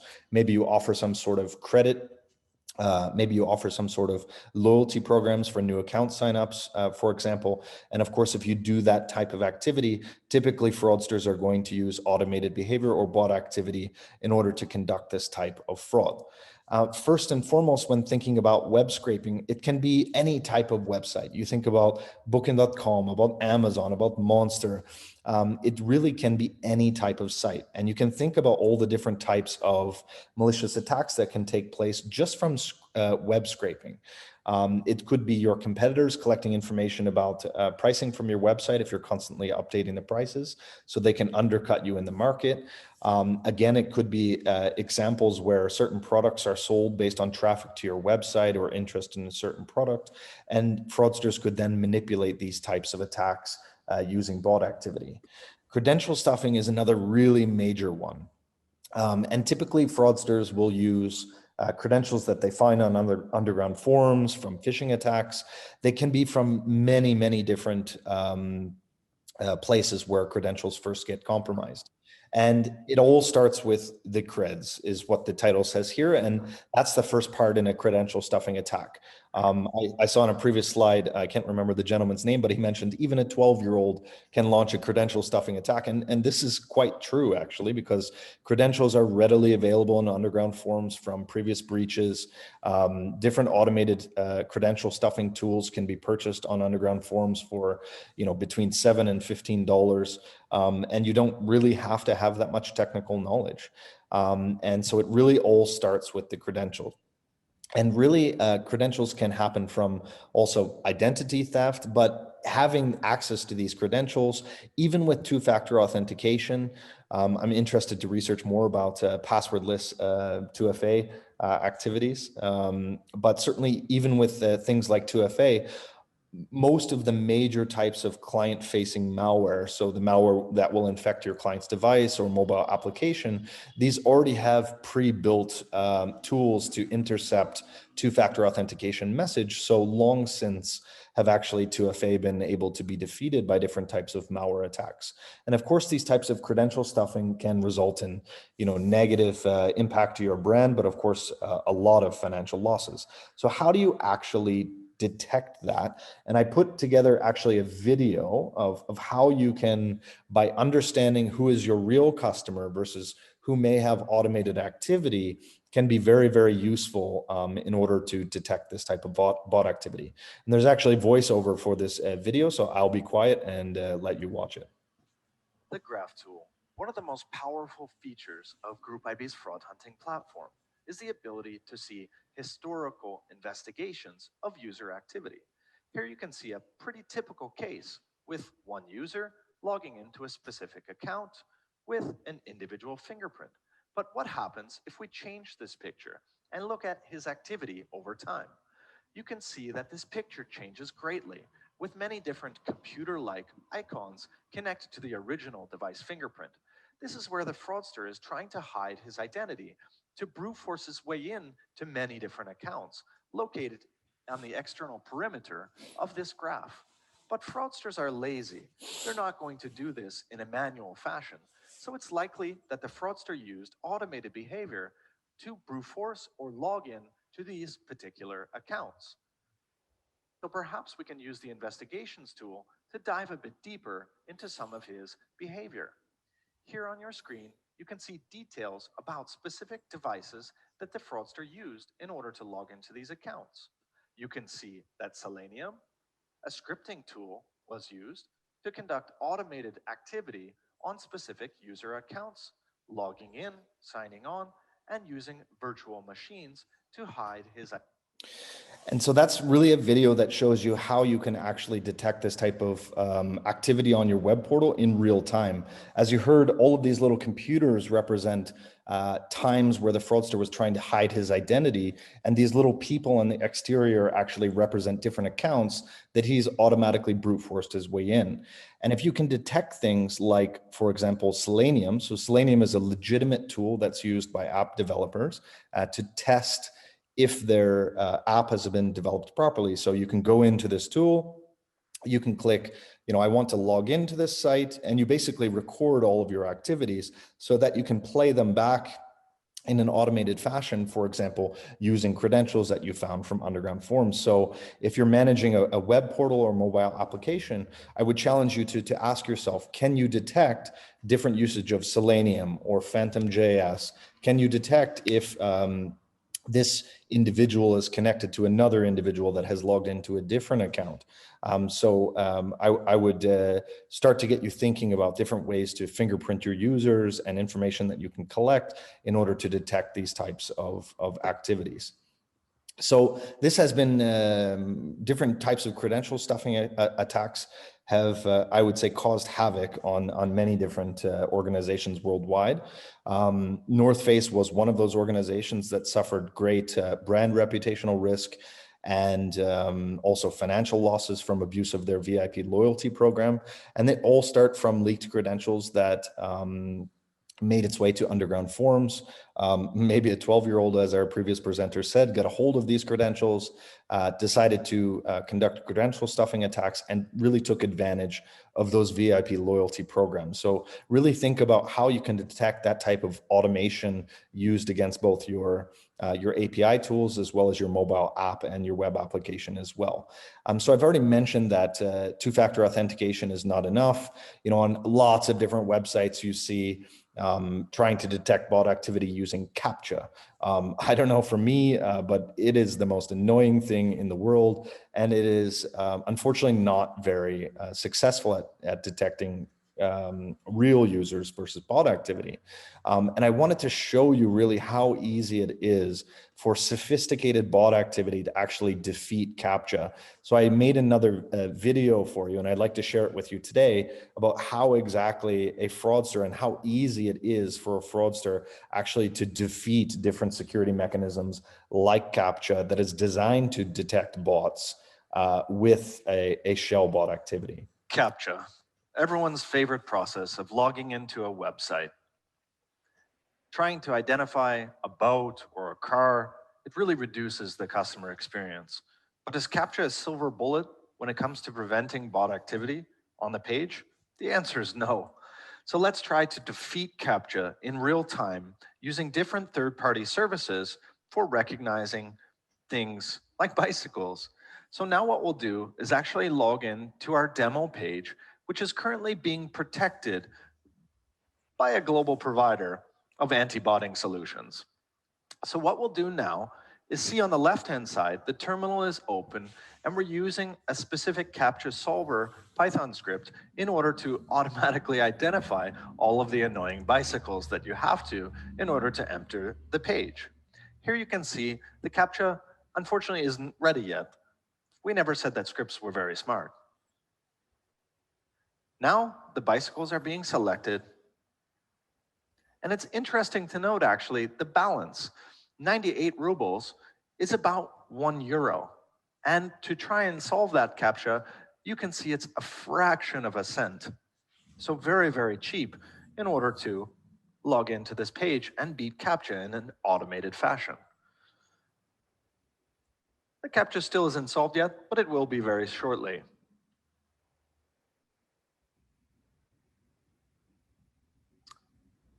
Finally, all of the bicycles have been selected and we've been able to bypass the anti-botting solution provided by the global. And I want to stop the video there just to show you how easy that was. And I mean, this is a tool that we, identified on underground forums. It cost a fraction of a cent to defeat CAPTCHA. I want to remind you that a lot of different client-facing malware, both PC and mobile malware, all have different capabilities built in to intercept two-factor authentication messages. So the real key at detecting this type of activity using automated behavior against your portal is being able to detect real users versus fake users or automated activity. And so think about, can you detect Selenium? Can you detect Phantom.js usage? Could you detect remote access Trojans on a customer's device as they log in? All of the different malicious actions that could happen as a result of bot activity, you should start asking yourself, can I detect that on the client-side device? So you can prevent these problems from happening in real time. And we've actually seen it where fraudsters will find it too difficult if you're able to detect this type of activity and actually move on to a neighboring platform, which doesn't have as good of protection. So we talked a lot about brute force attacks, price scraping, different activities that can be used with bots. But there's also other types of activities that can be used from automated attacks from fraudsters.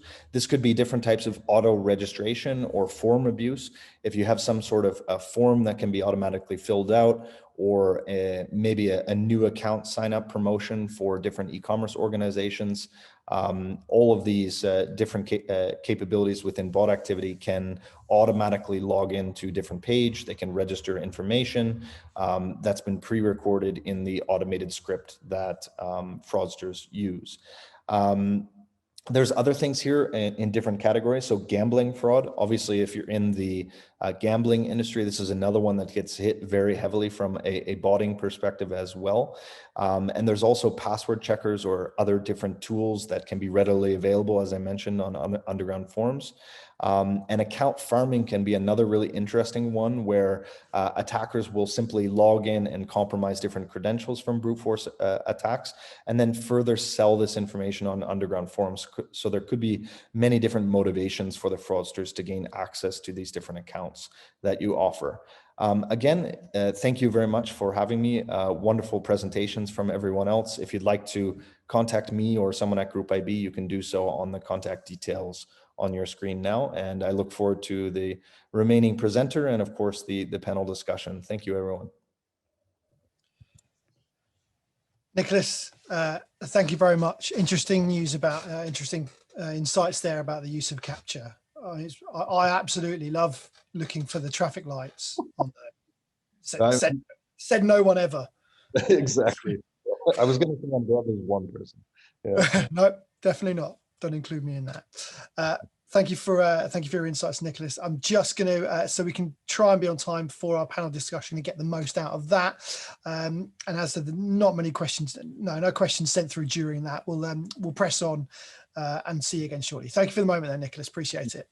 Okay. Next up, we talk about the future of fraud detection. Is the future of fraud detection real-time and digital? Alan Terletto, who is Field CTO at Redis Labs, is going to talk to us about this one. Redis Labs, you'll know, one of our sponsors as part of today's webinar. There at Redis Lab, Alan helps organizations reimagine how quickly they can process, analyze, predict, and take data-driven actions. It's the home of Redis, the most popular open source database.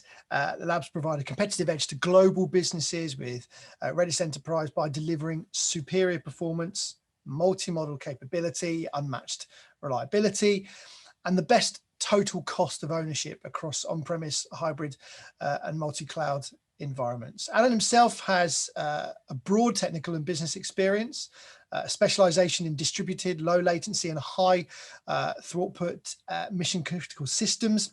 He's a trusted advisor to Redis Labs customers, and that includes leading global fintechs, neobanks, and financial service providers as well. He had an advanced graduate certificate in enterprise risk management from New York University, along with his bachelor's degree in computer science.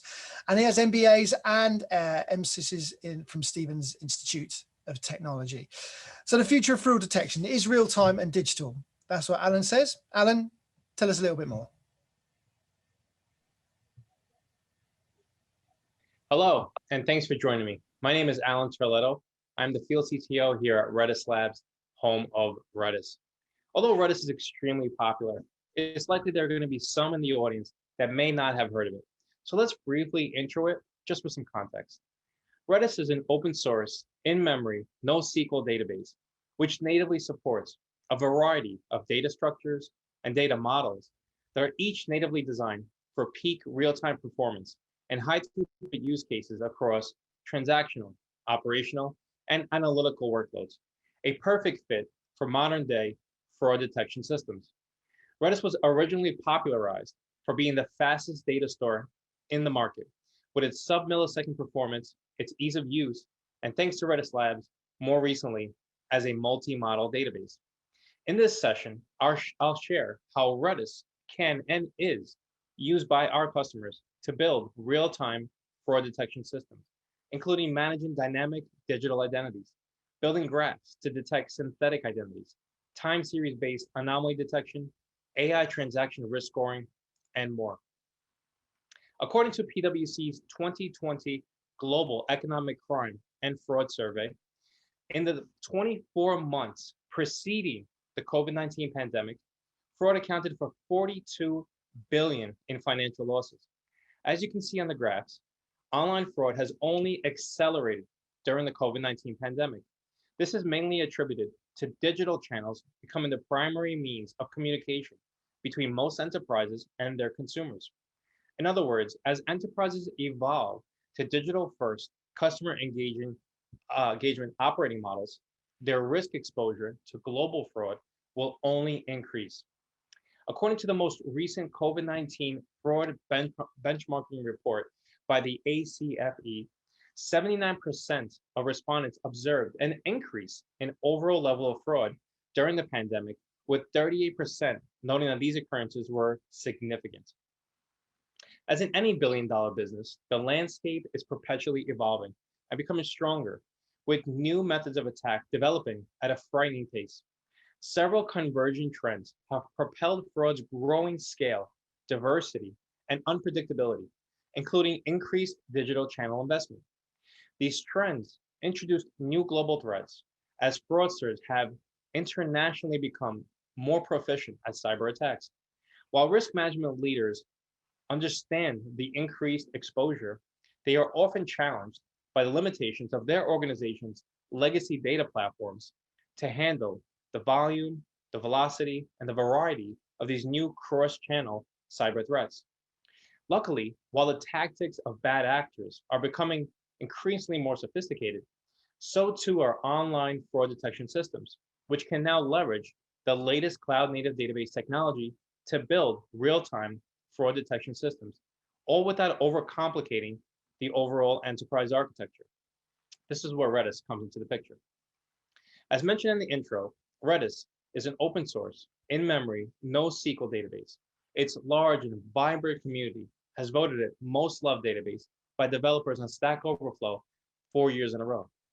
After many years and hundreds of thousands of deployments as a cloud-native service, Redis Labs decided to package their battle-tested knowledge of how to best manage Redis in a cloud-native environment into software that can be deployed by its customers on-prem as a managed service on the cloud, or even as a first-class SaaS offering available on Google's cloud and Microsoft Azure. This software is called Redis Enterprise. Redis Enterprise picks up where the open source leaves off, with full compliance to the open source API and full coverage of its data structures and operations, except those that pertain to administration. That caveat exists because Redis Enterprise provides enterprise-grade administrative database capabilities, such as linear scalability, high availability, durability, backup and restore utility, security, and more uniquely, capabilities such as multi-tenancy, active-active geo-replication for business continuity, and tiered data storage to reduce the total cost of ownership. Speaking of unique, as mentioned, Redis Labs has extended the foundation to the open source project, which enables Redis Enterprise to be a multi-model database. As you can see on the top right, Redis Enterprise supports the native storage and query capabilities of models such as search, graph, time series, AI and ML models, JSON, and more. There is a lot to unpackage, but don't worry about memorizing. Going forward, we'll explore how Redis's different models and data structures are naturally suited to handle different use cases when building a real-time modern fraud detection system. The recent Equifax data breach alone exposed the confidential private information of some 143 million consumers. This includes names, social security numbers, birth dates, addresses, and more. The stolen information was more than enough for identity theft, creation of synthetic identities, and enablement of account takeovers. According to BioCatch, a leader in the digital identity space and a Redis Labs customer, combating the use of stolen information for fraud starts by reducing our reliance on static identities. Most financial institutions still use static user profiles to verify your identity. In fact, serving that data is actually a very popular use case for Redis. Because user profiles are private, it's assumed that they provide security. However, since static identity databases are not updated very often, they are more likely to become compromised. All it requires is one slip up by one of the many companies that store your private data on their servers.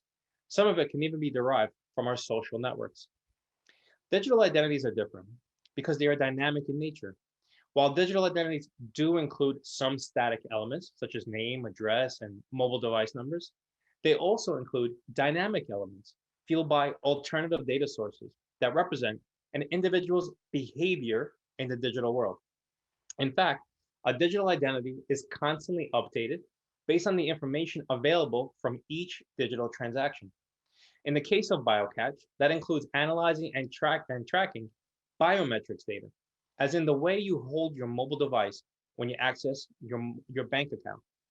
So they can match it against your customer profile for fidelity. There's no way to scrape that information from Facebook or your Twitter account. So where does Redis fit in?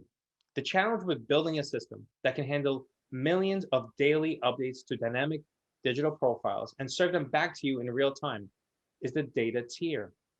Traditional databases were not built to handle this type of write and update throughput. Luckily, this is where Redis Enterprise shines. Redis Enterprise has been benchmarked to handle 200 million operations per second across both read and write operations. Its scalability, elasticity, high availability, and sub-millisecond performance is a perfect fit for digital identities, including the ability to search across multiple dimensions such as geolocations, biometrics, and other various datasets that don't neatly fit in traditional database tables. According to estimates by McKinsey, synthetic identity fraud is the fastest growing financial crime in the United States. Since it's not always caught or reported, it's hard to determine the full scale of its cost. Synthetic identities are built using just a few points of real information. Sometimes all it takes is simply a social security number, which is usually available on the dark web. Equipped with this, a fraudster can invent name, age, date of birth, address, phone number to establish a new synthetic identity. As a next step, the fraudster can slightly alter that fake information to create additional identities. In other words, they are effectively creating and managing a graph of fake identities that will eventually be connected to real financial accounts. This is further complicated by fraudsters who nurture these fake identities by making payments on time and not exhibiting additional risk factors. So as time goes on and their credit limits credibly increase, detection progressively becomes more difficult, in some cases impossible. Therefore, the best defense against this type of identity fraud is to detect it at the top of the customer funnel, such as account creation or initial payment processing, before the profile gains credibility, becoming harder to detect. Detecting fake identities is all about connections, which makes this a challenging and costly effort without using a graph database. A graph database can detect suspicious connections by traversing digital identities based on relationships. Since in this case, time is of the essence, it would be advantageous to analyze these connections in real time instead of it becoming a big data problem. In other words, more complicated and expensive problem. This is where Redis can simplify things. Redis supports a graph model called Redis Graph, which uses in-memory sparse adjacency matrices to natively store data as a property graph and linear algebra to query it. Graph semantics such as nodes and relationships can be expressed using a standard querying language referred to as Cipher or CQL, which is perfect to analyze synthetic identities to detect one or more pieces of unique real information that is shared across a network. Since Redis Graph is built on Redis, this can be done in real time during account creation or in parallel to in-flight online transactions, a game changer to synthetic identity detection. Another challenge of fraud detection is that fraudsters are often intelligent, learn from their mistakes, and continuously innovate new ways to commit fraud. It's literally their profession. However, since fraud is often performed at scale and by many actors, there are enough data points to capture known fraud patterns. This is where anomaly detection can play a role. Anomaly detection is the identification of rare events or observations which raise suspicions by differing significantly from the assumed or forecasted patterns. In online digital systems, data can be expressed as signals along a time series, which makes it easier to use algorithms or to identify anomalies, preferably as they occur in real time. A time series is a sequence of data points, typically consisting of successive measurements made over some time interval. Time series-based anomaly detection is used to find outliers relative to forecasted values, or more commonly called a confidence interval, which is statistically calculated as a bounded distribution based on previously observed data points. Once we observe an outlier outside of this confidence interval, we can refer to it for downstream forensic analysis. Financial institutions require anomalies to be detected in near real time, ingest large amounts of data, and adapt to changes in user behavior, each of which is a major challenge for traditional relational databases. They just weren't built for this type of workload. This is where Redis again simplifies things. Redis has a time series model called Redis Time Series, which supports high volume ingestion and low latency queries. Point-in-time queries can be aggregated. Retention policies are configurable, data can be downsampled, and a time series can be queried across multiple dimensions supported by secondary indexes. As with all Redis models, it is an in-memory and real-time performance that enables instantaneous alerting or potentially action in response to detected anomalies. Artificial intelligence and machine learning models use sophisticated mathematical and statistical algorithms, which exploit patterns and derived inferences to quickly determine the relative likelihood of some outcome to occur. Financial institutions use these algorithms to analyze individual components of a transaction and determine the probability that it is unauthorized or fraudulent or coming from a stolen credit card. The probability of fraud is then cross-referenced with its potential impact, which is referred to as a transaction's risk score. Real-time transaction risk scoring algorithms that are computed as part of a transaction path consider transaction details, user profiles, behavioral biometrics, geolocations, device metadata, bank information, and more as artificial intelligence and machine learning models use sophisticated mathematical and statistical algorithms which exploit patterns and derived inferences to quickly determine the relative likelihood of an outcome to occur. Financial institutions use these algorithms to analyze individual components of a transaction and determine the probability that it is unauthorized or fraudulent or coming from a stolen credit card. The probability of fraud is then cross-referenced with its potential impact.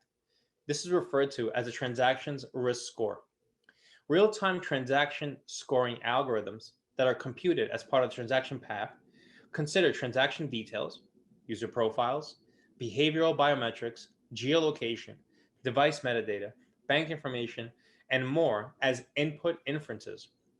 AI and ML models can learn with each iteration by storing inferences derived from prior transactions. This improves the accuracy of their risk assessment. There are many stages to deploying AI and ML models into production, including algorithm design, staging accurate data, training models, and production deployment. Redis Enterprise simplifies the operational part of the production deployment with its inherent enterprise capabilities and solves the network performance problem due to the model's need for inference data, both input and derived output. Redis solves this with Redis AI by co-locating the AI or ML model with the inference data together in memory. This eliminates network hops, which allows transaction risk scoring to be performed in real time. Now, we covered a lot of ground here. However, what if we wanted to bring it all together as a unified omni-channel system for fraud detection?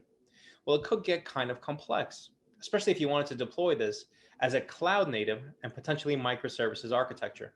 You can see the complexity on the diagram. Well, what if I told you that Redis can simplify this as well Let's break it down. We focused so far on different data models that each support an optimum way to store and access data for different types of fraud detection. This includes digital identities, statistical algorithms, and transaction risk scoring. From a microservices perspective, these Redis models could all be deployed in isolation and multi-tenant using Redis Enterprise. This includes anomaly detection, which can seamlessly consume telemetry data from the upstream fraud detection models. In addition, by leveraging Redis's log-based data structure called Redis Streams, or a third-party message broker, Redis can also be used for event sourcing. This can be used for analytics or forensic analysis on the back end.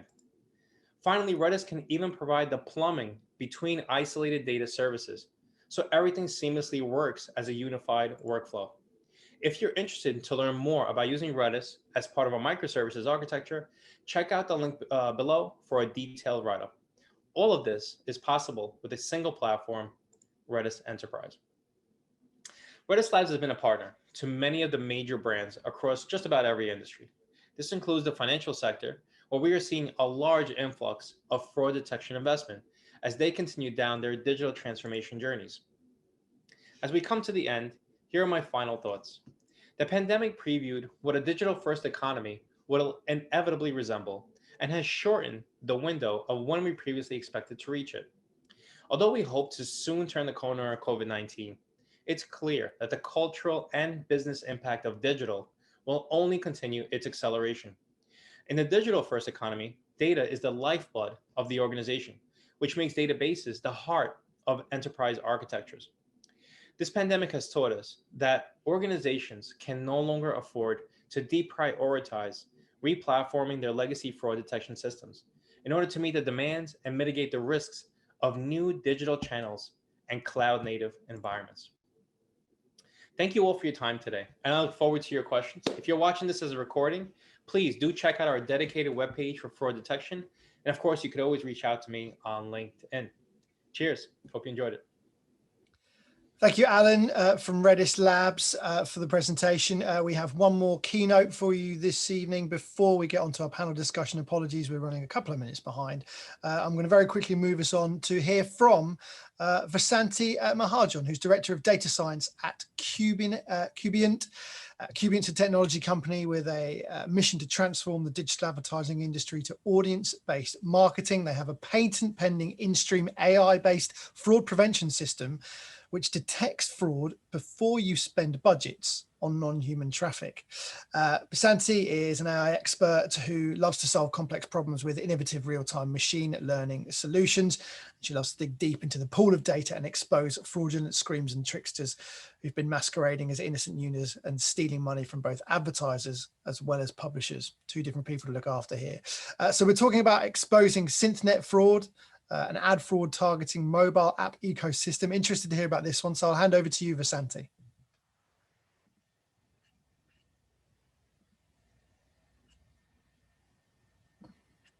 Hi, everyone. Can you guys see my screen? Yes, we can. Awesome. Thank you so much. Thank you. It was really wonderful listening to a lot of the panelists.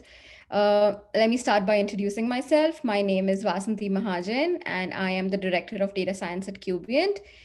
Today, we're going to be talking about exposing SynthNet, which was one of the biggest ad fraud that we caught in 2020. It was majorly focusing on the mobile app ecosystem, but more of it later. Starting about who we are, Kubient is basically a technology company with a mission to transform the digital advertising industry. Our focus at Kubient has always been to ensure that we create a more controlled and a transparent environment for everybody to have a clean and fraud-free ecosystem. We want to make sure that any fraud that's there in the industry is being caught before our advertisers spend money on either of the ends. And that's been our major goal at Kubient. We have some wonderful partners who we work with.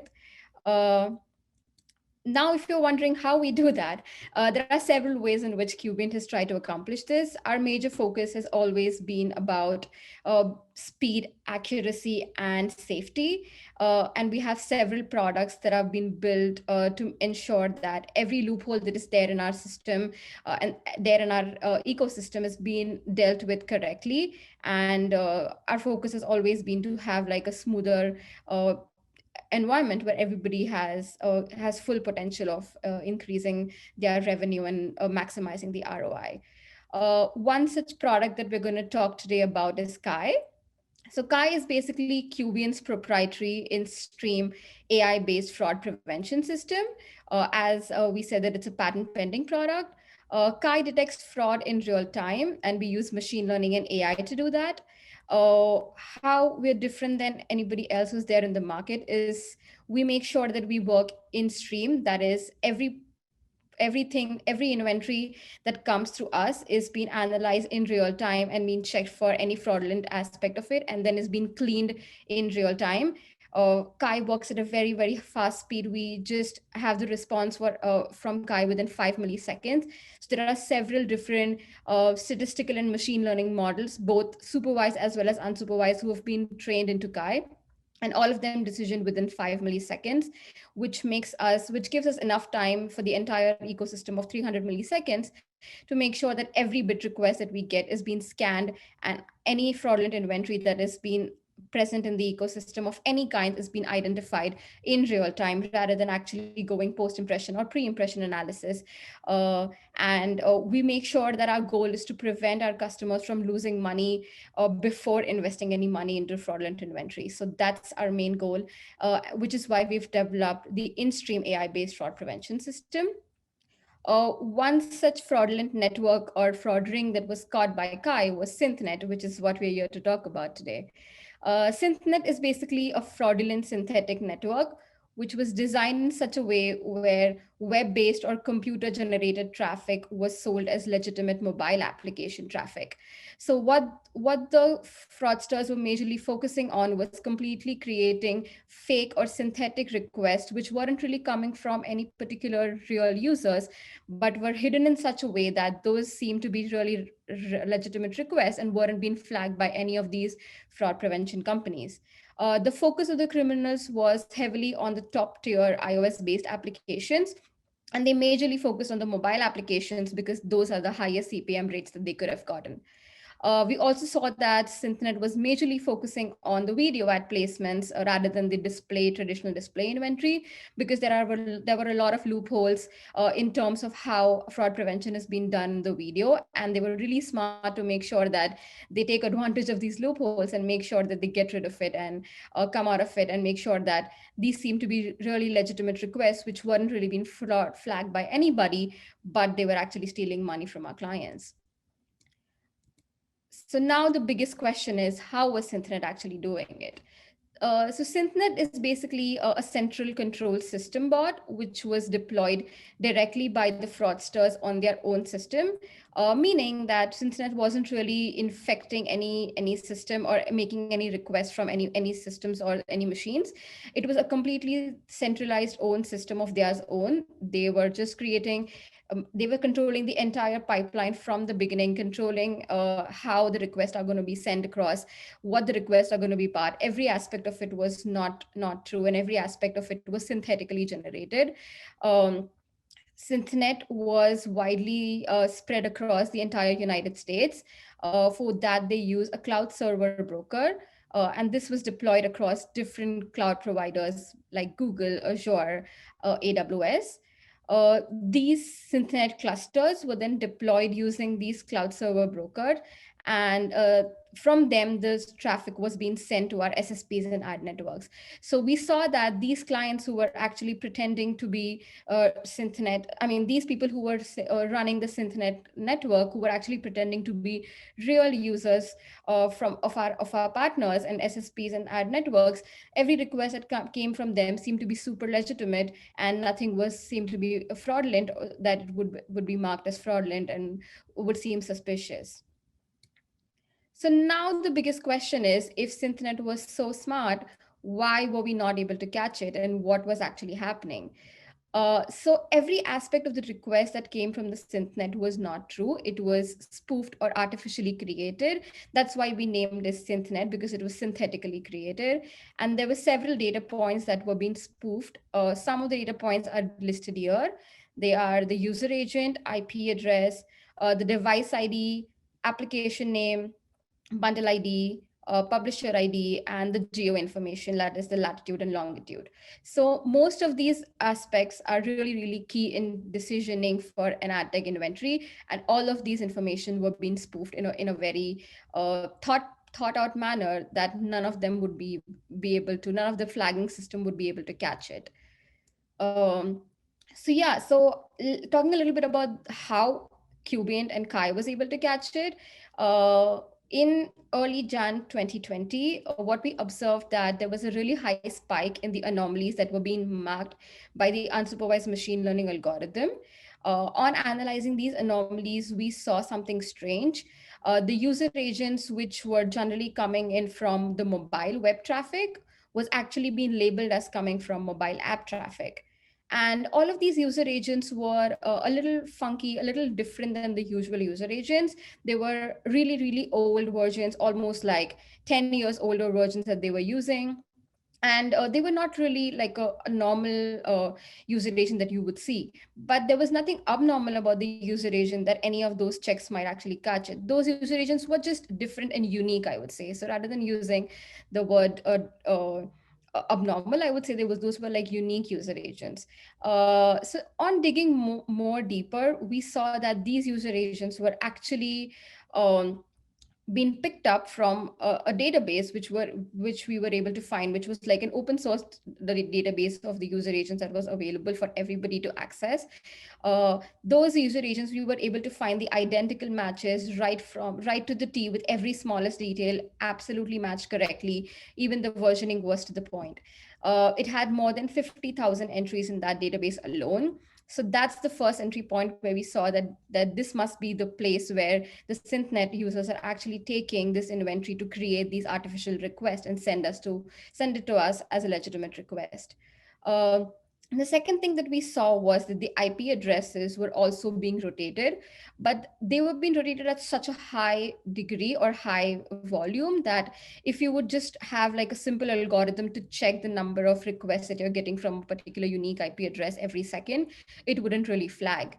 So then we dig deeper to see where these IP addresses are coming from, because none of them were actually fraudulent IP addresses. And then we were also able to locate a predefined list of IP addresses from where these malicious users were actually taking in. The third thing that we also observed was that the publisher IDs were being manipulated. So even though our clients that we were working with had the legitimate sellers.json, but we still saw that the SynthNet was able to manipulate these publisher IDs and send an incorrect publisher ID in their transaction. We also were able to, so these publisher IDs were not really like real strings, but they were a combination of different multiple substrings, which we also were able to locate from a database. So analyzing the whole pattern, we knew that there were different sources from where these web requests were generated, and they're looking at the size of the humongous databases that these guys were using. It was very easy for them to create like random pattern and include enough randomness that none of these traditional fraud prevention companies or fraud prevention mechanisms would be able to catch this kind of a fraud. So I know you must be wondering if you were also a victim of SynthNet, and if you also were part of their whole trap. But don't worry, Qubient is here to help you out. There are several ways in which Qubient can help you get more transparency and get more information about your data. There are various ways in which Kai can be integrated in your system. I'll be happy to address any questions if there are, and we can talk more about it. But yeah, if you have any more information or if you need any more information, feel free to contact us at the below information, and we'll be more than happy to help you out. Santi, thank you very much for that. Really appreciate your time there and everything you shared. And yeah, I wonder if people are considering if they were a victim or not now. Hopefully it's got some people thinking. Thanks very much for your insight. And again, as everyone can see, contact details are there should they need them. Thanks for Santi. Thank you so much. Okay, then it's on to tonight's panel discussion. A fantastic panel lined up. Thanks for everyone who's stuck with us, I suppose, and seen out the course. It's going to be worth it, I promise you. Our topic in our panel discussion tonight is about the dynamic shift to intelligent fraud management in 2021 and about what trends will be in play here. So we have assembled a few people who were with us earlier on today, plus a few newcomers as well. So returning to be part of the panel, Max Wolk from Fraudster, also Nicholas Palmer from Group IB as well. Avni Parik's colleague from Little US, Joe Omakada, is joining us. Hello, Joe. Thanks for being with us. And also joining us, Gordon Malcolm, who is Director of Financial Services for EMEA at TigerGraph. We're the only scalable graph database for the enterprise. TigerGraph's proven technology connects data silos for deeper, wider, and operational analytics at scale. 4 out of the top 5 global banks use TigerGraph for AML and real-time fraud detection. Gordon joins us to be part of our panel tonight. Gordon, thank you for being with us as well. Our moderator for the whole thing tonight is Johanna Wikström, joining us again. And remember, she's Chief Compliance Officer at Swarmlands Sparbank. So Johanna, on to the questions in our panel. I'll hand over to you. Thank you so much, and welcome all the panelists and the attendees who are still with us, as Richard said. I hope we will have interesting discussions, and I will do my best to kind of catch any questions and answers you may have. But on to the first question, directed to, I guess, Gordon could maybe answer this for me. Gordon, what are the most impactful technologies that should be adopted by all the businesses in the year 2021? What is your forecast? Well, I mean, I think it's clear that there's a mature landscape of sophisticated applications, and some of which we've absolutely seen today. Certainly, when we look at what Gartner thinks, they look at graph analytics as a top 10 trend, and the only trend that is foundational to the remaining 9. So, you know, with a degree of biasm, I'll go with what the analysts say, in as much as graph analytics is growing at a sort of 100% year on year.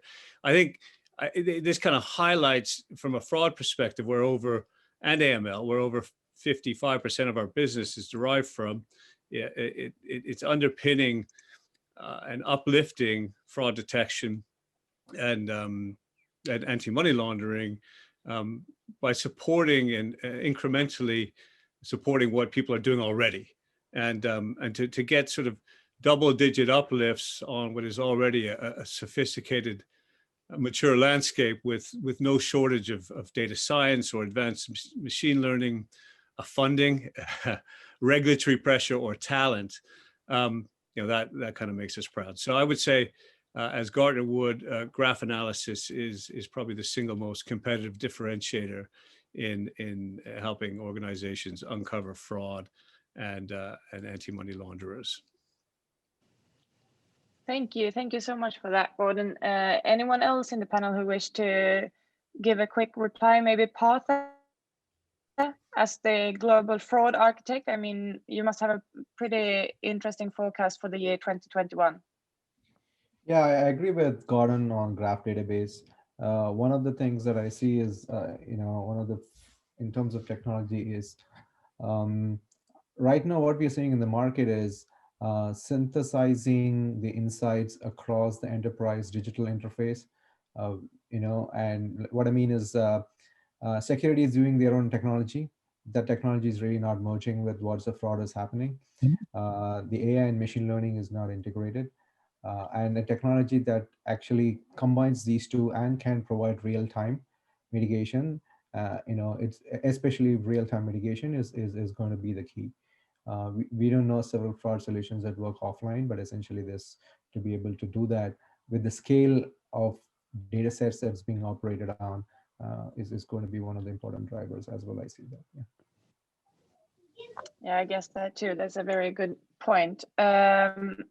Anyone else want to add some technologies that should be adopted all businesses? Well, I mean, I'm happy to add that, from a machine learning perspective, as Partha has just mentioned, the ability to apply machine learning in a graph database, in the graph database, as opposed to in the traditional relational world, really helps to kind of unleash the capabilities of your machine learning and to apply it to vast amounts of data, disparate sources of data, and at a granular level, I think is what has been, up until now, what's been holding up that real-time detection has been the organizations have been relegated to a relational database world. So if we can, in Tiger Graph, do this uniquely, the ability to apply advanced analytics and machine learning in a graph database helps to be, and this is something that we tackle in consumer finance organizations, insurance companies, retail banks, that ability to detect in real time. I think here again, graph databases and particularly graph analytics and in database machine learning. I think just to finish on that point, everything is advanced in fraud, and we've seen it today, some of the great stuff that's out there, but the sort of lowest common denominator ends up being that data storage engine. And so if you really want to apply machine learning, you want to do so against vast data sets and not at an aggregate level. So where we've come in with 7 out of the 10 largest banks is to underpin that existing investment in fraud and anti-money laundering in a disruptive manner, from the standpoint that it's a disruptive technology, but not in an invasive manner, not to rip and replace, but to support the likes of NICE Actimize, to uplift that fraud detection, to reduce those false positives, in addition to what's already been done now. So that's the only thing I would add.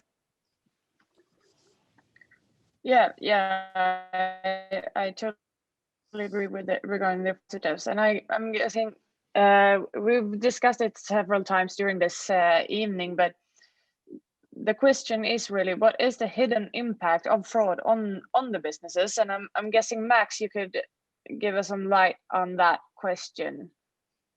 Yeah, absolutely. I mean, I think it's interesting here to say from whose perspective, because you talk to larger businesses, and obviously the fraud team, the payment team, the finance team, they can all give you different impacts. The finance team will see the bottom line impacts. So let's say the total cost of fraud. What I find really interesting often in conversations is the lack of awareness or able to quantify false positives, which is lost or foregone revenue. And that always becomes a more difficult sell, although it's possibly the biggest value leakage in e-commerce. Very few e-commerce businesses know, for example, their final approval rate, and very few are able to calculate it based on average basket value. So if you're talking about ripple effects, that one's interesting. The other one I'm increasingly fascinated with is talking to marketing and customer success departments in terms of the impact it has on reputation, and especially on word of mouth in small e-commerce networks where consumers are exchanging information, and information exchange is so quick as well. So I think I spoke a bit in my presentation about the negative impact of bad reviews or negative word of mouth. And I think merchants should be aware that the table stakes in e-commerce now and the expectations are rising, and the payment is obviously one of those elements, but it's certainly one that shouldn't be going wrong. And when it does, I think the ripple effects can be quite large. So those for me are kind of repeatedly the two big impacts, or ripple effects as I see them, of how payment and fraud detection manifests itself in e-commerce. I don't know if others agree, or whether people maybe see other things in terms of priority. And it'd be very interesting. I would say from a banking perspective versus an e-commerce perspective, I absolutely agree. It's the false positives, those blocked transactions that are otherwise, that are unwarranted, are lost transactions. But it's more than that. And we've had, for example, a large bank quantify about $250 million in lost revenue from customer lifetime value. And it's just that age old. I have a credit card that I just do not take out when I go abroad, because I know for whatever reason, there are unwarranted and blocked transactions. So in a world where you've got sort of new age banking and exciting fintechs, it's that seamless customer experience to be able to, as you say, Max, to the marketeers, that seamless customer experience when you're competing against disruptor banks versus a bumpy ride of having blocked transactions that are unwarranted. The same thing goes within, banks and FS companies, as well as e-commerce. Yeah. But then, Max, could you please remind me then, how do organizations currently calculate the negative impact of fraud? I think the easy answer is a lot don't. And that's really the first hurdle to overcome, is actually to enable businesses to do that. And actually, surprisingly, I've had conversations with finance teams who are very mature in other ways, just struggling, for example, with, I don't know, getting hold of the right issuer data sets and cleansing it and calculating it. So, I mean, that would be the first that's the first step in all of this. And that's actually the one where I think the market will get the biggest value. Is probably a bit of education around that and a bit more time and focus in terms of having that as a top KPI. Yeah. If I can add to what Max told, essentially, right? What we are noticing in the market is, I'll take two examples. I spent time in the risk management, the fraud space, and also spent time in the marketing, and they have different objectives, right? They're looking at fraud loss reduction because that's what they measured on. And you look at people in the marketing, they measured on new accounts that is being booked. Of course, there is a credit aspect to that, but just keeping that aside, there is always a healthy conflict, quote unquote, healthy conflict between marketing and teams overall, right? What we are seeing in the market as in e-commerce, when you apply these solutions to remove, friction introduced by fraud measures, because the goal is to reduce fraud, right? And you can remove by using silent reauthentication. We are seeing actually some of our retail customers actually have tens of millions of revenue uplift. So what we do is we do A/B testing. A group of customers who go through this silent reauth, the other group essentially is business as usual. We measure both the revenue lift as well as what is the revenue lift? I think my computer camera got slipped. We measure both the revenue lift as well as what is the fraud loss in both the groups. And what we noticed is, with almost no increase in fraud, but there is an increase in revenue. That's a clear sign that there is just a right conflict there. We also noticed that some of our financial services, what they do is they actually impose multi-factor authentication, right? That is essentially friction. I interact with one of the financial services on a daily basis. What I see is every time I log in, it's a common computer, me and my wife logs in, we get challenged with that. And it's like frustrating, right? I would love to move. The only reason I'm not moving is because I have a little bit of my funds, but if provided a computer gives me a nice, easy transition to move, I would move, right? We noticed one of the financial services, they were actually having 99% reduction in unnecessary MFAs, but while still reducing fraud. So obviously 90+% of MFAs is just unnecessary. So, and that has impact on business, it's impact on customer loyalty, it impacts on customer satisfaction. Customer satisfaction is the key measure that everybody tracks, and we all are of customers ourselves to the banks and retailers we use, and it's a pain. Yeah, I think we've I'm going to jump in for a sec. I think we've touched on a really important topic there that maybe we hadn't earlier in the conversation. I mean, in the e-commerce world, it's not just about customer loyalty. If you've lost them once, you might have lost them forever. So if you have some kind of an issue, like the credit card doesn't work once, or it can't be solved in 30 or 40 seconds. The idea of customer loyalty, when you were the local, and obviously I'm speaking from the retailer perspective, you're the local grocer down the store, you might have 1 or 2 or 3 or 4 or 5 chances. But at this point, obviously, if somebody goes to the hassle of selecting the products they want and then tries to process transaction for payment and it doesn't work, will you ever convince them to invest that 5 minutes or 3 minutes or whatever it is to pick out their items again? I don't know. Now, obviously, the conundrum is, of course, to try and balance the risk on one side with that annoyance or frustration, etc., for for the customer or the potential customer. But the other challenge I think we haven't really talked about just yet is, we refer to kind of, how do we quantify that hidden impact? There's also a challenge internally in certain parts of most businesses to convince people that it actually exists. Obviously people think of anti-bribery and corruption and, the kind of big cases that we can demonstrate. Look, this was a fraudulent attempt to change our supplier's bank account. Clearly it wasn't. Here's where I talked to the supplier later and, this was a fraudulent email. Nice, easy example I can put into a PowerPoint and show everybody and bring awareness. But I think there's an awful lot more of that not quantified or under quantified or less ambiguous hidden impact, and it can be quite a challenge and obviously really interesting to see in the presentations earlier today, solutions to present that as a figure, or at least to try and quantify what that might be to senior figures in otherwise quite established positions who may not be aware of just how much we were potentially losing out on. The false positive topics too, obviously in reverse, I think the credit card transaction idea we've had before, but certainly broader AML or in your due diligence systems, etc. Very hard to kind of quantify that. The idea is, well, simplistic answers. Compliance said no. Okay, fine, we'll move on. What's the next option? But really interesting to hear some of the speakers, both now and earlier on today, talk about the potential value to look back into that, and especially when you're in a world where it's not compliance said no, but compliance said let's explore this further, and the response is, oh, let's just drop it and move on.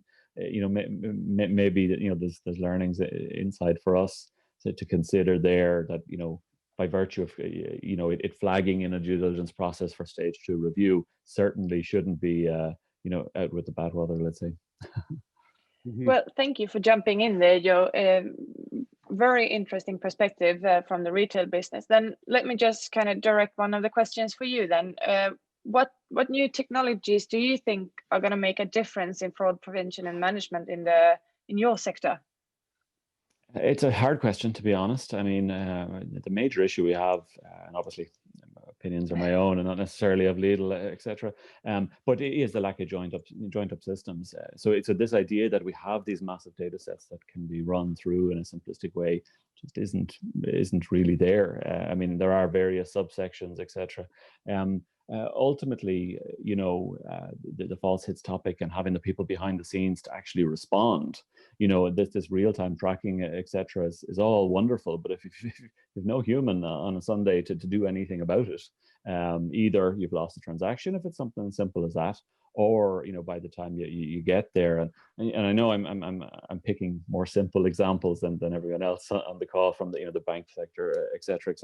But a major issue we've had obviously in the last months and years been kind of right back to your old-fashioned, old school sleight of hand, or a fraudulent transaction that purchases a gift card, and ultimately you're talking about minutes, less than a minute before they've made their way to an ATM and taken the funds out. And I appreciate that's obviously on the micro level here of what our broader conversation is, but I think the three factors are the ones that have been identified, that the system has to be able to minimize false positives.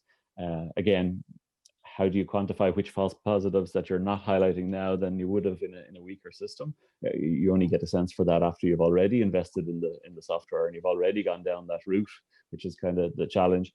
And then obviously the hidden impact, and really interesting to hear some of the speakers before me discuss, how many transactions have been foregone, obviously easily quantified on the supplier side, but not so much on the customer side, where maybe... Can I jump in on that, because it's interesting. Absolutely, you mentioned something there which really resonates with what I'm hearing in the market, which is the operational human side. We didn't have the capacity to, and this isn't, and we forget this thing before we get into ML, AI models, artificial neural networks. We can talk all about that in a minute, but what I hear a lot, especially in marketplace or operational businesses, is we saw an increase in basket abandons, but we don't have the resources in-house to do root cause analysis, for example. We can't understand why it's happening. So they know the problem's there, because the impact isn't quantifiable in euro, dollar, pound terms, and they don't have the resources. It's kind of just sat there. And I find that's really interesting when you said about, something happens and operationally we can't respond. I mean, actually, that's the first thing we should be solving sometimes, rather than getting carried away with the technology. I mean, just an interesting. No, for sure. I mean, well, the technology is there and it serves a purpose, and it's the technology this year is vastly advanced on where we were some years before. But obviously, it's to focus your efforts and to identify trends that you then need to go address. And I think that's probably the big challenge for specifically the tech players in this area, is to try and demonstrate exact returns on this revenue. Obviously, you'll have your data scientists in the business who'll be very excited and delighted to see it, etc. But you do need to then really think in the mindset, how will that store manager do something about this?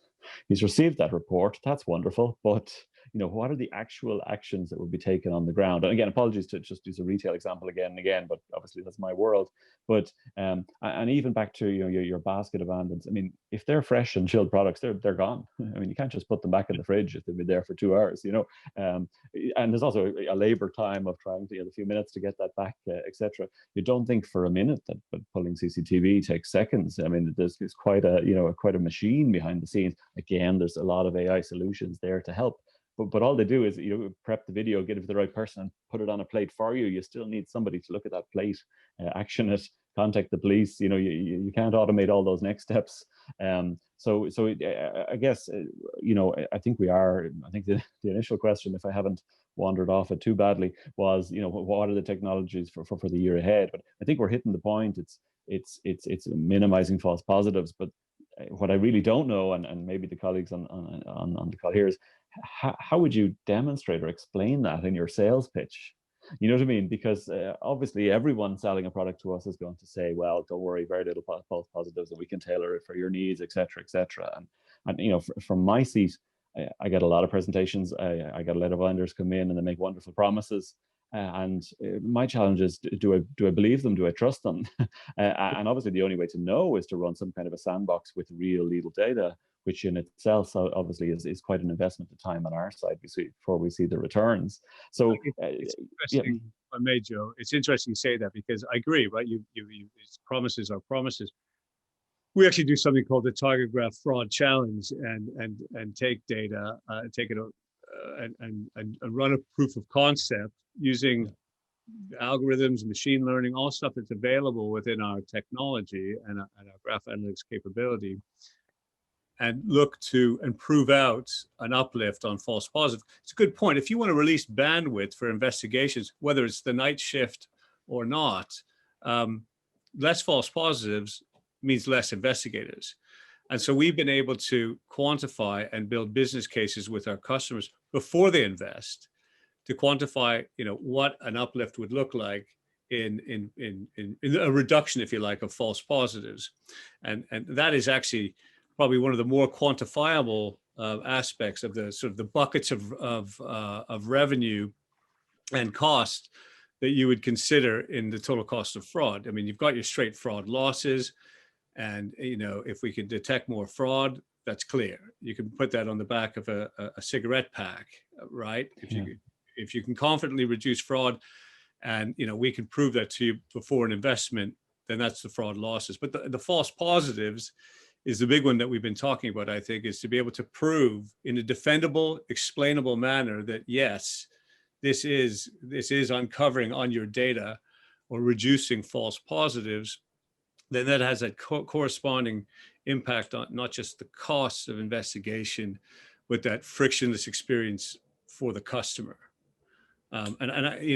Just to finish on the point, is the ability to, because you raised something I think is really important, is how do you unearth and uncover those trends for operational investigation, and the detective work that needs to be done. And here again, when you look at a graph database and graph analytics, relationships are stored as first-class citizens. Now, all of the technology we've seen today will reside on some sort of database engine, and typically it's a relational database. And the one thing the relational databases don't do well, and they don't claim to, is store relationships and find connections within the data. So the ability to look at trends, use modern algorithms, open source algorithms, PageRank, Louvain, et cetera, to uncover those trends and in a much more automated fashion to flag what is false positives, and detect more fraud. I think it's taking that lowest common denominator and unleashing your investigators to be able to have operational autonomy on wide sets of data, because we do see, and I'll use financial services organizations, but we also have e-commerce and traditional bricks and mortars combating fraud. We do see with some of the large institutions that they might have, I think it's something that Max brought up, they may have 13 different products and services, 13 different fraud teams working independently across the 13. So the ability to, again, ingest all of that data, and for anti-money laundering as well, at sort of breakneck speed, and then unleash your machine learning for the machine learning to figure out where those patterns of behavior are, to do that sort of deep link hunting.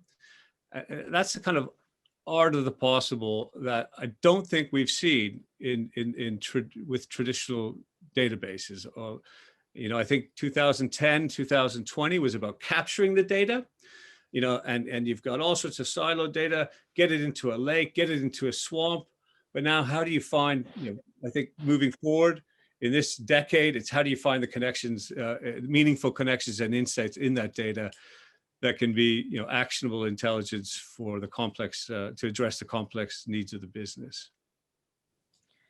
Thank you for that. Let's also see if Nicholas, do you have any points on new technologies that's going to make a difference in prevention and management?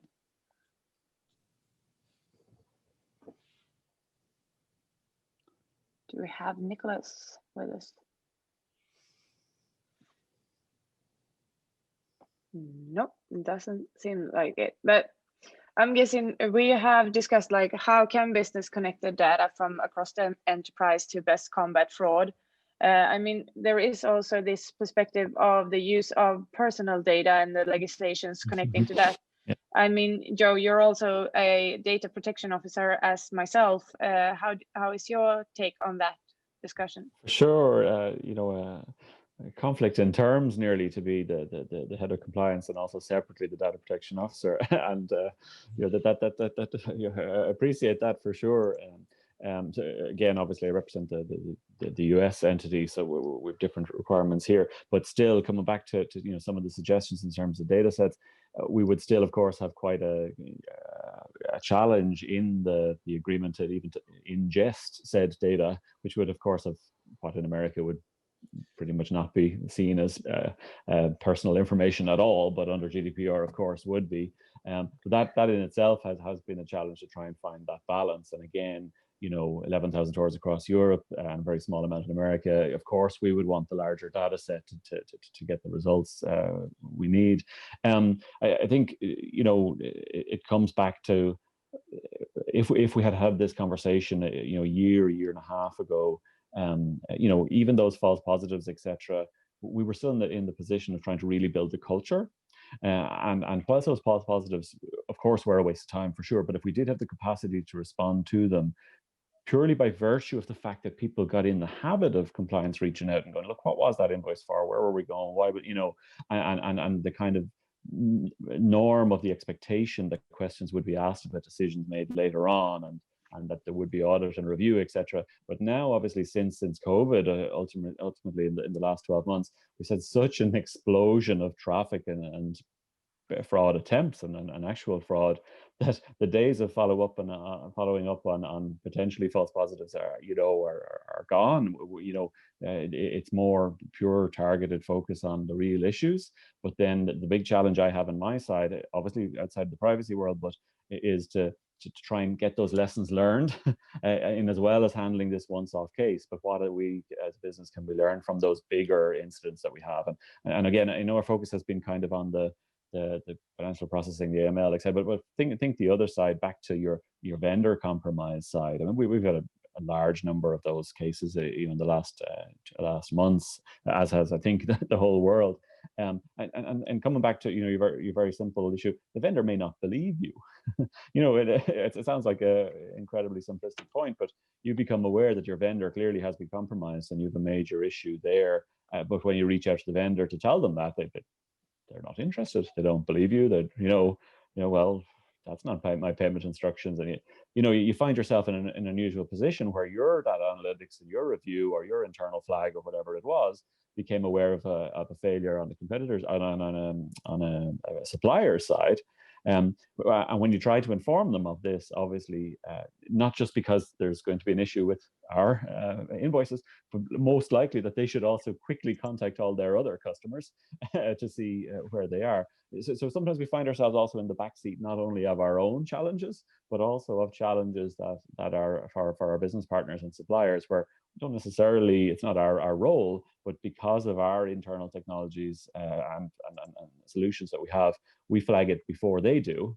And that can also be a massive challenge then to try and give them that heads up in advance when maybe they haven't come around. And obviously, in particular, small to medium enterprises or local suppliers, or even sellers of land, etc. This has been a really huge challenge over the last year. I'm not saying we could bring on a solution that we then also transmit down to our suppliers, but equally, some kind of basic framework that we can recommend to them when we believe they're in an unusual situation has been another has caused a lot of conversations internally on our side, from the tech side, to try to find some kind of a solution or an offering for people who find themselves in it. Again, it would be a low dollar option, but at least to kind of give some advice so we can then step away, because obviously they're in a complicated situation, and obviously with the FBI, etc. It's not for us to get involved more, other than we might be able to provide some data or information or witness information. But it's quite a challenge then, especially for an unsophisticated supplier, for us to back out of the conversation. That's not really our issue. Yeah, I get that. Thank you so much, Joe. And then Partha, maybe you can also, as working globally as a global fraud architect, I mean, what can businesses do to be more fraud resilient, also taking into account the different legislative questions around the world?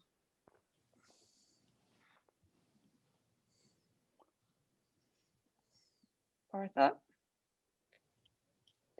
Sorry, I was.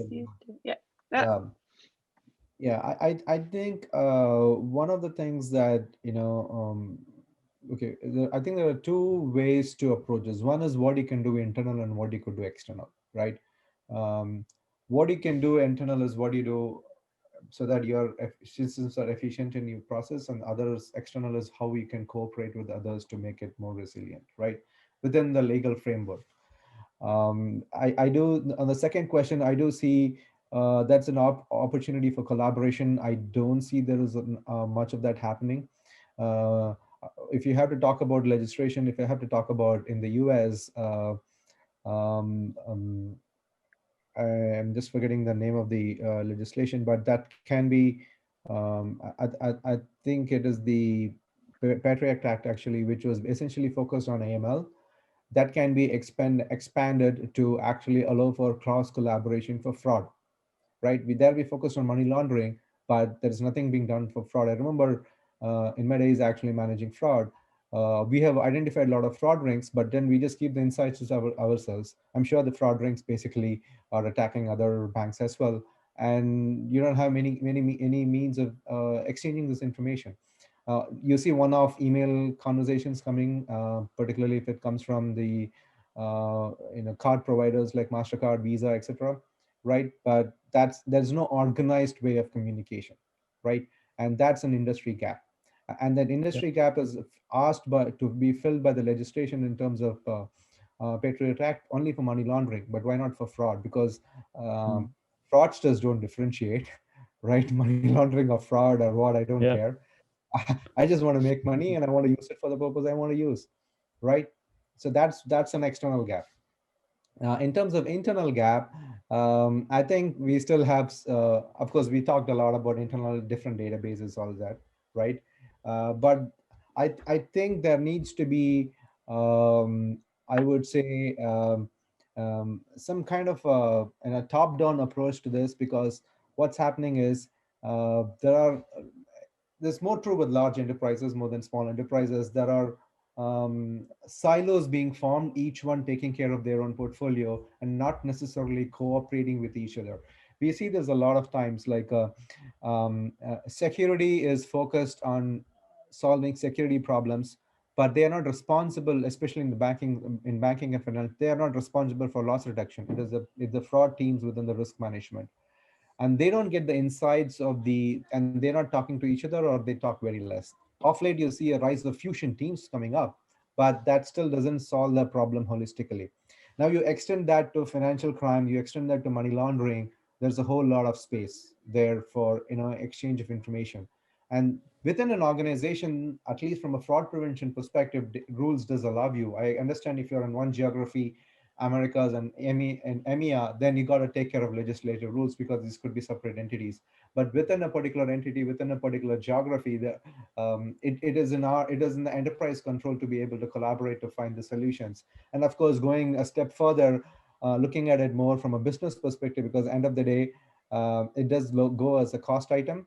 How can we make sure it's actually impacting business? You're impacting top line, right? You're impacting operational expenses. There's a whole ramification downstream impact that is not being thought through.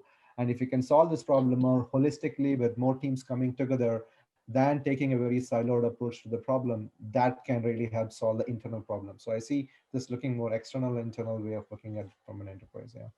And if I may briefly add, Partha, I couldn't agree with you more. I do think that it's not necessarily an apprehension between regions or departments in collaborating, but there is the sort of that lowest common denominator. And we see this in a lot of our customers where they're spending 90% of their time preparing the data and joining it with other departments or functions, and only 10% applying the advanced analytics or machine learning to it. And the preparation alone takes so long. It doesn't matter how fast the analysis is. The anti-money launderer has closed the account because he knows he's going to get caught sooner or later, and he's gone and opened up another one somewhere else. And by the time you get to that one, he's closed that one, and he may be doing this all within the same bank or financial institution across different products and services. So there's change management for sure. But I think there's a willingness to collaborate, and that there's pressure from the regulatory boards as well to uncover and catch anti-money launderers, not just adhere to compliance, but go one step further and catch them in the act.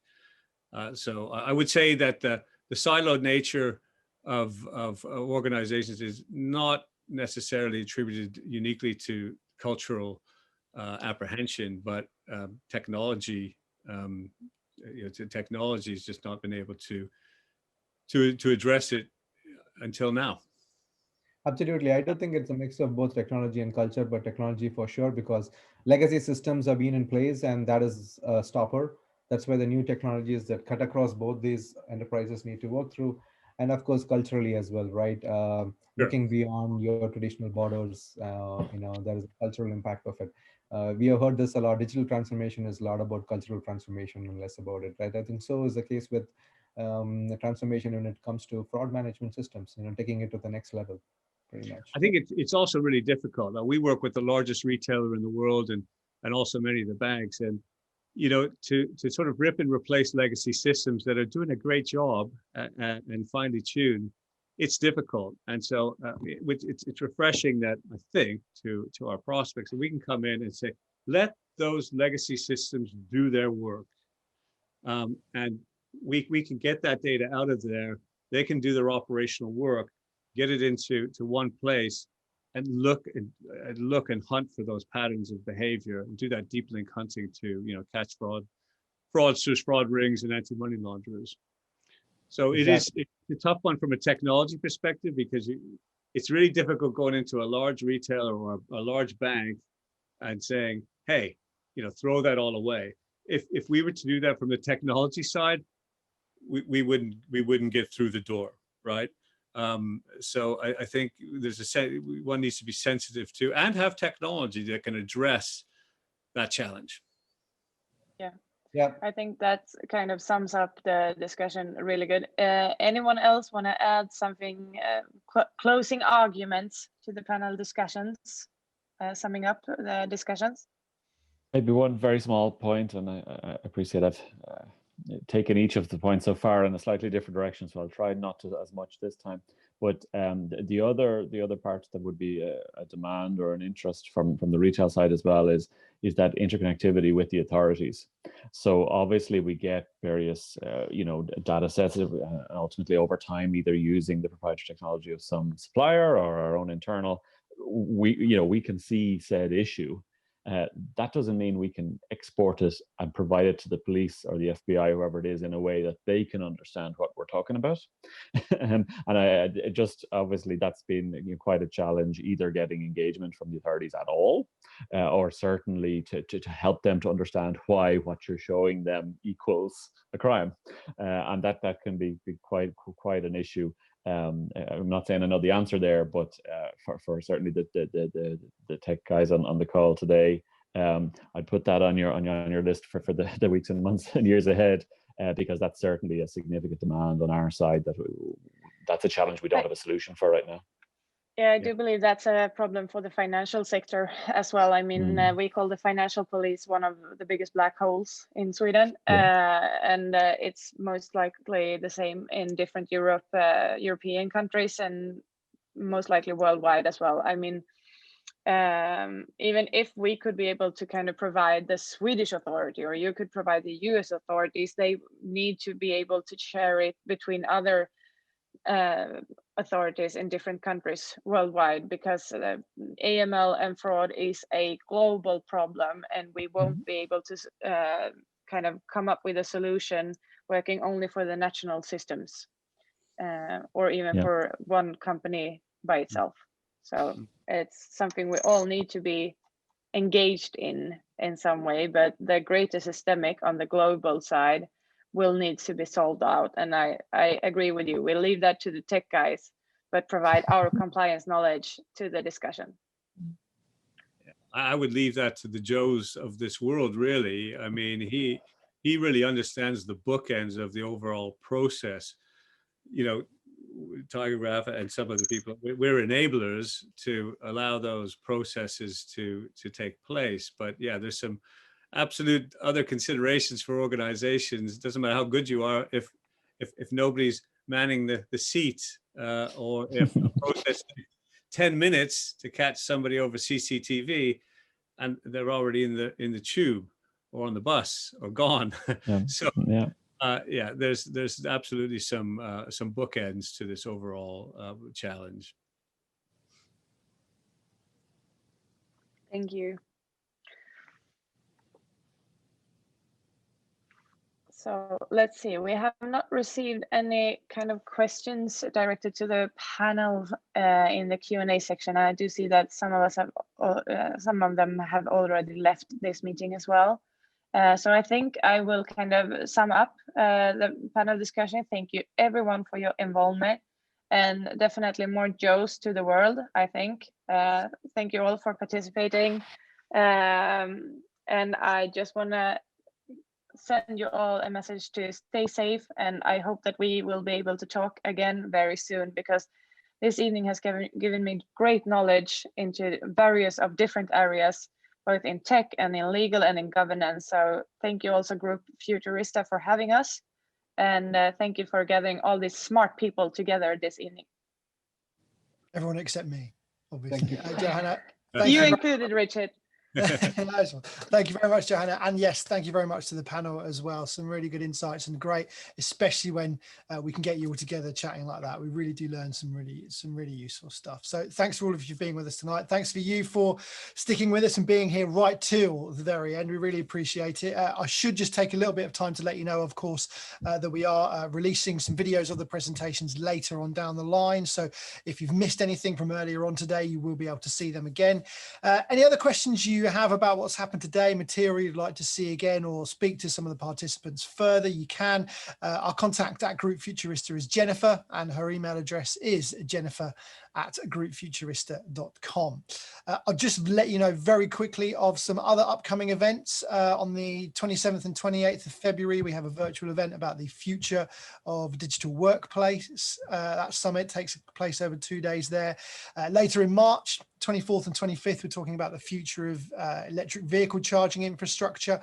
And then into April, we are looking at putting on an event, another virtual event, this one about the future of cybersecurity. They all start at 3 p.m. GMT. Webinars, we have one a little bit closer. The 3rd of February is when we're talking about the future of workflow automation for financial institutions. Then later on in February, on the 24th, we'll talk about the future of chatbots, which of course have come up today quite a bit, and conversational AI as well. And then into March, we're talking about the future of cloud security management. A lot of conversations about the power of data today. How that data is stored securely is another issue which we'll be tackling, hopefully with you, on the 9th of March. Aside from that, I can only echo Joanne's sentiments that we do hope you can all stay safe, and look forward to seeing you again at our next one. But for the meantime, thanks very much for being with us today, and we'll see you all very soon. Thank you, Richard. Thank you, John. Thanks, everyone, for the fight against fraudsters. Thanks, guys. Thank you. Bye-bye.